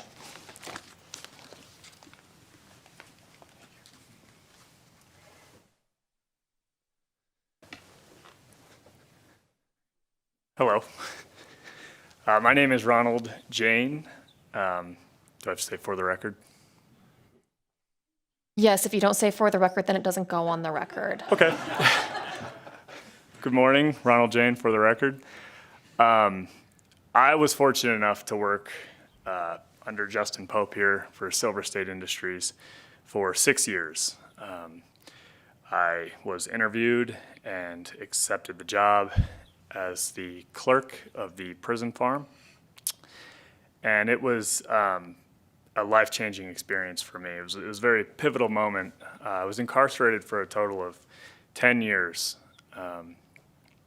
When I started working at the ranch, I wouldn't say that I was like, when I get out, I'm going to be a farmer. But the staff there let me grow with so many different opportunities. It was more than just purchasing clerk. The responsibilities of that job alone were scary at first. I couldn't believe as an offender that I was able to work closely with staff on the budget and day-to-day purchasing, and I mean, $1 million in hay over a year's span, and working on these big contracts. And I just really took into it, and it gave my life so much meaning in there. It gave me, every morning when I woke up, I just could not wait to get to that farm. And problems in the institution were something I wanted to stay as far away from as possible, because I treasured that job. And so when I started working there in 2011, I was trained to do all the day-to-day purchasing and got in depth with that, and then started to expand out and take interest in the BLM horse training program and what they do there. I became in charge of organizing everything from advertising, all the clerical things that are associated with adopting a horse out, and working hands-on with the horses as well. And then I got to operate heavy equipment, everything from large loaders to small forklifts, everything in between, farm equipment. And, I was trained and certified to be able to do that. And that was great too, because I thought, well, maybe when I get out, I'll have a future in operating heavy equipment, because I really enjoyed that. But where it all came together for me is we had a computer system in that ranch office that was very old and pretty much falling apart. Well, I saw a need there, and me and a fellow offender had dove in, and we were given the assistance and the ability from our bosses to develop a computer system. And that's where I discovered that I'm passionate about IT. And today, I'm an IT professional too with the state of Nevada. And that stems from that. I mean, had my bosses not been like, you have an interest and we have this need, let's make it happen, and encouraged me to be able to learn these IT skills, I would not have my job today and be as successful as I am. I'm extremely proud of that. The staff was just nothing but professional, and I watched sometimes our payroll numbers would creep up in the inmate payrolls, because we had retained guys that had lengthy sentences, because that's kind of in the key positions around the farm, we wanted that. So they could train new guys coming in and guys with shorter terms. But over time, we had kind of retained more and more of these longer sentences, and the payroll budgets were right there. And I saw us have to cut back a little bit, and those jobs, those key positions, became a little more diversified, which was good for the guys in those key positions. But it made me realize that this is a real world scenario with budget and how many inmates can have a job. I would have guys inside the institution come to me and say, "Can you get me a ranch job?" And I would say, not right now, because we are maxed out. But I'll tell you, when you give a guy incarcerated these kind of responsibilities, like animals that depend on them, it really does change the way they think and act. And it's so much more than just the money that I was making at the farm. And a lot of guys would say that. For me, I started at 60 cents an hour, and through the evaluation process every 3 months or so, I would come in and sit with my boss or Justin here, We would evaluate the performance over the past 90 days, 60 to 90 days, and a raise would be implemented if all the standards were met and everything like that. And I made my way up to $3.65 an hour. Now, out here, of course, that doesn't sound like much, but in there, I was able to live like a king. I was able to send money home to secure my future. And after that 6 years of working there, I was released and I had $15,000 in my bank account. So I was able to get myself an apartment and get on the road and, just everything I needed to get done, I could get done. I wasn't struggling getting out. I topped out, at that $3.65 an hour was great. And inside the institution, you are offered, certain items that you can purchase. Yes, you have the room and board and the Industries Fund and the Capital Improvement Fund and the Victims Fund. But after all that is said and done, it still, for me, was a great wage inside there. I mean, it took care of me and everything I needed. So, the experience was just as good as it could get, and that's really all I have to say about it. Well, thank you. We certainly appreciate you taking the time out of your day to come and speak with us and to share your story with us. Like I said before, no hard questions, but if anybody wants to say anything or ask Mr. Jane anything, I will open up the floor very briefly. Yeah, go ahead, Assemblymember O'Neill. Thank you, Chair. And Mr. Jane, congratulations to you, particularly on your story of being out and how well you're doing now. But just for background, can I ask you a couple questions? If you don't feel comfortable in answering them, feel free just to move on. But you said you were doing a 10-year term. How long were you incarcerated before you got the job there in Prison Industries and at the farm? And then how long did you work and then released, I guess, your total term? Ronald Jane, for the record, I was initially incarcerated in 2007, and I worked for the Nevada Division of Forestry for 3 years as a wildland firefighter. And then the prison farm for 6 years. There was, from 2007 to 2008 was 1 year in county jail. So that makes up the full 10 years. And I'm sorry, what was the second question? You answered it. I was just curious how your work history there, how long were you incarcerated before you got the job?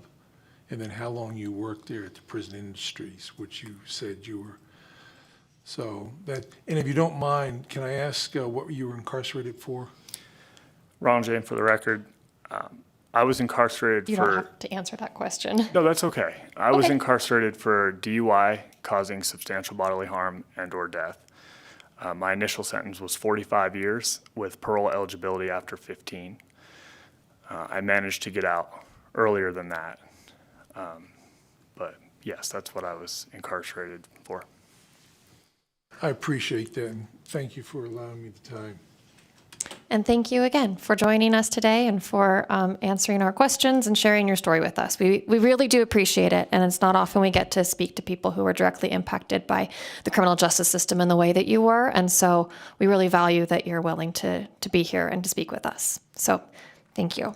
Thank you.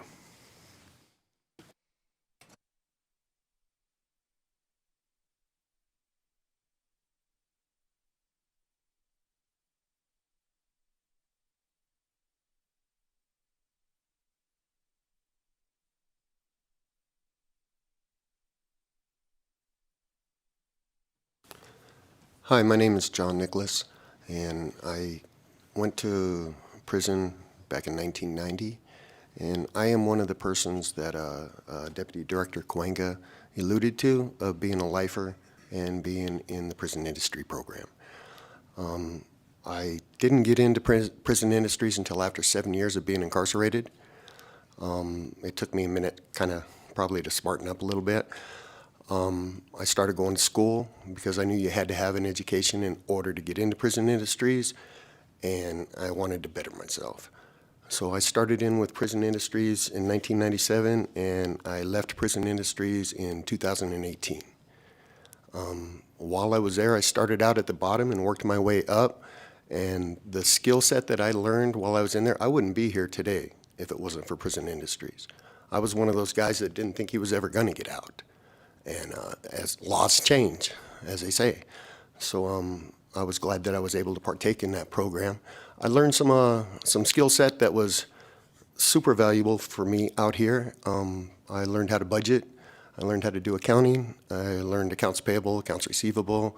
I learned computers, because when I went in 1990, not everybody had a computer on their desk, okay? So, and I picked up a set of skill sets while I was in there. I also, I started out at a lower wage and worked my way up as well, but I partaked into that prison industry PI program, where I was able to make money while I was in there, and I paid off a lot of my restitution while I was in there. So that was very helpful when I got out. Obviously, things had changed a lot in the 28 and a half years that I was incarcerated. And so when I did get out, you know, I was able to blend in and had marketable skills to achieve meaningful employment with, I currently work for Intuit now with the accountant professional team, and I build payrolls for accountants, okay? They were happy with the skill set that I picked up while I was incarcerated, to be able to, that I could utilize that in their operation and be able to develop, and I've been there now for almost 3 years. So I was able to save money. I walked out as well with money in my pocket. I had $5,000 to start. I mean, that's not a lot, but it sure is a lot more than what the $21 they give you for gate money, you know? So, and like I said, the experience itself with the computer experience that I learned while I was incarcerated and through the education in the prison industry program, it's worth so much more than what wages were. I mean, I lived high on the hog in there compared to everybody else. I mean, because you had a pay number, okay? And it actually, it stimulates the economy on the yard. People were like, what are you talking about? Well, you know, you got a laundryman. You got a guy that, you know, helps make sure your laundry comes back to you and stuff. So it did stimulate the entire economy on the yard, and we were able to take care of ourselves and send money home for our families. So, you know, I mean, I think that the program, like I said, I wouldn't be here today if it wasn't for that program. So, thank you. Thank you. Again, I just can't tell you how much we appreciate you all being here. And I will once again open it up briefly for any questions or comments, but I think you did a great job explaining that to us. So thank you. Good morning. Tim Taylor for the record. I was incarcerated for 13 years. 9 of those years I got the opportunity to work for Prison Industries, actually under Mr. Coenga while he was a supervisor there. Started out low as a purchasing clerk and worked my way up over the years. Shipping, custom quotes and drafting, administrative clerk, custom carpentry. When I first went to prison, my education was limited to just a GED. My work experience was limited to a carpenter in the construction trade, and as well as some time served in the Army in the infantry unit. The opportunities afforded to me working for Prison Industries allowed me to put myself through college. I not only earned a degree in welding technology through the prison program, but with Western Nevada College, I also earned 2 associate's degrees, one in management, one in business. And as well as all those years, I was able to send money home to them. Upon release from prison, within a month, when I applied for a job, temp agency placed me in a completely different industry that had nothing to do with prison industries, but the manufacturing background and work history that I was able to put on the resume, as well as my education, landed me the job. So it was in the aerospace industry with the forgings plant. Worked there for 2.5 years. Was recruited to another company from a previous plant manager to where I'm at now. I've been there, just celebrated my 8th year with them. Bought my first house 8 years ago. Met my wife 8 years ago. We married 6 years ago, and we have a son that is just now 4.5 years old. It's going to be 5. None of this would have happened if it wasn't for all the opportunities given to me through the Prison Industries Program. Thank you.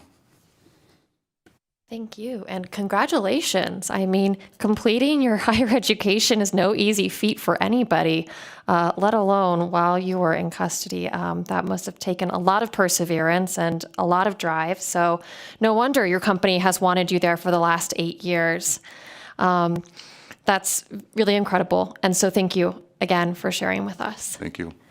And if there's anybody else who wants to chime in, I'm sure I speak for our whole committee when I say these things, but Vice Chair Nguyen also has something to say.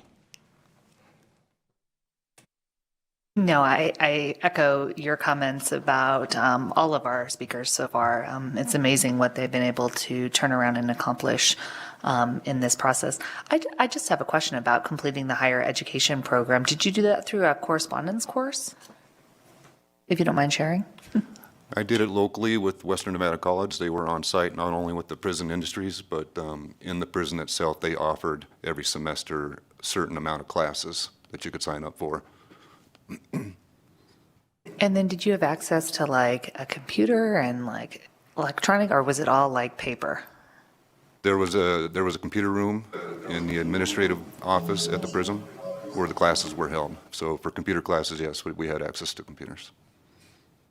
Thank you. I'm really excited to know that there are those partnerships. Thank you. Likewise. And Chair Scheibel, if I may, just a quick comment. Of course. Thank you. Thank you. I wanted to thank everyone for sharing their stories and to let you all know that I am personally committed to trying to replicate your success stories as much as humanly possible. We need to make sure that as many people have the opportunities to turn their lives around. So thank you for being a great example of what can be done. All right, thank you. We have one more speaker. Please go ahead when you're ready. Good afternoon. My name is Joaquin Webb.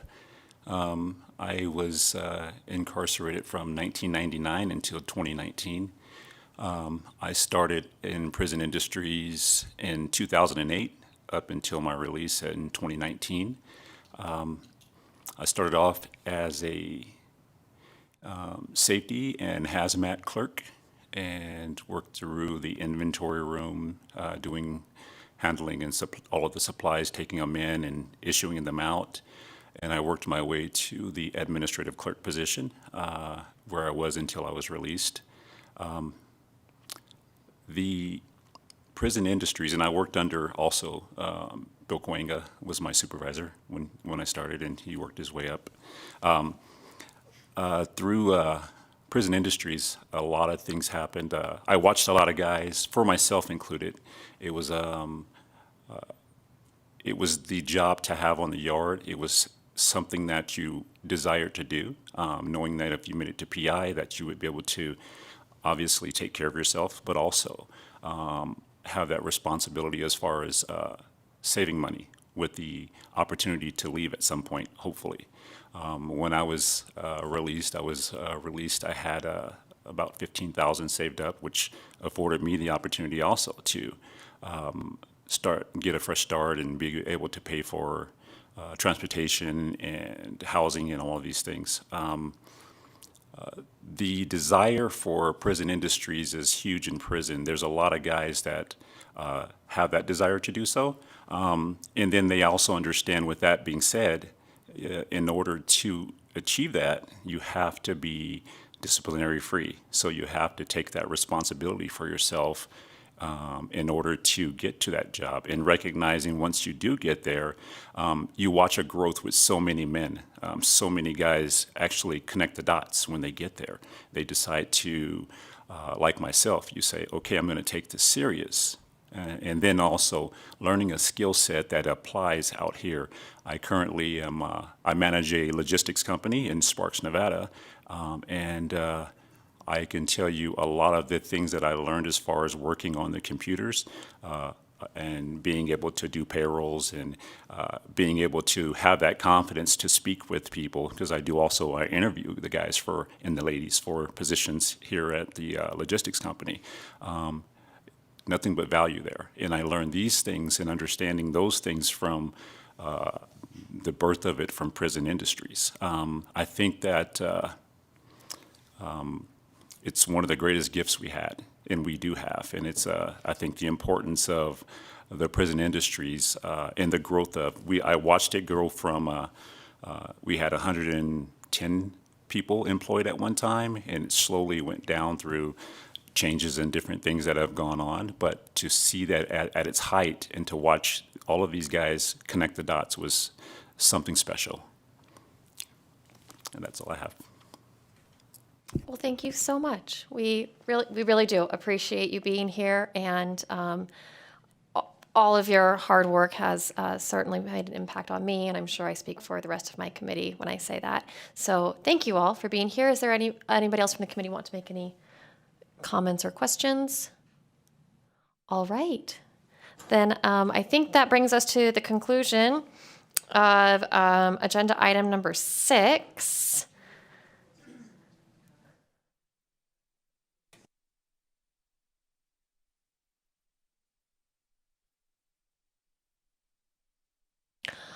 All right, and we are going to take a quick break for lunch. It's 12:08 now. I'm going to suggest that we start back up at 12:30. I know that's not quite half an hour. Okay, people want more time than that. So we will come back at a 1:45. All right, 1:45, we'll go back to our specialty courts presentation, and then we'll roll into gaming. And I think we'll be out of here on time. So I'll see you at 12:45.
All right. I will call this meeting of the Interim Judiciary Committee back to order. We don't have to take roll again, do we? Okay, great. I think I see everybody back, and anybody who is still filtering in, we will see you soon. We are going to go back to our presentation on the judiciary. Thank you to our presenters for being accommodating and allowing our friends from Silver State Industries to interlope and present early so they could get back to their jobs, which we're so happy to see them succeeding in. And so now we are going to talk about the specialty court programs, and I will hand it over to Ms. Dindari. Are you going to start? Or whoever's going to start. Go ahead.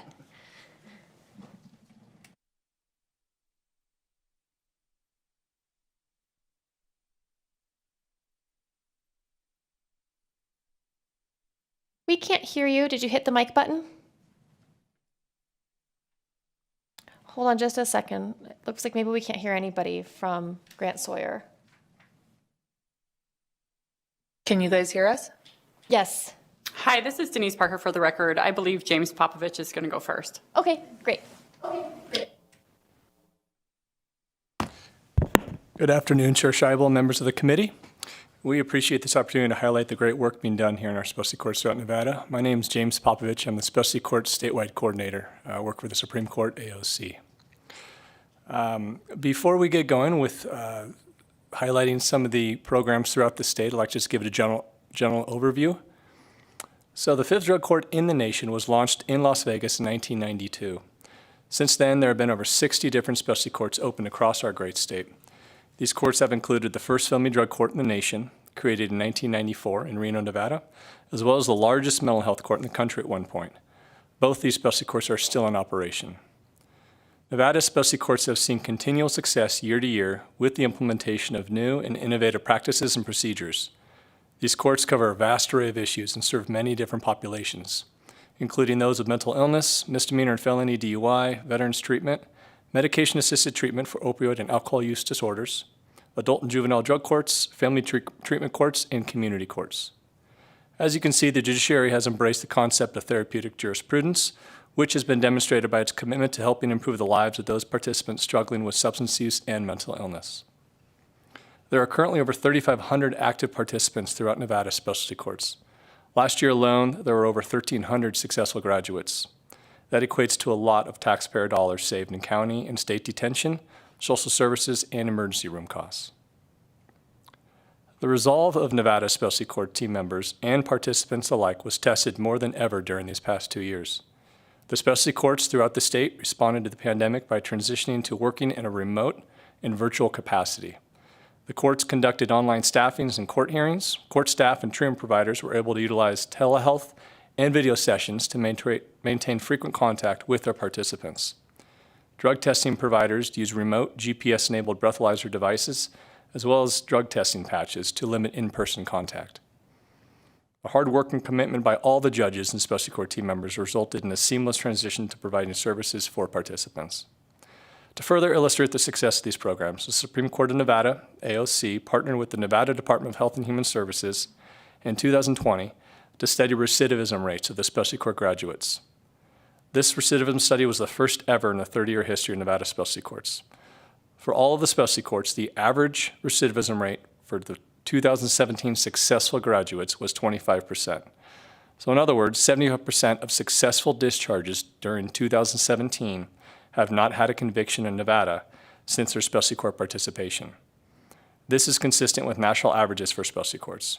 It further demonstrates that the Nevada general fund dollars approved at the state legislature in 2015, along with the revenue collected from administrative assessments, are good investments for our state. Looking ahead, Nevada specialty courts will begin conducting peer reviews in 2022 with the assistance of NPC Research, consulting firm in Oregon. The AOC will also be taking steps towards streamlining its program certification procedure. The state as a whole will continue to look for opportunities to strengthen the programs in the urban areas of the state, as well as developing the treatment and drug testing infrastructure in the rural areas. If I may, allow me to briefly address existing challenges for our specialty courts and those throughout our criminal justice system as a whole. Mental health capacity to treat those in need, especially in the rural areas. Some counties do not even have one psychologist or psychiatrist. Telehealth has certainly helped with these gaps in services. However, there is no substitute for in-person therapy, especially with our more vulnerable populations. Housing, housing, housing. I know we've heard it for some time now. It's difficult, though, to watch participants do so well in the specialty court programs, only to return to a home and neighborhood they came from where they were abusing illicit substances and or struggling to maintain their mental health. And the thing there, most of the participants actually are living in those environments, in those homes, as they're going through the program. So it is really amazing to see the success that they're able to achieve while still in those same environments. The third item that is definitely a challenge, again, for more of the rural areas is transportation, especially where there's lack of access on public transportation, bus lines and whatnot. And last but certainly not least, childcare. We find that the majority of those with children that miss their treatment sessions or drug testing is due to a lack of childcare. So thank you. That's all I have. From a statewide perspective, we do have 4 presenters. They are regional coordinators. The order of Ms. Veronica Lopez, she's a court program manager for Reno Muni Court, followed by Mr. E.J. Maldonado, specialty courts coordinator for the Western Regional Specialty Courts, Ms. Denise Parker, assistant court administrator with the 8th Judicial District Court, and Ms. Julia Dendria, specialty court coordinator with the 6th Judicial District Court. Thank you.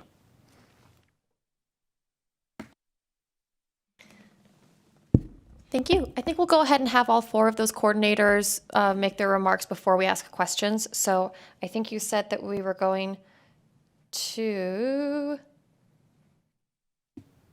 Who's first? Ms. Lopez? Oh, correct. Okay. Thank you, Chair. Go ahead, Ms. Lopez. Good afternoon. I'm not sure if you have my PowerPoint presentation or if I should share the screen to present my PowerPoint presentation. Go ahead and share your screen. Thank you.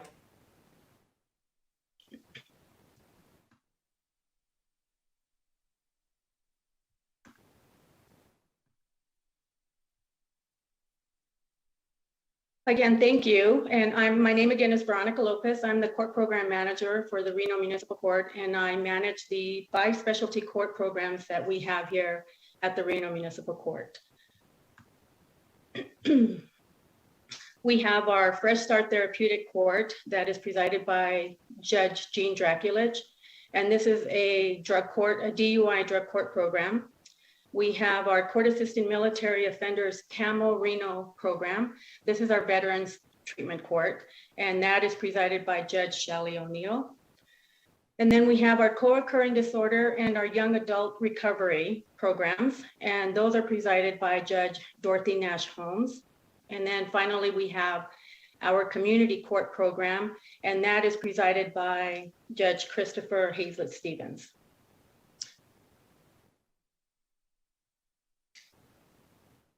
So we have our Fresh Start Therapeutic program here, and we have some statistics that we've outlined down below for your review. I'm not going to go over each one of these. In 2006, Reno Muni Court received AOC fundings to implement this program.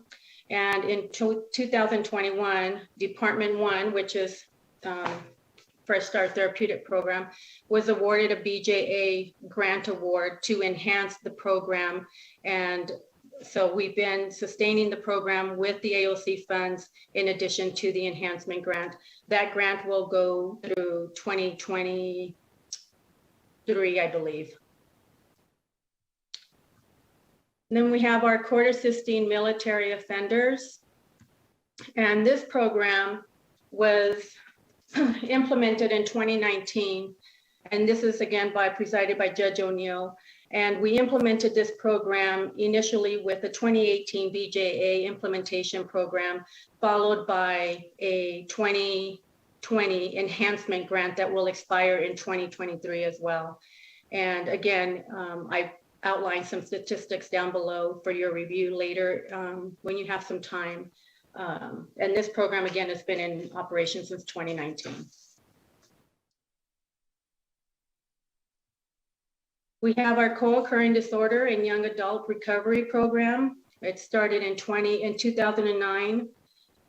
It is also an AOC grant funded. This program is not funded by any federal funds. It has served 601 people since 2011. And it's a standard court as well as its young adult recovery court, which was designed for offenders between 18 to 25 years of age. And again, below our statistics information. I will state that the statistic information I have below does not differentiate between the COD program and the YAR program, as the YAR program was just started its own funding program in 2021. So this data that I have below here is a combination of both programs. And then we have our community court program. Our community court program began in 2017. It received AOC grant funds to implement this program, previously known as the High Intensity Service and Supervision Program. In 2020, community court was awarded a US BJA grant to enhance the existing program. And this program is a program that we have offsite, and we hold it at our downtown community library every Wednesday morning. And it is supported by numerous community support providers that come every Wednesday to assist with linkage to services, depending on what their risk and needs are in this population.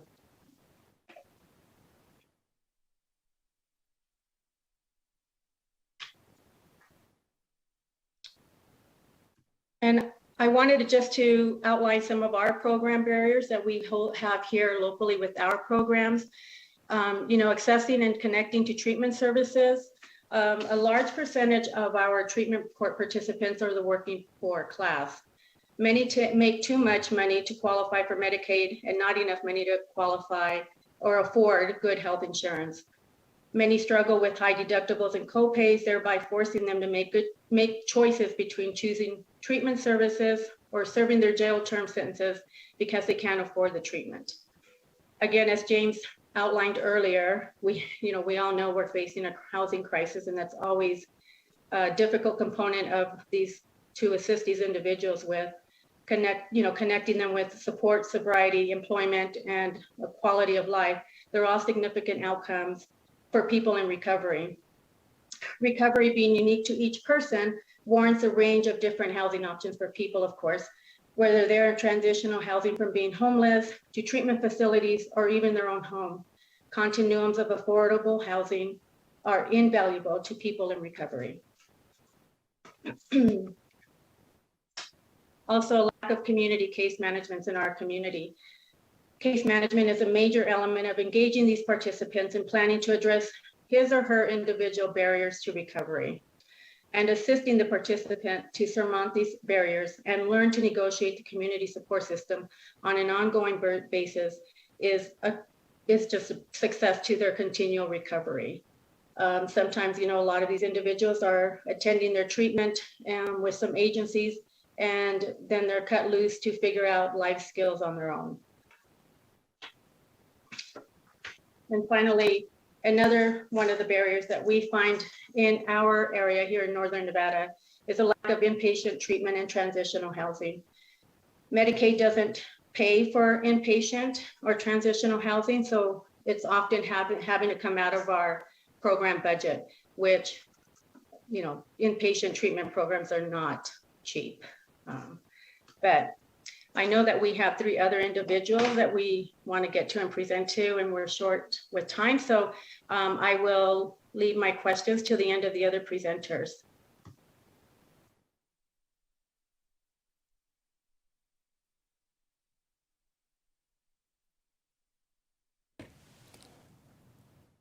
Chair Scheibel, next will be E.J. Maldonado with the Western Regional Specialty Courts.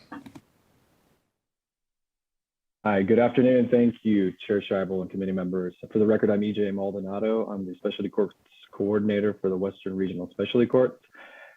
We cover 6 counties in the Western region: Carson City, Douglas, Story, Churchill, Lyon, and Mineral counties. We've been in existence since the early 2000s, and we started with the drug court. And I'm going to go ahead and share my PowerPoint. And please let me know if that shows up and then I can move through. Okay. So we have 4 different court programs underneath the Western Regional Specialty Courts. We have a drug court, a DUI diversion court, a mental health court, and a medication assisted treatment court. As you see to the right, those are the budget, or at least those are the funds that we are allocated, both from fee funded and general funds. We have 3 presiding judges at this time. Judges Blake and Breen are going to be retiring at the end of this fiscal year, and Judge Schumacher is going to be the sole presiding judge for the Western Regional Specialty Courts.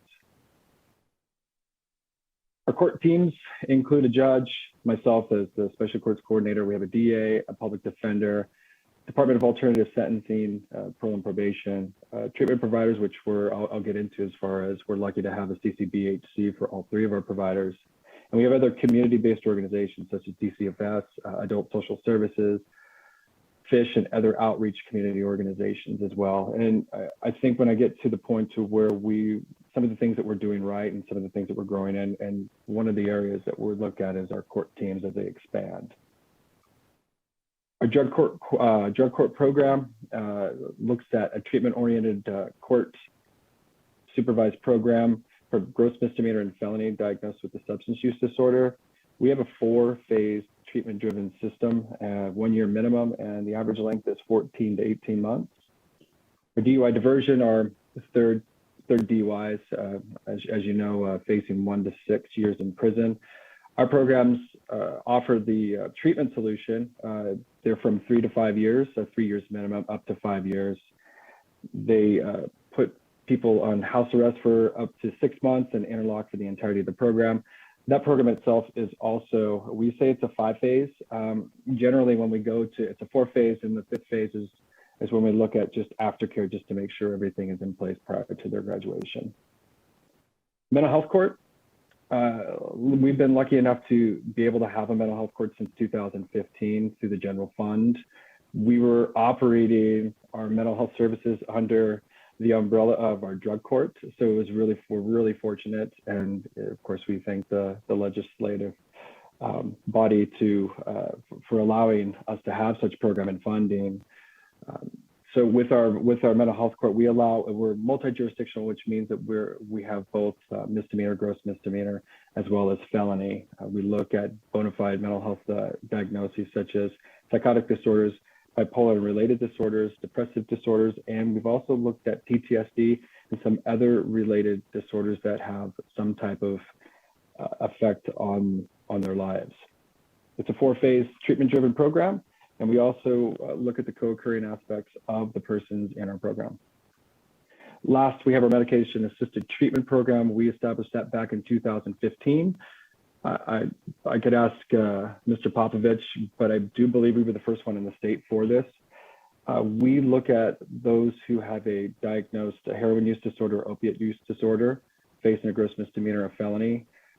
What we do is we still send them through the same treatment modality as far as groups, individual sessions, but what we do is we include Suboxone medication management.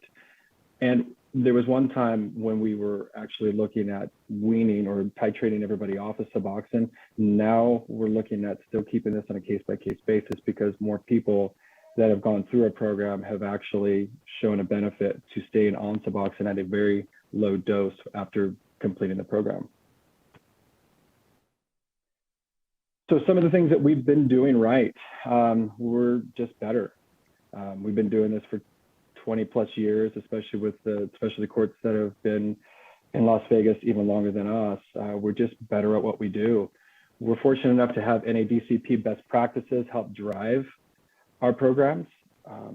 We've moved more towards a treatment driven, and it sounds kind of obvious, like we should have been doing this for a long time, but I feel that we were always cookie cutter. I felt like everything was on a time basis, and we made sure that everybody stuck to those timelines.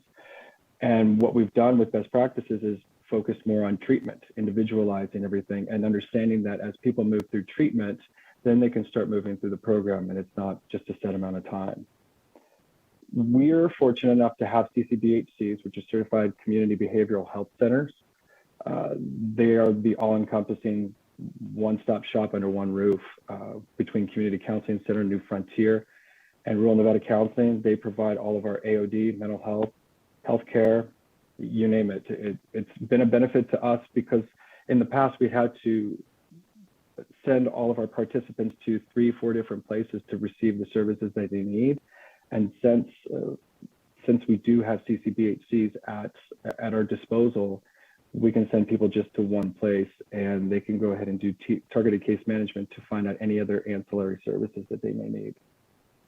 Graduated sanctions is a very big thing. My apologies as I go back forward. It's a very big thing because it takes a less punitive approach.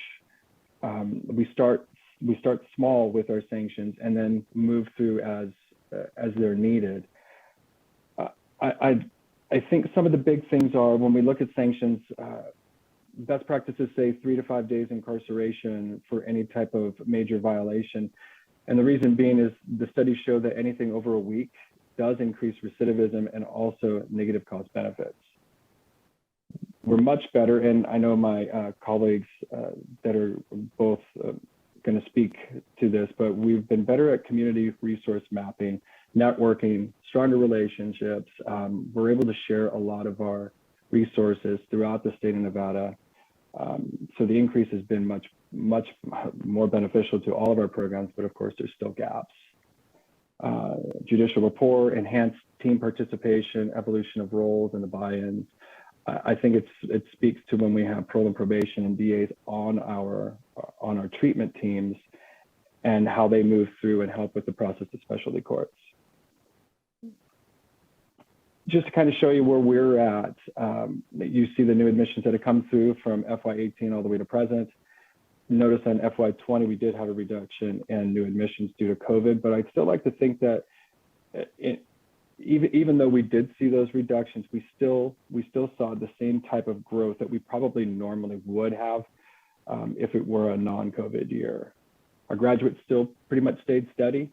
We had some reductions last fiscal because of that, but that again comes into how many people have come into our program in FY20. Terminations, I always like this number because I think a lot of people feel that our numbers are a little bit higher than what they normally are or what they actually are. People do stay in our program and are very successful. And as you see over the last 5 fiscal years, and I know we're only halfway through this one, the most terminations that we've had is 26, which speaks to the participation level and the want to stay in the program. Voluntary withdrawal, we saw 16 in FY20, and I think a lot of it still had to do with the fact that we were remote. There was a lack of face-to-face from the judge and the participant, and it was still kind of a learning curve on what we were trying to do in a difficult situation. So I think some of that lack of face-to-face contact did make an impact or had an impact on how many people wanted to stay in the program at that time. We conducted a needs assessment survey. It was very, very basic. It was we sent out a questionnaire to our participants in our programs, and what we found was everything that we knew that we needed anyway, between housing, food assistance, access to healthcare, employment assistance, educational resources, and financial assistance. So the challenges as I go into that too, I know James had already stated that we're looking at housing, emergency and short-term, access to healthcare, childcare, starter packs and basic needs, inequity of services and resources amongst counties. When we talk about housing and we talk about access to healthcare, childcare, and employment, I think one of the big things that I would like to point out is that what we ask our participants to do when they come into our program. Most have been incarcerated for anywhere from 1 month to 6 months as they're waiting through the process, the criminal justice process. And we're ready to get them out and start the program, but we're asking them to do so many different things. It's a tall order. I mean, anywhere from treatment, IOP is 9 hours of groups a week, testing 4 times a week, individual sessions, they do targeted case management, and we're asking them to find work. We're asking them to do a lot of running around as far as following up on referrals with other community organizations. And I feel it's a tall order, and I feel like unless we have certain things in place, such as emergency and short-term rental assistance, childcare financial assistance, So it allows people to have some type of childcare and attend groups and still also work a full-time job. And grocery vouchers and assistance.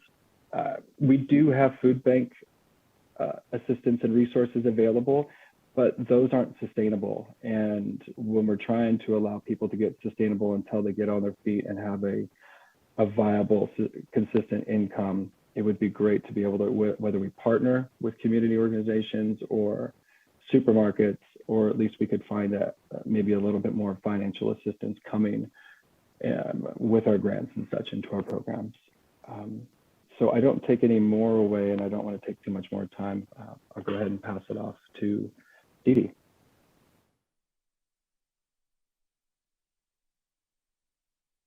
Denise Parker for the record. First of all, I'd like to thank the chair, the vice chair, and the committee for having us today, and to thank you guys for your continued support of specialty courts. They are so important.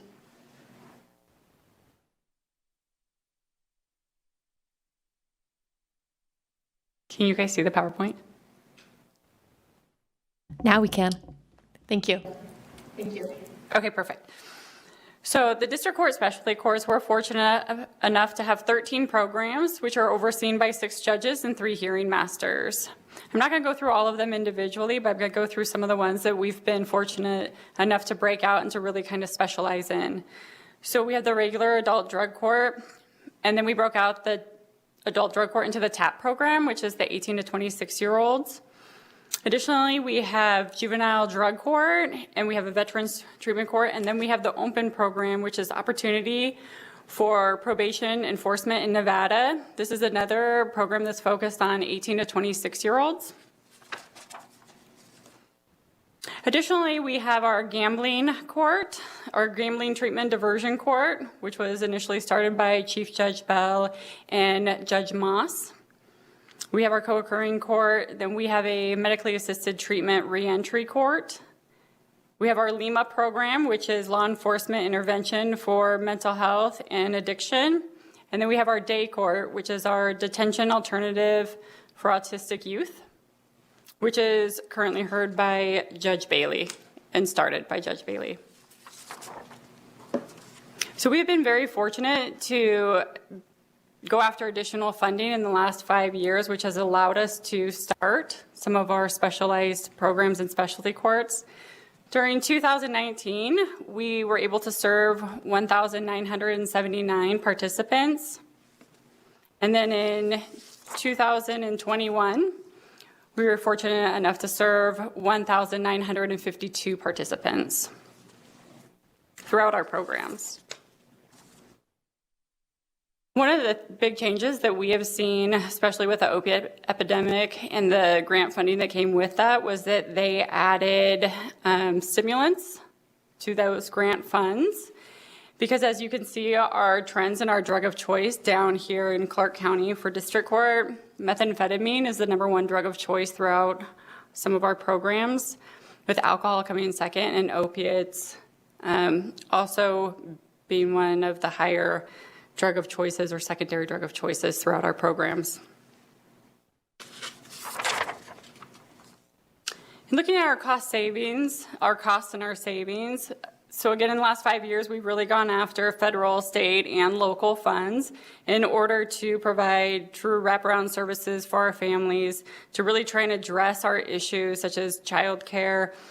We received a SAMHSA grant for our family treatment court, which allows us to provide in-home therapeutic services and wraparound services to the family, therefore eliminating that transportation and that childcare issues for the appropriate families that we can. We've also gone after inpatient funding from federal funds. We developed the LIMA program from a state grant. We developed the reentry medically assisted treatment court from an additional state grant. Then from additional state funds, we developed the gambling treatment diversion court, and we developed the day court utilizing administration fees. So those are just some of the things that we've gone after. And to highlight our SAPTA grant funds, we really are proud of the relationship we have built with the community to really address the housing issue, the transportation issue. We currently have 3 contracts that we partner with that provide on-site case management, transitional housing, and residential inpatient services. Therefore, when we have people that are really struggling, we're not trying to require them to go multiple places on a bus, or you get case management one place, you live a different place, and then you have treatment and drug testing. So we're really trying to address those barriers for our individuals. Currently, I'm looking at the cost savings to house an inmate in CCDC is $200 a day.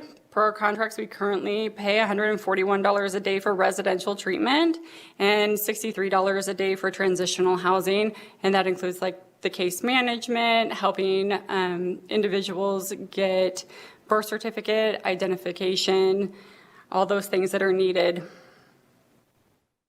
Right now, the SAPTA grant for residential and transitional housing services saves CCDC $3,824,339 in fiscal year 21.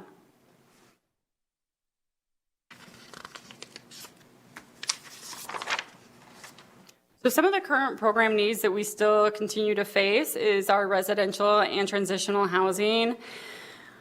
As of February 18th, the situation has changed a little bit. 2022, there were 135 individuals on the wait list at CCDC for residential treatment and/or supportive transitional housing. So our participants were waiting to start housing based upon either residential or housing. We need to improve our evaluation, so we're continuing to seek funding for a skilled and independent evaluator to make sure to come in and look at best practices and our outcomes every 5 years for the programs. We would like to look more at recidivism rates for our specific programs. So we're continuing to seek funding for a position to monitor new arrests, new convictions, and new incarcerations for participants. And then the other thing that we're really looking at and focusing on is the children's mental health. That is definitely something that we're in need of in Southern Nevada. There's a need to fund, train, and oversee and collect data on the adolescent treatment courts. We have mental health court for adolescents, a dual status court, diversion court, a treatment drug court, and our day court that currently we're not funding for dual status mental health courts and things like that. So our future program goals, we're looking to increase the transitional and permanent housing. We're looking to increase our residential treatment. We're looking to decrease our referral time from CCDC to treatment. I mean, our number one goal is to get participants out into the community, into treatment, and begin the recovery. Continue to update our program curriculums. We're continuing to look at specialized treatment for our populations, incorporate peer support and mentoring into more of our programs, to increase our oversight of participants, to continue to expand our judicial staff. Right now, we currently are in need of judicial staff to oversee some of our other programs, like our juvenile programs, and to expand our programs. And we want to continue to monitor and evaluate our specialty courts. So for us, specialty works, that's definitely a passion for district court. I think that everybody really supports it. As my teammates across Nevada have mentioned earlier, our communication, the support, our resources, we continue to work together and look at different ways that we can help our participants. Thank you.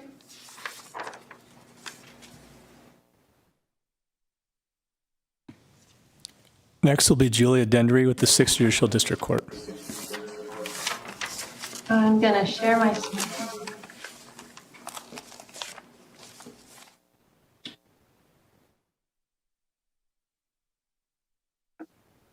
Okay.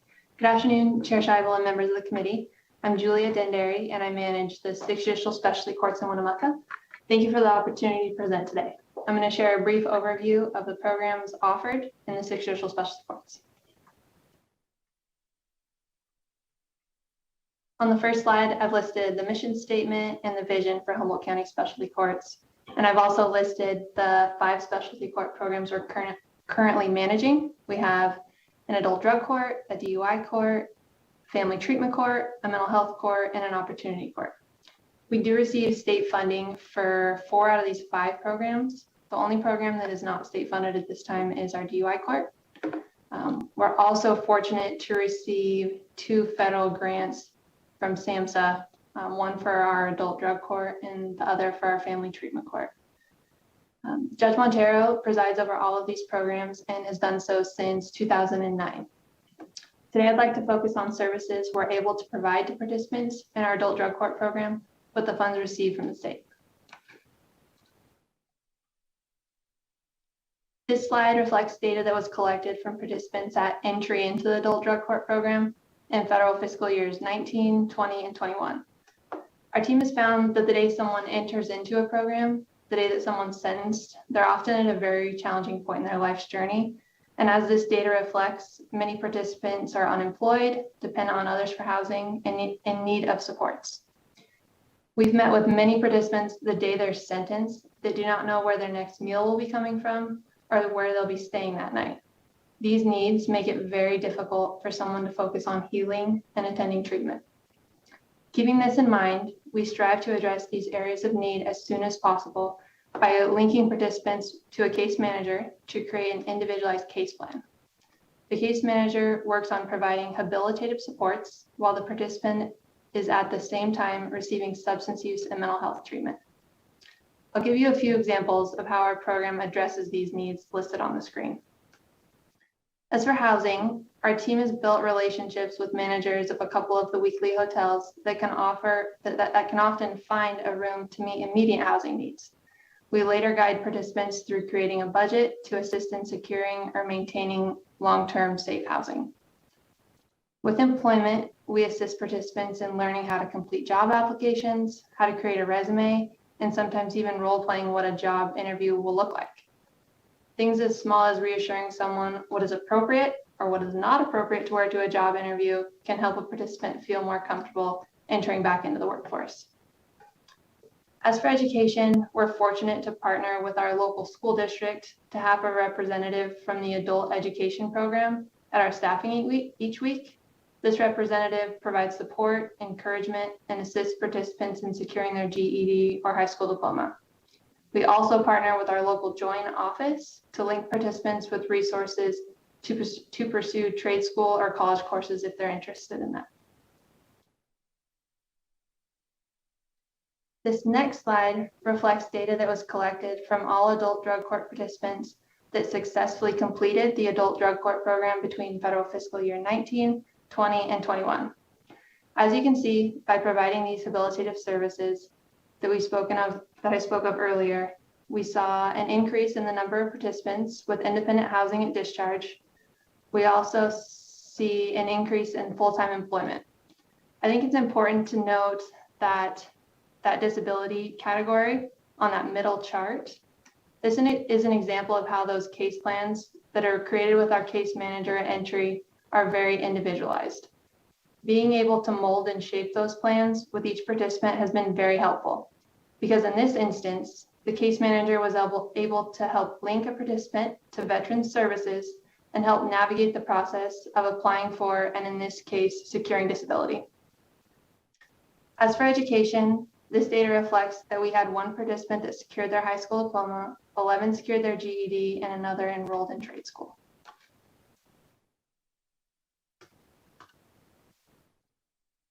To finish up, I'd like to recap on the services we're able to provide to our participants as well as areas for growth. We're able to provide substance use, mental health treatment, and parenting classes through a local nonprofit that does a fantastic job. We've already spoken of the case management, housing, and life skills that help strengthen that engagement in those treatment services. And I've listed areas for growth as well. Transportation has been challenging for us because we do not have a local bus system. Our taxi service closed down during COVID, and we seem to have maybe 1 Uber or Lyft driver every couple of months in Winnemucca. EJ mentioned in his slides earlier the need for childcare. Our community struggles to provide childcare, specifically for the ages of 2 years and under. We had a recent example of this just in the last week. We have a woman early in our programming that has made tremendous progress in her goals. In the past couple of months, she's engaged in treatment, she's secured employment, she turned her hot water back on in her home, and she's been loaned a bicycle that she's using to get to and from treatment requirements, the laundromat, and the grocery store. Last week, in an emergent situation, her children were placed in her sole care.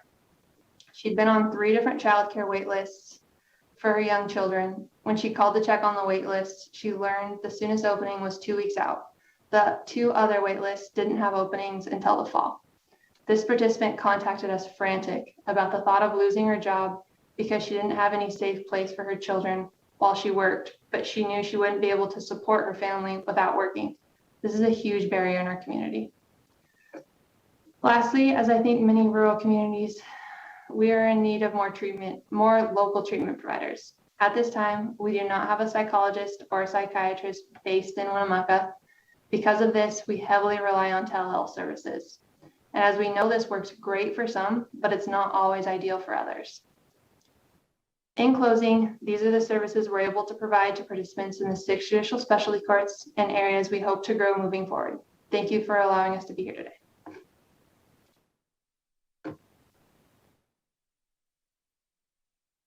Chair Scheibel, committee, that does wrap up our presentations. We welcome any questions. All right, who has questions for our presenters? Anybody on Zoom? Not seeing them raise hands, so we'll go down to our colleagues in the South. Any questions? Thank you. I do have a question, Chair, if that's okay. Of course. Rochelle Wynn for the record. Thank you guys all for those presentations, and I know housing has become a huge problem. I don't remember who mentioned something about Medicaid and not being able to cover certain housing programs, or was it inpatient? Can maybe someone elaborate on that? Anyone? Anyone want to step up, unmute themselves? James Popovich for the record. Yes, this is Veronica Lopez with the Reno Municipal Court, and I believe it was myself who mentioned that Medicaid does not cover inpatient treatment programs. So a lot of times we resort to the program funds to pay for those out of pocket for those individuals that need those services. And as I stated, a lot of our participants are on Medicaid, but then a lot of them who have jobs don't make too much to be on Medicaid, and then don't make enough to have good quality insurance. So that is a problem in our area, in our programs. Do any of the those that are on the exchange that are signing up for, I guess, those Medicaid, so it's not included? Are there other states that include Medicaid coverage for inpatient treatment that you're aware of? Again, this is Veronica Lopez for the record. You know, I can't answer that. I'm not familiar, or I'm unclear as to what other states Medicaid pay for inpatient, whether they pay for inpatient or not. But you know, I can certainly look into and call other surrounding states around Nevada. Maybe other fellow coordinators here that are with me might be able to answer that, or maybe even James, perhaps. I think that would be really helpful for the committee to understand kind of what some of our surrounding states and what kind of Medicaid coverage that other states do in this area. And then I just have another question. I think someone mentioned this, but if you want to create an additional specialty court, do you have that authority under current existing like NRS to be able to do that? Or do you have to come back to the legislature every time if you want to create like a new specialty court? Thank you for the question, Vice Chair. James Popovich for the record. No, there's existing legislation to allow for trial courts to launch their programs. Legislation for veterans courts, mental health courts, drug courts. So it does exist, and they do not need to come back to the legislature to request that. Are those explicitly like said what courts, like let's say you wanted to do an education court or a youth offender court, is it broad enough authority that you're able to do that? James Popovich, for the record, it does. It is broad enough authority. Vice Chair, I'd be happy to provide I have a list of all the statutes that, statutory authority that drive all of our specialty courts. Thank you.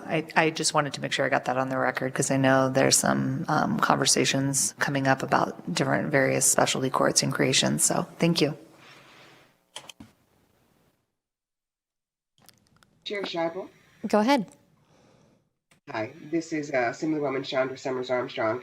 There was a mention earlier that in emergency situations, some of your participants in these courts, you all are able to, in many cases, find them housing in daily weeklies.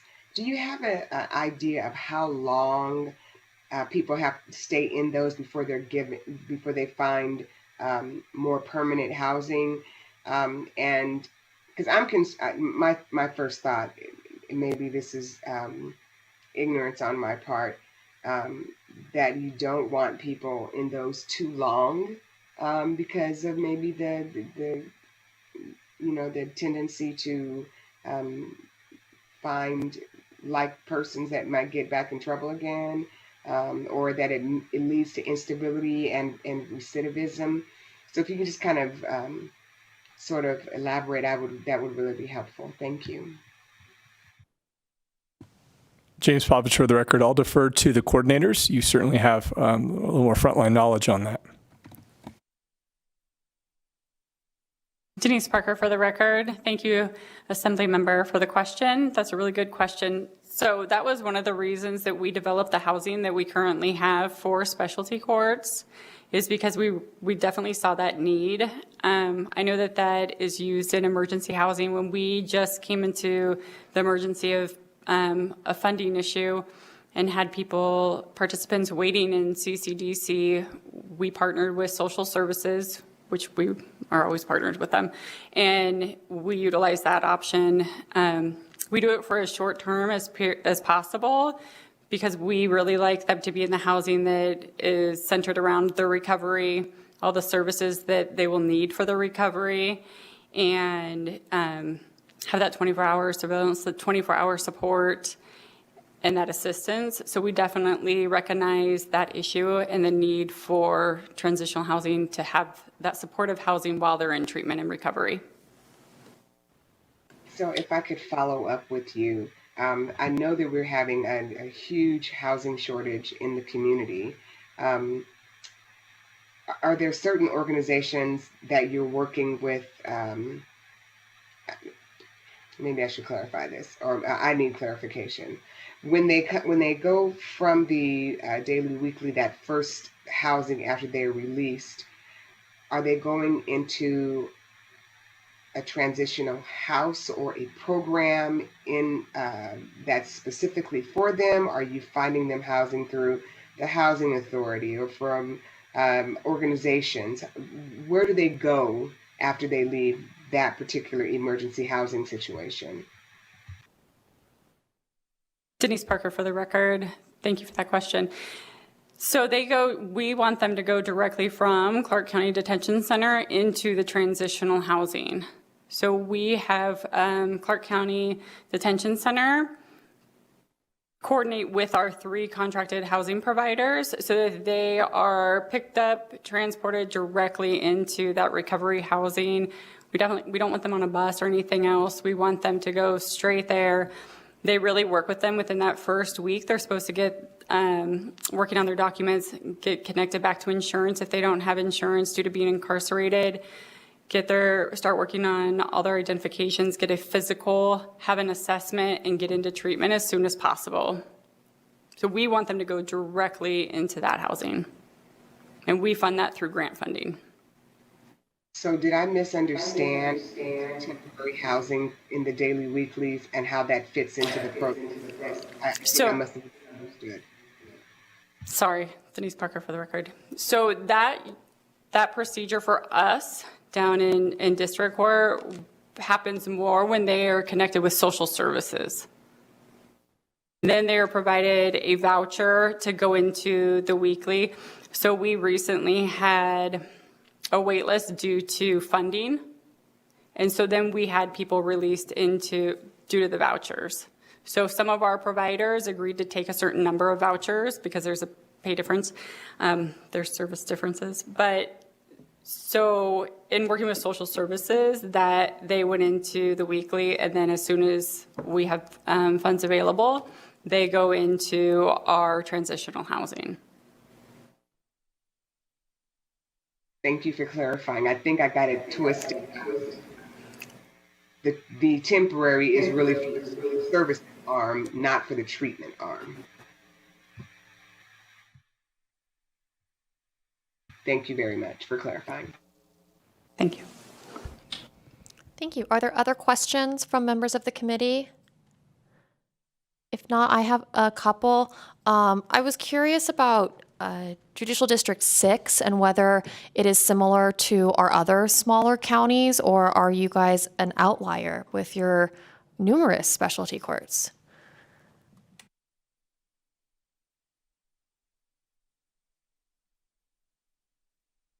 Chair Scheibel, this is Julia Dendary for the record.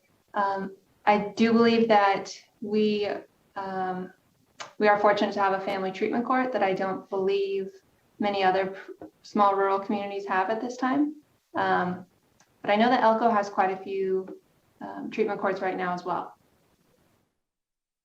And I was wondering if all of our coordinators could give us a sense of how many people are in each of these programs. I mean, I've sat through drug court calendars in multiple courtrooms, and in some of the smaller jurisdictions, there are 4 or 5 participants, and in some of the larger ones, there are more participants than they can call in the 2 hours while I'm sitting there. So if you guys could just give us a rough estimate so we can get a picture, that'd be great.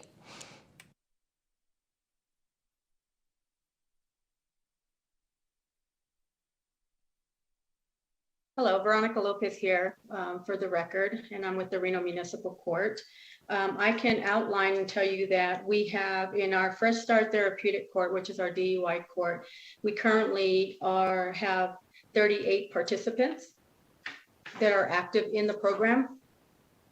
In our co-occurring and young adult recovery program, we currently have 23 total. In our community court program, that one's kind of a little different than our other specialty treatment courts. This program is, like I mentioned earlier, we hold this community court program at the downtown library every Wednesday morning. And the idea behind community court is to link individuals that are in and out of our court system for quality of life type violations. And what we do with these individuals is that they're cited into community court to link them with immediate services, community resources, whether that is IDs, birth certificates, SNAP, Medicaid, VA services, mental health services, substance abuse services, job training, primary care. So we have probably anywhere from 15 to 22 community providers who volunteer their time and come down to assist community court to provide these services for our providers. So to answer your question in community courts, on a monthly basis, we probably serve over 200 participants in community court. And some of the sentence could be anywhere from 2 months to 6 months, depending. And the sentence on those cases are comply with your appointments, go to your primary care, comply with your treatment, mental health or substance abuse. And so long as they're complying with these conditions of the services that they are in need of, there is no punitive sentence that is given to them. And if there are any missed appointments or they're non-compliant with their conditions of their sentence, the sentence is community service, and it's giving back to the community, restorative justice. So there is no jail time or fines that are ever ordered in community court. And then our last program that I'm going to speak to is our Veterans Treatment Court, our court assisting military offenders. And we currently in that program have 28 participants, 28 veterans, I should say. Thank you.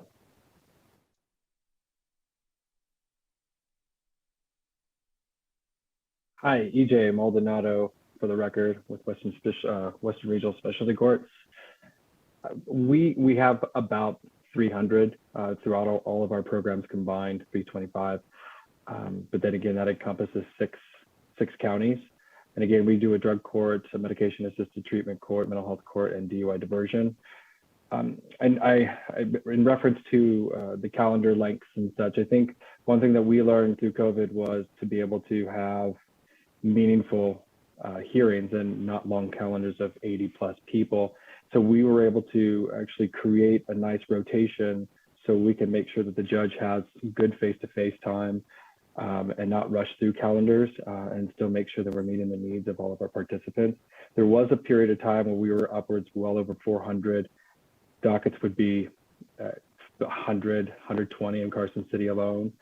And it was very difficult to try to get everybody through because we only had a courtroom for an afternoon, given the fact that we travel amongst all of our 6 counties. So we're just borrowing courtrooms at that time and court personnel. So it made it a little bit more difficult and it was a different dynamic. But I feel like we've got a pretty good handle on things in regards to our numbers and making sure that we're as effective as we can be as a court program. Thank you. This is Julia Dendary for the record. On behalf of the 6th Judicial, we have roughly 50 participants amongst all of our programs right now.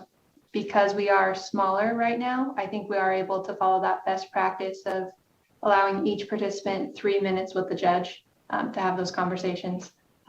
So that's our population right now. Thank you. Denise Parker for the record, District Court. For our stats of 2021, so from July 1st, 2020 through June 30th, 2021, we served 1,952 participants. In adult drug court, we served 486. In our transitional age program, we served 84. In our felony DUI program, we served 350. In our mental health court, we served 187. In our veterans treatment court, we served 65.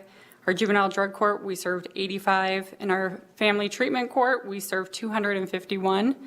And in our child support court, we served 1. And in our co-occurring disorders court, we served 77. In our open program, there was 38 participants. In our Lima program, there was 212 participants. In our MAT reentry, we had 87 participants. And in our gambling treatment diversion court, there was 11. And in day court, there was 18 participants. Thank you. Chair Scheibel, you certainly touched on a great point here. The best practices that were put out by the National Association of Drug Court Professionals in 2013 and 15, respectively, 2 different volumes. One of them has to do with judicial roles and responsibilities and length of court interaction. If you allow me, I'll read two sentences here. In a study of nearly 70 adult drug courts, outcomes were significantly better when the judges spent an average of at least 3 minutes and as much as 7 minutes interacting with the participants during court sessions. That study was a 2012 study. And what we're told as well, and certainly what we see, is that the relationship between the judicial officer or the master hearing and the participant can be just as impactful as the one with their primary therapist. So I think you're touching on a great point, whereas if we have too big of dockets, it's certainly going to take away from that interaction they have with the judge. Thank you. Thank you. And that wasn't even my purpose, but I was going to touch on that too. I mean, 3 minutes is actually not a terribly long time.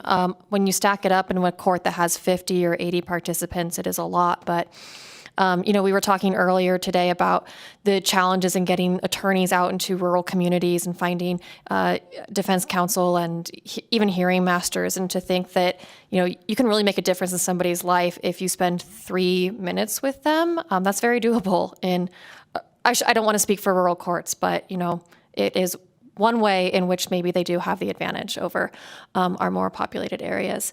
And so I just want to thank all of you for doing that hard work and for spending that time with people. Are there other questions? All right. Not seeing any other questions. Thank you all for your presentation. We will move now to our second to last item on the agenda, I think, which is a presentation two presentations related to gaming. And we will start with, are we starting with the Nevada Resource Association? Are they here? Yeah, hi, this is Virginia Valentine, and I'm ready to start, Madam Chairwoman, if you are ready. Did you say that you are? Okay, great. I am. Go ahead.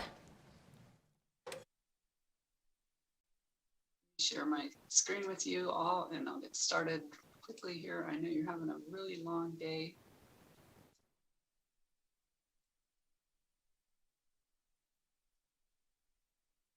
Okay, can you all see that? We can see it, but we're having a little bit of trouble hearing you. It seems like we lost our good connection that we had earlier in the day. I don't know if there's any. Well, let me see if I can speak up then. I don't know if there's anything broadcast can do to help. Otherwise, speaking up might just be the way to go. Okay, I will speak up. Try to keep everybody going here this late in the afternoon. So I want to thank you all for having me here today. I know you've got a long meeting, so I'll try to go through this very briefly. Unfortunately, during the pandemic, we weren't able to spend as much time with you as we wanted. So I want to take a minute to answer the question, what is the NRA? It's a question I'm actually asked a lot. We sometimes are confused with the gun people. That's not us. I also want to cover the industry's economic and employment contributions to the state of our recovery, and lastly, why the legislature and our work with you and your colleagues is so important to us. This is the mission state of the Resort Association. We're basically just a trade association for resort hotels with gaming. We advocate for the industry in Nevada. In terms of who is in the NRA, we represent 77 properties statewide. That's about 22 corporations. The members vary from very large multinational, international companies like MGM Resorts International to individual properties with individual owners like South Point and the Atlantis and others. Our members generally refer to themselves as integrated resorts because they offer a wide variety of experiences for guests. It's more than hotels and gaming. It's also entertainment venues, restaurants, retail, meeting and convention space, and other types of attractions and experiences. The NRA members also serve on several state and local boards. Some of those are a result of legislation. For example, the Reno Sparks Visitors Authority and the Las Vegas Visitors and Convention Authority, both are in statute that designate a number of seats to NRA members. We also serve on a number of interim committees that are created by the legislature. Two recent examples are the Committee on Sustainable Transportation Funding Alternatives Advisory Work Group, that's AB 413, and the Regional Transmission Coordination Task Force, which came out of SB 448. So we want to thank you all for including us when you do create these interim committees. They're very important to us.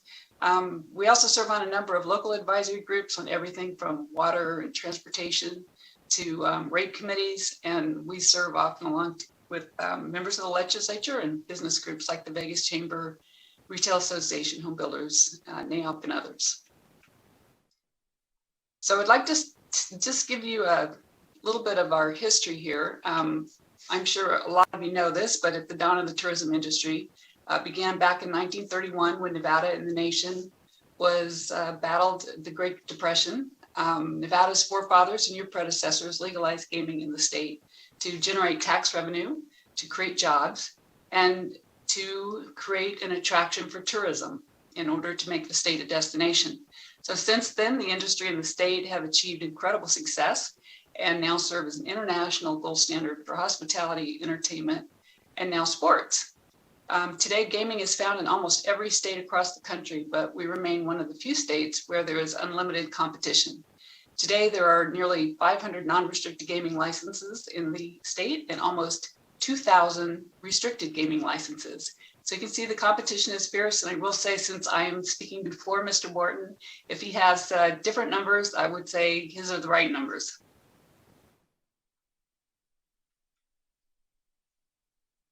Here's a look at what public spending and revenue flow from the gaming industry.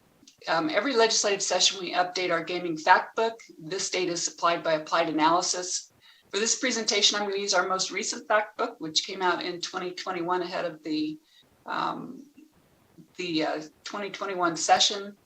This represents a period pre-pandemic, and when it's a fiscal year, I'm talking about 2020. It's the most recent we have. Will be updated again this year. And again, these are pre-pandemic values, so they'll give you kind of a gauge of where we're trying to recover to.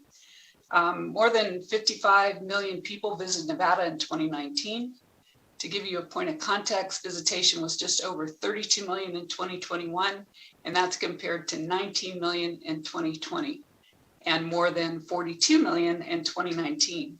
Direct visitor spending statewide totaled more than 42 billion annually, and the large visitor spending categories highlighted here reflect the tax contributions to state and local government finances that are directly attributable to gaming and the tourism industry.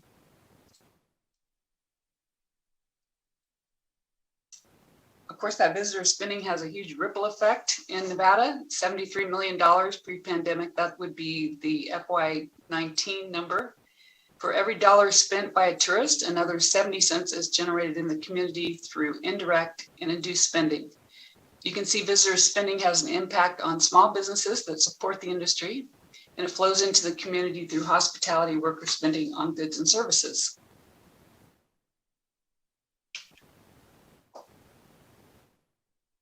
Here's a look at the employment impacts.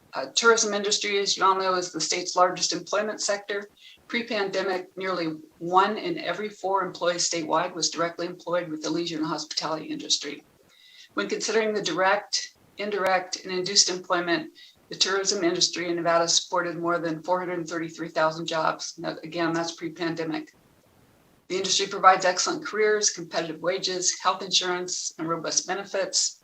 Pre-pandemic wage and salary payments reached nearly $20 billion, and the industry paid more than $1 billion in health benefits alone. When we look at the industry's contribution to the state general fund in FY20, that figure is $1.4 billion. It's important to note that these values reflect activity again through June of 2020, which includes approximately 4 months of pandemic-related impact, including 78-day period of complete closure, which was followed by months of reduced capacity. The resort industry accounted for approximately 34% of all state general fund revenue, or about 1/3 of the state's general fund. This is a breakdown so you can kind of see where that number comes from. I don't want to spend a lot of time on it, but you can see that this represents the general fund through all general business taxes as well as the gaming taxes. The percentages are shown here are the industry share of the total funds connected for that category. Looking at gaming specific contributions, and this includes both state and local revenues, our industry contributed $1.3 billion in FY20. Room taxes account for the largest share of that. Room taxes are critical for marketing Nevada as a destination and attracting visitation, but they also support critical state and local government services and infrastructure. For example, room taxes collected in Southern Nevada have generated more than $1.4 billion in revenue for the Clark County School District Capital Projects Fund since 2000. I'd like to also note that the resort industry pays the same business taxes and fees as other industries in the state, such as business licensing fees and property taxes. Arguably, the resort industry is one of the largest contributors to these revenue sources as well. In Southern Nevada, resorts are 8 of the 10 largest property taxpayers, and in Northern Nevada, resorts hold 4 of the top 8 spots. One of the other contributions of the resort industry is in total capital investments. And here in this table, you can see that it's a very large contribution. Over the course of the next several years, we expect to see $15 billion in tourism-related capital investment projects statewide. 45 projects are targeted completion dates on or before 2024. The LBCBA recently released a report highlighting more than $4.5 billion in new projects. Those will add about 7,600 hotel rooms and about 800,000 square feet of convention space in Southern Nevada by the end of 2020. And these projects are, of course, very vital to job creations because they create not only new hospitality jobs, but also construction jobs and other jobs in the construction industry and the community as well. I want to talk a little bit about where we are in the recovery and what that means. I think you've all seen headlines, and I'm sure Mr. Morton will talk about the record gaming win of over $1 billion a month. I wish it was 100 billion, a billion a month.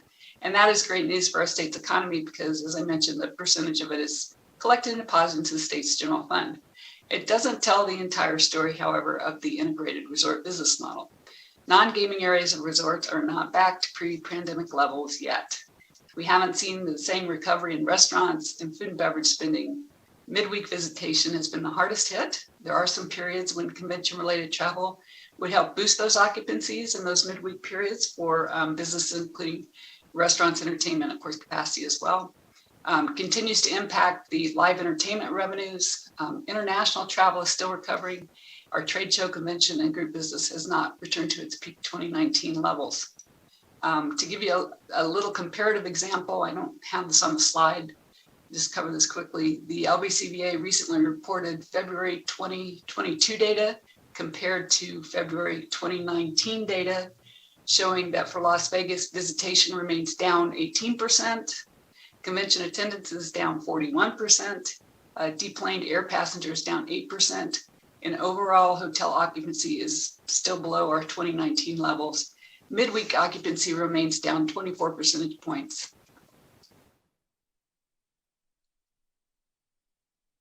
So the headlines on gaming revenue alone don't tell the whole story. Things are definitely trending in the right direction, which is great news, and we're very optimistic about a full recovery. So in addition, I'm sure I noted it was mentioned in some of the other presentations you had today, we are experiencing a critical labor shortage and supply chain challenges. So we're also watching gas prices, inflationary pressures, the conflict in Ukraine, to see if any of these factors impact visitation. So there's a lot of good news though too. Again, we're on everything's trending up. The return of meetings and trade shows is coming, the upcoming NFL draft, and of course F1 Formula One race been now announced in November. So lots of good news there. And then I want to talk about our legislative engagement. So one of the things I hope to leave you with today is the depth and breadth of the legislature's impact on the gaming industry. As you all know, we're active at the state legislature with representation from R&R partners and the Furrow Group, and then all the members employ their government affairs teams also. We appreciate the open lines of communication with you as we share a perspective on bills, and want to thank you for the time many of you took during the last session to reach out personally, virtually, by text. It was a challenging session in many ways to communicate for everyone, and we do appreciate your work. A lot of people think that the NRA works primarily on gaming bills. Gaming bills are extremely important to the industry, but the resorts are impacted by a broad range of legislation. Unfortunately, we weren't able to conduct back of house tours during the pandemics. Many of you are probably aware that an integrated resort hotel operates much like a city with utilities, physical plants, safety and security systems. We work with a large number of employees and guests, tenants, vendors, entertainment, IT systems, transportation services, and much, much more. So I think that helps explain how almost every major policy bill has some impact on the resorts. Every session, with help from our lobbying team, we, of course, like a lot of associations, go through long list of bills and evaluate their impact on our members' operations and the effect on employees. In 2021, we engaged on more than 100 priority bills that range from employment and labor, taxes, civil actions, energy, healthcare, short-term rentals, gaming regulations, many other areas.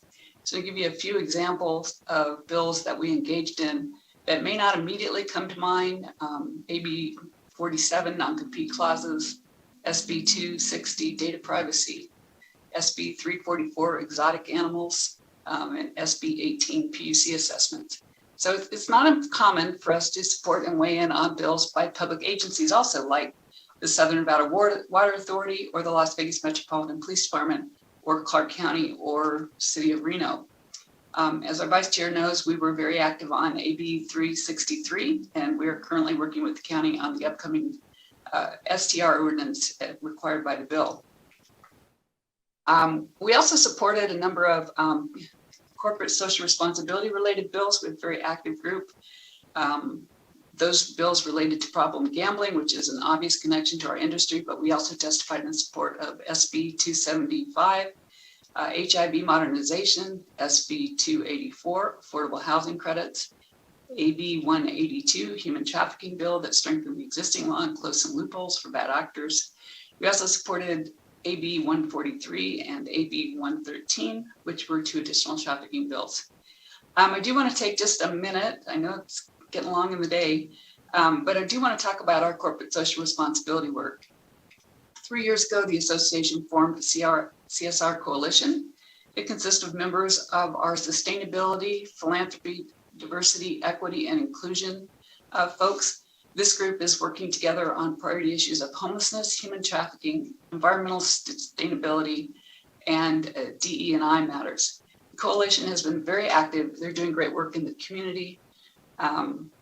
One of their recent activities was on human trafficking.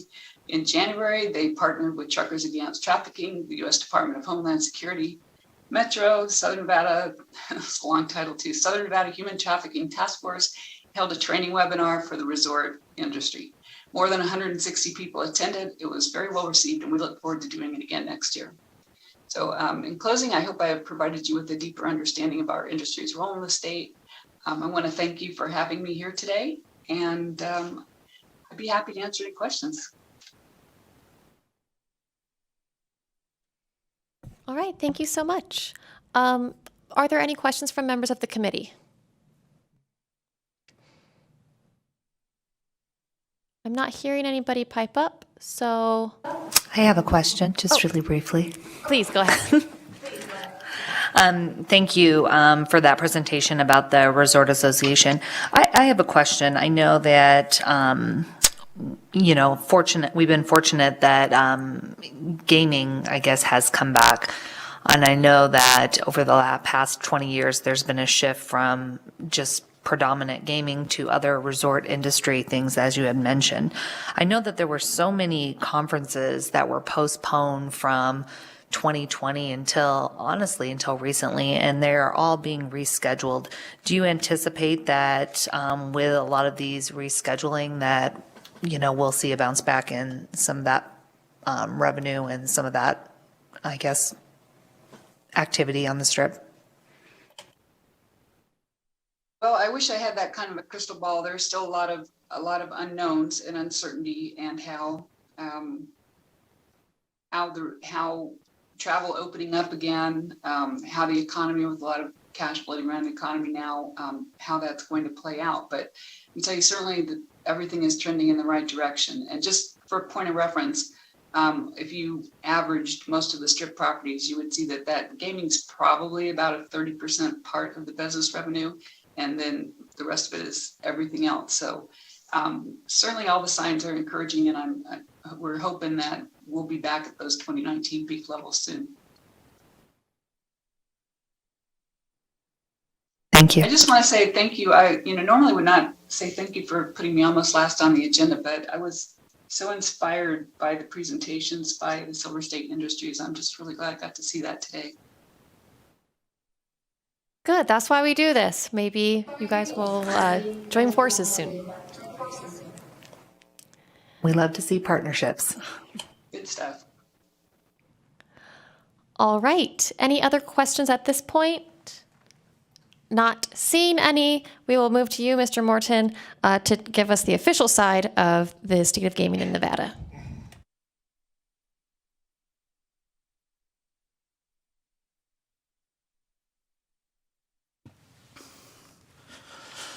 Good afternoon, Chair Scheibel, Vice Chair Wynn, and members of the Joint Interim Standing Committee on Judiciary. For the record, I am Michael Morton, Senior Policy Counsel for the Nevada Gaming Control Board. Since each of you have some familiarity with the Gaming Control Board from your past legislative sessions, on this slide I've simply provided the board's vision and mission statements, and then general staffing levels on the next slide. As you know, the Nevada Gaming Control Board prides itself in being the premier gaming regulator in both the nation and the world. Through the strict regulation of every aspect of the gaming industry in this state, the board promotes confidence in the industry by both residents and visitors alike, and ensure that all gaming taxes and fees, an essential source of state revenue, are collected efficiently. As you can see on this slide, all of that work is done by the board with some very lean staffing numbers. The remainder of this presentation will provide updates on the implementation of legislation enacted last year, finishing with a look ahead as we begin to prepare for the 82nd session of the Nevada Legislature. Throughout the remainder of the slide deck, there are various hyperlinks to source documents and press releases in case anyone on the committee, staff, or members of the public would like more information on a given topic. I'll first discuss an update to the implementation of Senate Bill 165, which created the Esports Technical Advisory Committee within the Nevada Gaming Control Board. The statutory charge of the Esports Technical Advisory Committee is to make recommendations to the Gaming Control Board related to any necessary regulatory framework to ensure the integrity of esports events and competitions on which wagers are placed in Nevada. The board made initial appointments to this committee on November 3rd, 2021, and an additional appointment at the end of February this year. The statute creating this committee requires the board to appoint certain types of industry leaders to the committee and provides the board with the flexibility necessary to appoint additional members to this committee as the committee does its work. The board is very excited about the diverse set of experts that it has appointed to the committee, who you see on the slide on your screens now. SB 165 required the board to appoint 4 types of individuals: esports participants, which could have been players or team owners, broadcasters, hosts, and game publishers. So the board is proud of the people that has selected and appointed to this committee. The first meeting of the Esports Technical Advisory Committee was held on March 1st, 2022, and addressed the topics you see on the slide now. Per the appointment order issued by the board, the committee will meet once per calendar quarter, and the board is tentatively planning on holding the committee's next meeting in June. Charitable lotteries and charitable gaming are another piece of the regulatory framework that has seen an increase in public interest over the past couple of legislative sessions. After the creation of charitable lottery and charitable gaming laws in 1991, Chapter 462 of NRS went unchanged until the 2019 session with the passage of Assembly Bill 117. That piece of legislation created what is now known as the Qualified Professional Sports Organization, which is the vehicle that charitable arms of Nevada's professional sports franchises use to raise funds via charitable lotteries and charitable gaming. AB 117 also revised the definition of qualified organization and also revised the monetary and frequency thresholds for registration of those qualified organizations. Chapter 462 of NRS was further amended during the most recent legislative session by AB 202. This bill revised registration requirements for smaller qualified organizations, changing reporting requirements to an annual registration rather than on a per-event basis for those qualified organizations awarding prizes valued at less than $100,000 per calendar year. AB 202 also prohibits the use of video lottery terminals for charitable lotteries and charitable gaming, and as well as authorizing the sale of on-site mobile raffle tickets by qualified professional sports organizations. This slide provides the number of applications and registrations that have been filed with the Enforcement Division of the Board related to charitable lotteries and charitable gaming since the effective date of AB 202. Of note are the annual registration approvals, which are those filed by qualified organizations awarding less than $100,000 in prizes per calendar year. Another area of gaming regulation that has expanded in the last few years is internet gaming, also known as online gaming, or here in Nevada as interactive gaming. In 2013, the Nevada Legislature authorized the governor to enter into agreements with other jurisdictions where internet gaming is legal in order to share customer base and liquidity among those jurisdictions who enter into such an agreement. Nevada first entered into the multi-state internet gaming agreement with Delaware in 2014 and later brought New Jersey into the agreement in 2017. As online gaming expands throughout other jurisdictions in the United States, this agreement has gained steam, with the state of Michigan poised to join the agreement in the coming days. As we all continue to look forward, the board would also like to take this opportunity to take a quick look back at what the board was able to accomplish during the height of the COVID-19 pandemic in terms of workload, innovation, and the protection of the public health. This slide details the work that the Nevada Gaming Control Board undertook from March 17th to June 4th, 2020, during the 78-day closure of the gaming industry. This crucial work included ensuring the secure shutdown of all gaming devices within 24 hours of the industry's closure, statewide efforts in securing personal protective equipment, assistance and guidance to the federal government to guarantee the eligibility of small gaming companies for federal assistance, and from the first day of the shutdown, working towards building a framework for the safe reopening of the industry. This slide expands on the work that the board did from June 4, 2020, when gaming operations were allowed to resume under restriction until the end of fiscal year 2021. During that time, the board's agents conducted over 25,000 health and safety inspections of gaming licensees, including both restricted and non-restricted locations. Those inspections, coupled with the work of the board's administration division in statewide multi-industry mitigation efforts and vaccine distribution, totaled nearly 110,000 hours of COVID-19 response work. This work was done by the board without any additional staff while operating with a reduced budget. The last piece of looking at the recent past to help inform the legislature on where the industry is headed is a snapshot of gaming revenue and collections statistics from calendar year 2021. Here you can see monthly gaming and collections numbers. The middle column is the amount won by non-restricted licensees in a given month, while the column on the right-hand side details the gaming taxes collected on those monthly win amounts. If you include the first couple of months in calendar year 2022, the industry has achieved 12 consecutive months of winning over $1 billion. I've provided the last few slides as a backdrop to where the industry and the agency are now and where we are going in the near future. This slide provides the committee with a high-level overview of other gaming regulatory agencies' budgets in other jurisdictions compared to Nevada for fiscal year 2020. As you can see, there are a number of jurisdictions with gaming regulatory budgets much more robust than Nevada's, as well as another group of jurisdictions that have budgets similar in size to that of Nevada. For reference, Illinois has 21 gaming licensees, New York 15, Maryland 6, New Jersey 21, and Pennsylvania 14. Here in Nevada, there are 467 non-restricted licensees and 2,024 restricted licensees. If you take the non-restricted licensees that we have less than one employee per non-restricted licensee. To ensure the protection of the public and the operation of the industry, the board is looking forward to achieving even higher standards through some of its legislative and regulatory priorities in the coming year, explained on the current slide.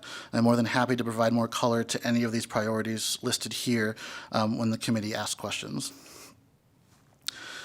If all of that number crunching and very technical information presented today makes anyone believe that the board does not hold its foundational statutory charge of protecting the public welfare and safeguarding the orderly operation of the industry as its highest priority, I'd like to end with an example of the very real-life human interest work that the board undertakes. On the evening of January 8th, 2022, a visitor to Las Vegas was enjoying a slot machine when it experienced a communications error that prevented the patron and casino staff from realizing that the patron had won a progressive jackpot on the machine. By the time an extensive review and audit of the slot machine had been completed that confirmed the jackpot had been won, the patron had already returned home to Arizona. Upon this realization, enforcement agents at the board began studying surveillance footage from multiple casino properties, witness interviews, electronic purchase records, and rideshare data to successfully identify the patron who had won the almost $230,000 jackpot. After making contact with that patron and confirming his identity on January 28th, the patron returned to Las Vegas the following weekend to collect his winnings. It is this type of proactive, honest, and investigative work that continues to make the Nevada Gaming Control Board the gold standard of gaming regulation across the nation and the world. The board appreciates the committee's time and attention today and now stands ready to answer any questions the members of the committee may have. All right, thank you. First, it seems Ms. Valentine's numbers were right on, so it's good to see consistency. And are there any questions for Mr. Morton? Down I south? have a question, Go Chair. ahead. Hi, Rochelle Lynn. Thank you for that presentation. I have a question. When the board is, I guess, when there are questions about like policy or intent, what's the mechanism to like, is it just presentations to the legislature, the executive branch? How do you, when there are questions that need answering in those areas, like what is the mechanism to like inform the legislature of concerns? Michael Morton for the record. I'll answer that question two ways. If there are questions from members of the public, the press, the legislature, other agencies in the executive branch, the board has we call it the board information packet. It's on the board's website. It's a pretty extensive packet with general information, some very specific information, but also contact information for each of the 6 divisions at the board, some various contacts within the administration division for legal research and economic research. But if we're talking about questions or the concerns that the board may have for policy changes, the current statutory framework does give the board some broad regulatory authority. Our regulations do not come before the Legislative Commission, which allows us to act quickly if there is a change in the industry that requires more regulation, different regulation, less regulation. But the board does obviously interact regularly with the legislature and the governor's office to make sure that our needs and concerns are met. So just follow up, Chair. So if you don't have to go through the Leg Commission to like enact like regulatory provisions to, do your job, what's the due process involved there? Like if someone like objects to like a regulatory like thing that the board like votes on, how does that work? Sure. So oftentimes the Attorney General's office, who is the legal counsel for the board, and then the board will draft regulatory amendments. Those regulatory amendments, just like any other state agency, will go through the workshop process. We'll hold public workshops on those proposals. And then the board is not the final arbiter. The statutory framework gives the Nevada Gaming Commission the regulatory authority to adopt those regulations. So the board will propose those after they get workshopped by the board.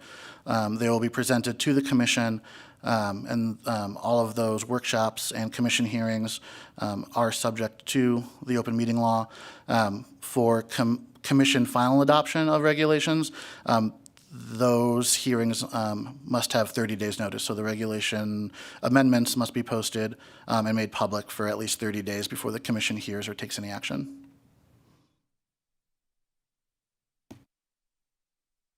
Thank you. That's all I have. All right, any other questions?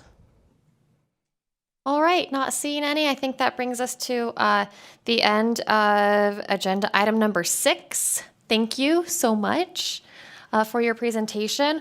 We have just one more agenda item. Before we get to agenda item number 7, which is our second public comment, the prize for all of you who stuck with us is a preview of the rest of the year with Judiciary. I meant to do this at the beginning. A number of people have reached out to me and asked about the schedule and that first work plan that we put out, and I appreciate that, and you're all welcome. Please continue to call me, email me. None of this is secret. It's just we're all trying to work out our schedules. So that next meeting that we'll be having will be May 6th, like I said at the beginning of this meeting. That will be focused on juvenile justice. So that will be the main thrust of that meeting. And then when we come back in May, we'll hear from the Sentencing Commission, and we will also, the plan is to hear from the Sentencing Commission and do some more follow-up on bail and pretrial release, hear from other agencies besides the courts on how they are implementing 116 and 424 and anything else.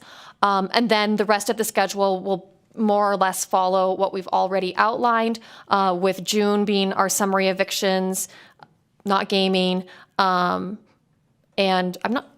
we'll see what happens in June, with July being law enforcement, and then August being our work session. And I know that, again, it's just a rough outline. I'm just trying to provide you guys with a little bit of, a roadmap, but it is also subject to change if there are items that we need to add, items that we need to move. Please just contact me and our staff, and we will work with you to do our best to make sure that everybody can be here for these important conversations.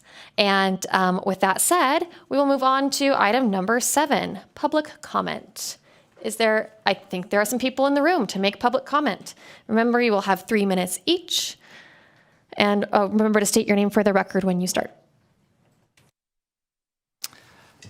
Hello, Nick Shepak, Nickshepak, State Deputy Director of the Fines and Fees Justice Center. Thank you again for having us back. I just wanted to touch on a few things that we heard today, going all the way back to Mr. McCormick's presentation. He talked about how the administrative assessment, the revenue from that has dropped. It dropped significantly during COVID, and it has dropped even currently. We strongly believe that the administrative assessment is not a proper way to fund the courts as traffic tickets go down, whether that is through things like COVID or creating safer streets and just having less tickets in the city. The courts are going to lose money, and the courts should be funded through another source. We encourage you to look at that. We also heard from the courts that they are creating a unified system for traffic tickets, and that is not currently going to include an ability to pay assessment option.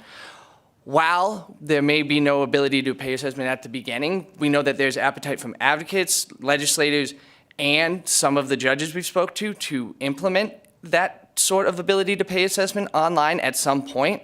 So we strongly urge that any creation of a unified system at least allow for that on the back end, otherwise we could run into a lot of trouble. Along with that, there is a system that the DOJ created. It is open source software. It's currently used by California. It does all civil traffic violations online. It's very user-friendly. The courts like it. It is free. So we were talking about spending money. It is definitely something that the legislature, the court should look into, the AOC. It's free software. And lastly, we were very inspired, we as well as everybody, by what we saw today from the individuals that came from prison industries. Now, one thing we have seen since the release of all of them is that the cost of incarceration for the incarcerated has gone up greatly. A recent report released, an audit from the executive branch, found that commissary markups are at the highest they've ever been, 40+%. Deductions, according to the audit, for people who are working are at 50%. So if we want to keep encouraging these type of success stories, people living with money to get on their feet, we need to be looking at the fines and fees that are associated while incarcerated and the deductions as well as the wages, so that we can continue to have these types of success stories. And hopefully corrections makes it on that list we just had, because we'll talk more about that then. Thank you so much. Good afternoon, Madam Chair, Madam Vice Chair. My name is Holly Wellborn, Policy Director for the ACLU of Nevada. Well, I want to say ditto to my colleague, Mr. Shepak's comments, and also comment on items D and C, Indigent Defense, Department of Indigent Defense Services, and the conversation that we had about bail earlier today. As Ms. Reba mentioned, the ACLU Nevada and our national organization sued the state of Nevada for failure to fulfill its constitutional obligation to provide adequate legal representation to indigent defendants in rural counties. We're proud that our efforts and those of the legislature led to the development of DIDS. Director Reba is doing an exemplary job fulfilling her statutory duties and obligations under our consent judgment. We support the proposals mentioned today and strongly encourage the legislature to advance legislation transferring the authority to determine compensation rates to the Department of Indigent Defense Services. But as we can see, there's a theme here, and we're still living in a state where rural defendants struggle with access to justice. We heard that throughout the conversation on the implementation of AB 424. There simply is no excuse good enough to keep the state from providing a bail determination in a prompt manner, and this legislature has defined that by 48 hours. As Vice Chair Wynn stated, there are communities throughout the country that make a release determination within 24 hours that face many of the same obstacles. Rural defendants are guaranteed equal protection of the law. We support unifying courts, investing in technology, or whatever other means necessary to meet that 48-hour threshold. But we cannot allow the state to move backwards. We are very excited that we'll be talking more about bail in the coming months, and I appreciate your time. Thank you. Good afternoon, Chair Scheibel and members of this committee. My name is Kendra Birchie with the Washoe County Public Defender's Office. I look forward to continuing to work on the implementation of AB 424 and the other bail reform statutes that were implemented thanks to the great work that this committee did in the last session. Just to provide some additional information regarding the public defender's viewpoint regarding 424, we are ready and able to work and comply with the law as it is. We have worked very diligently with the Washoe County Public Defender's Office to create a new team to ensure that we are in compliance with the Valdez-Jimenez and the law.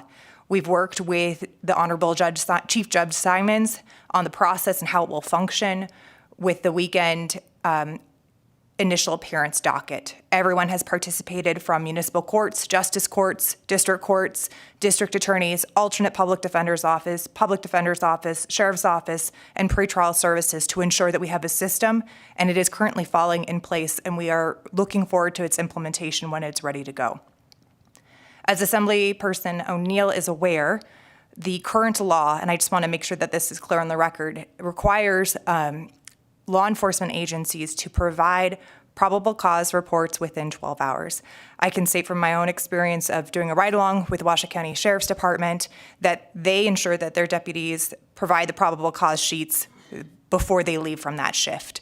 So I just wanted to make sure that was clear on the record as well. So we strongly urge this body, and we'll continue to engage in this conversation as to how we can implement and make sure that the 48-hour period is being held across this state, because it is extremely important to ensuring equal justice in Nevada and that all citizens are able to have their right to a bail hearing as prompt as possible to ensure community safety.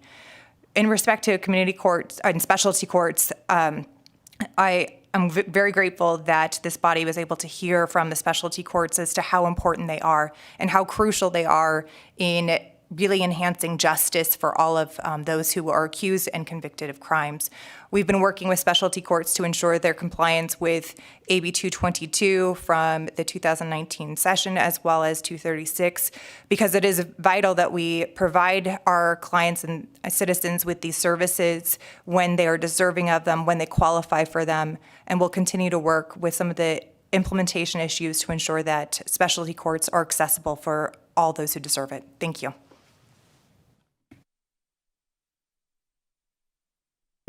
Thank you. That appears to be everybody up here in the north in person. So I will go to the south. Is there anybody in the south in person to give public comment? There is no one in the south, Chair. Thank you. Then we will go to the phones, please. Thank you, Chair Scheibel.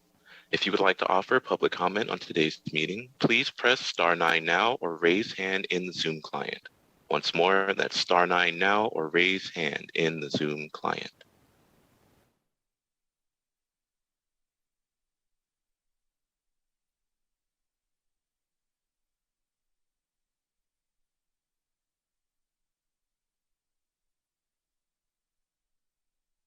Good afternoon, Chair and members of the committee. For the record, my name is Christine Saunders. That's CHRISTINE SAUNDERS. And I'm the Policy Director with the Progressive Leadership Alliance in Nevada. After hearing today's presentations, I just wanted to reiterate, along with the previous comments, that all Nevadans, regardless of where they are located across the state, are entitled to the same level of justice, and 48 hours should be the absolute maximum time it should take to see a judge. The pandemic has shown us that technology has allowed us to work together, sometimes even more efficiently, from different parts of the state. Today, I'm joining you by phone and watching online from Reno, while some of you are in Las Vegas and others are in Carson City. We urge the state to look into options such as video conferencing and partnerships that jurisdictions can enter into to support each other on conducting hearings so that all Nevadans' rights are respected equally. Thank you.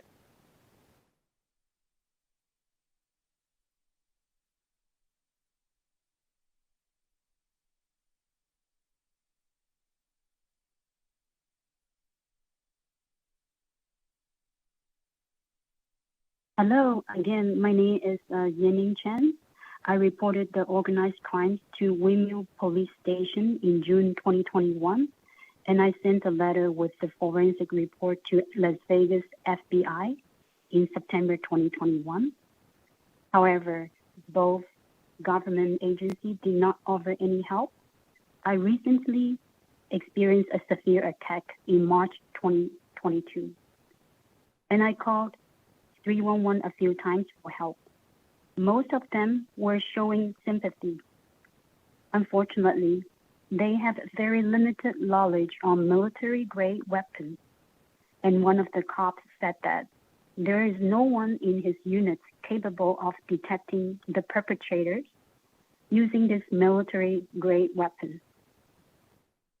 Besides the perpetrators using handheld direct energy weapons or laser weapons, they also organized as a group of stalkers working together in uniformity, which included my neighbors next door to me, the units above me, and some others living in the same community. They break into my units and ransack my belongings, use directional speakers to direct their noise into my units 24/7 to harass me and put me into a state of fear. These gangsters also vandalized my vehicle, put dirt and trash at my entrance door. Have gangsters talk very loudly while walking by my door in the hallway. Noise campaigns, noise harassment, use vulgar language towards me. This group of stalkers are getting paid to attack me and destroy my life. This is a hate crime and needs to be stopped. My constitutional rights are being violated as a U.S. citizen. This non-stop harassment is destroying my life, forcing me to lose my employment and even making me homeless at one point in time. Dear Nevada legislators, I'm here to ask for your help to form a special unit to stop this military-grade weapon systems attack and also stalking activities as soon as possible.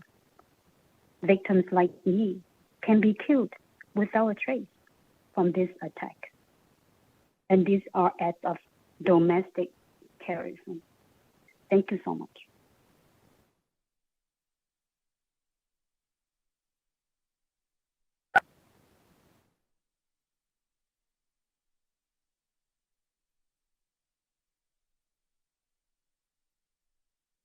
Jim Hoffman, Nevada Attorneys for Criminal Justice.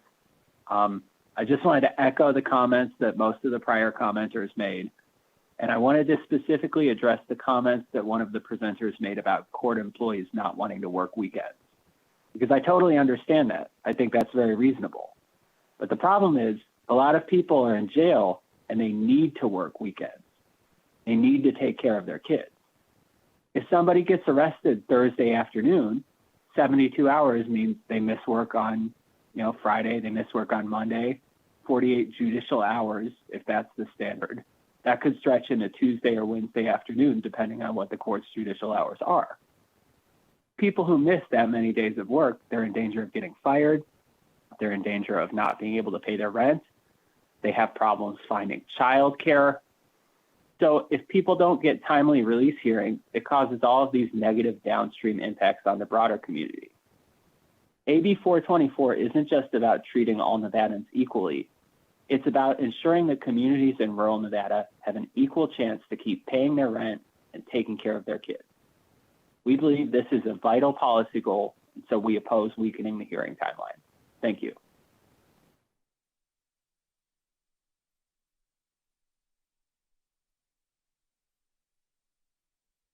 In regard to the Electronic Torture Act, this legislation is built upon all different forms of devices that falls into the categories of electronic devices, lethal and non-lethal weapon systems. Cyber criminals and hackers can gain access to Zoom meetings, medical records being shipped online, e-filing systems, remotely accessing the video components and microphone settings using different scripts, and direct access into hard drives using PokeLong codes.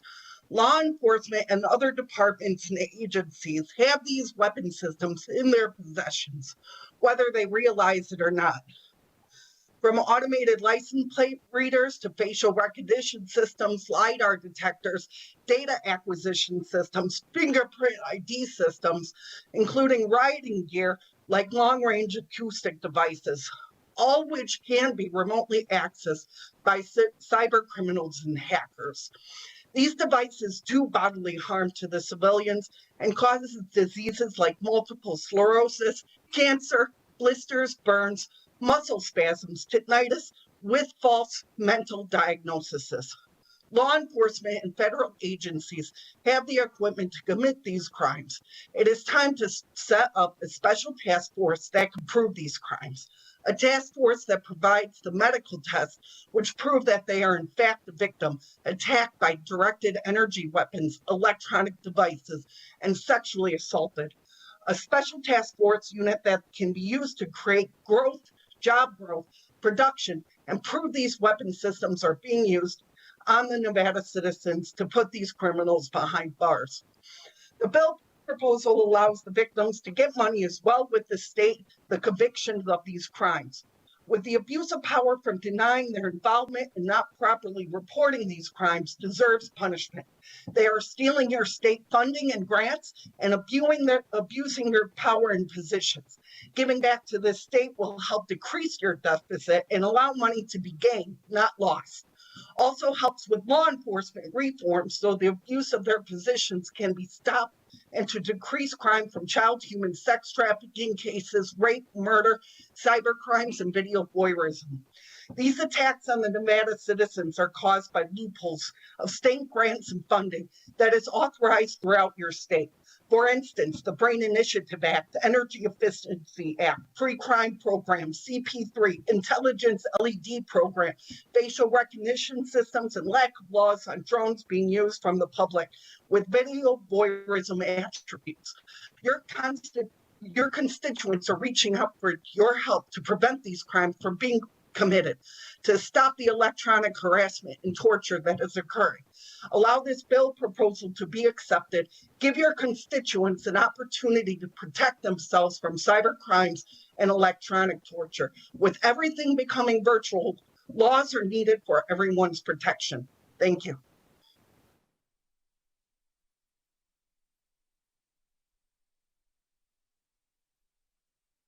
Thank you, Chair. There are no other callers wishing to offer public comment at this time. All right, thank you, everybody. In the approximately 12 minutes since I talked about the schedule with you, I was reminded that I did not include the Department of Corrections in that schedule. We will have them in for a meeting. I think that will be the June meeting, and we are also still picking up summary evictions. We might have as many as 2 presentations on summary evictions. Know that we're working on it. We're just working on the schedule still. And with that, I just want to open it up to the whole committee since we're not all in one place to make sure I didn't miss any questions or comments or anything before we close. Assemblymember Krasner, go ahead. Thank you, Chair Scheibel. I was just wondering what time are the 2 meetings in May 6th and May 13th? What time are they scheduled for, please? We have them scheduled for 9 o'clock. If there's a reason to change that, I'm open to hearing it. Thank you. All right, doesn't look like we have anything else. We have concluded our business at 2:42. Not bad, team. Thank you again for persevering, and we will look forward to seeing you all on May 6th. And until then, stay safe and stay healthy, and have a great day. We are adjourned.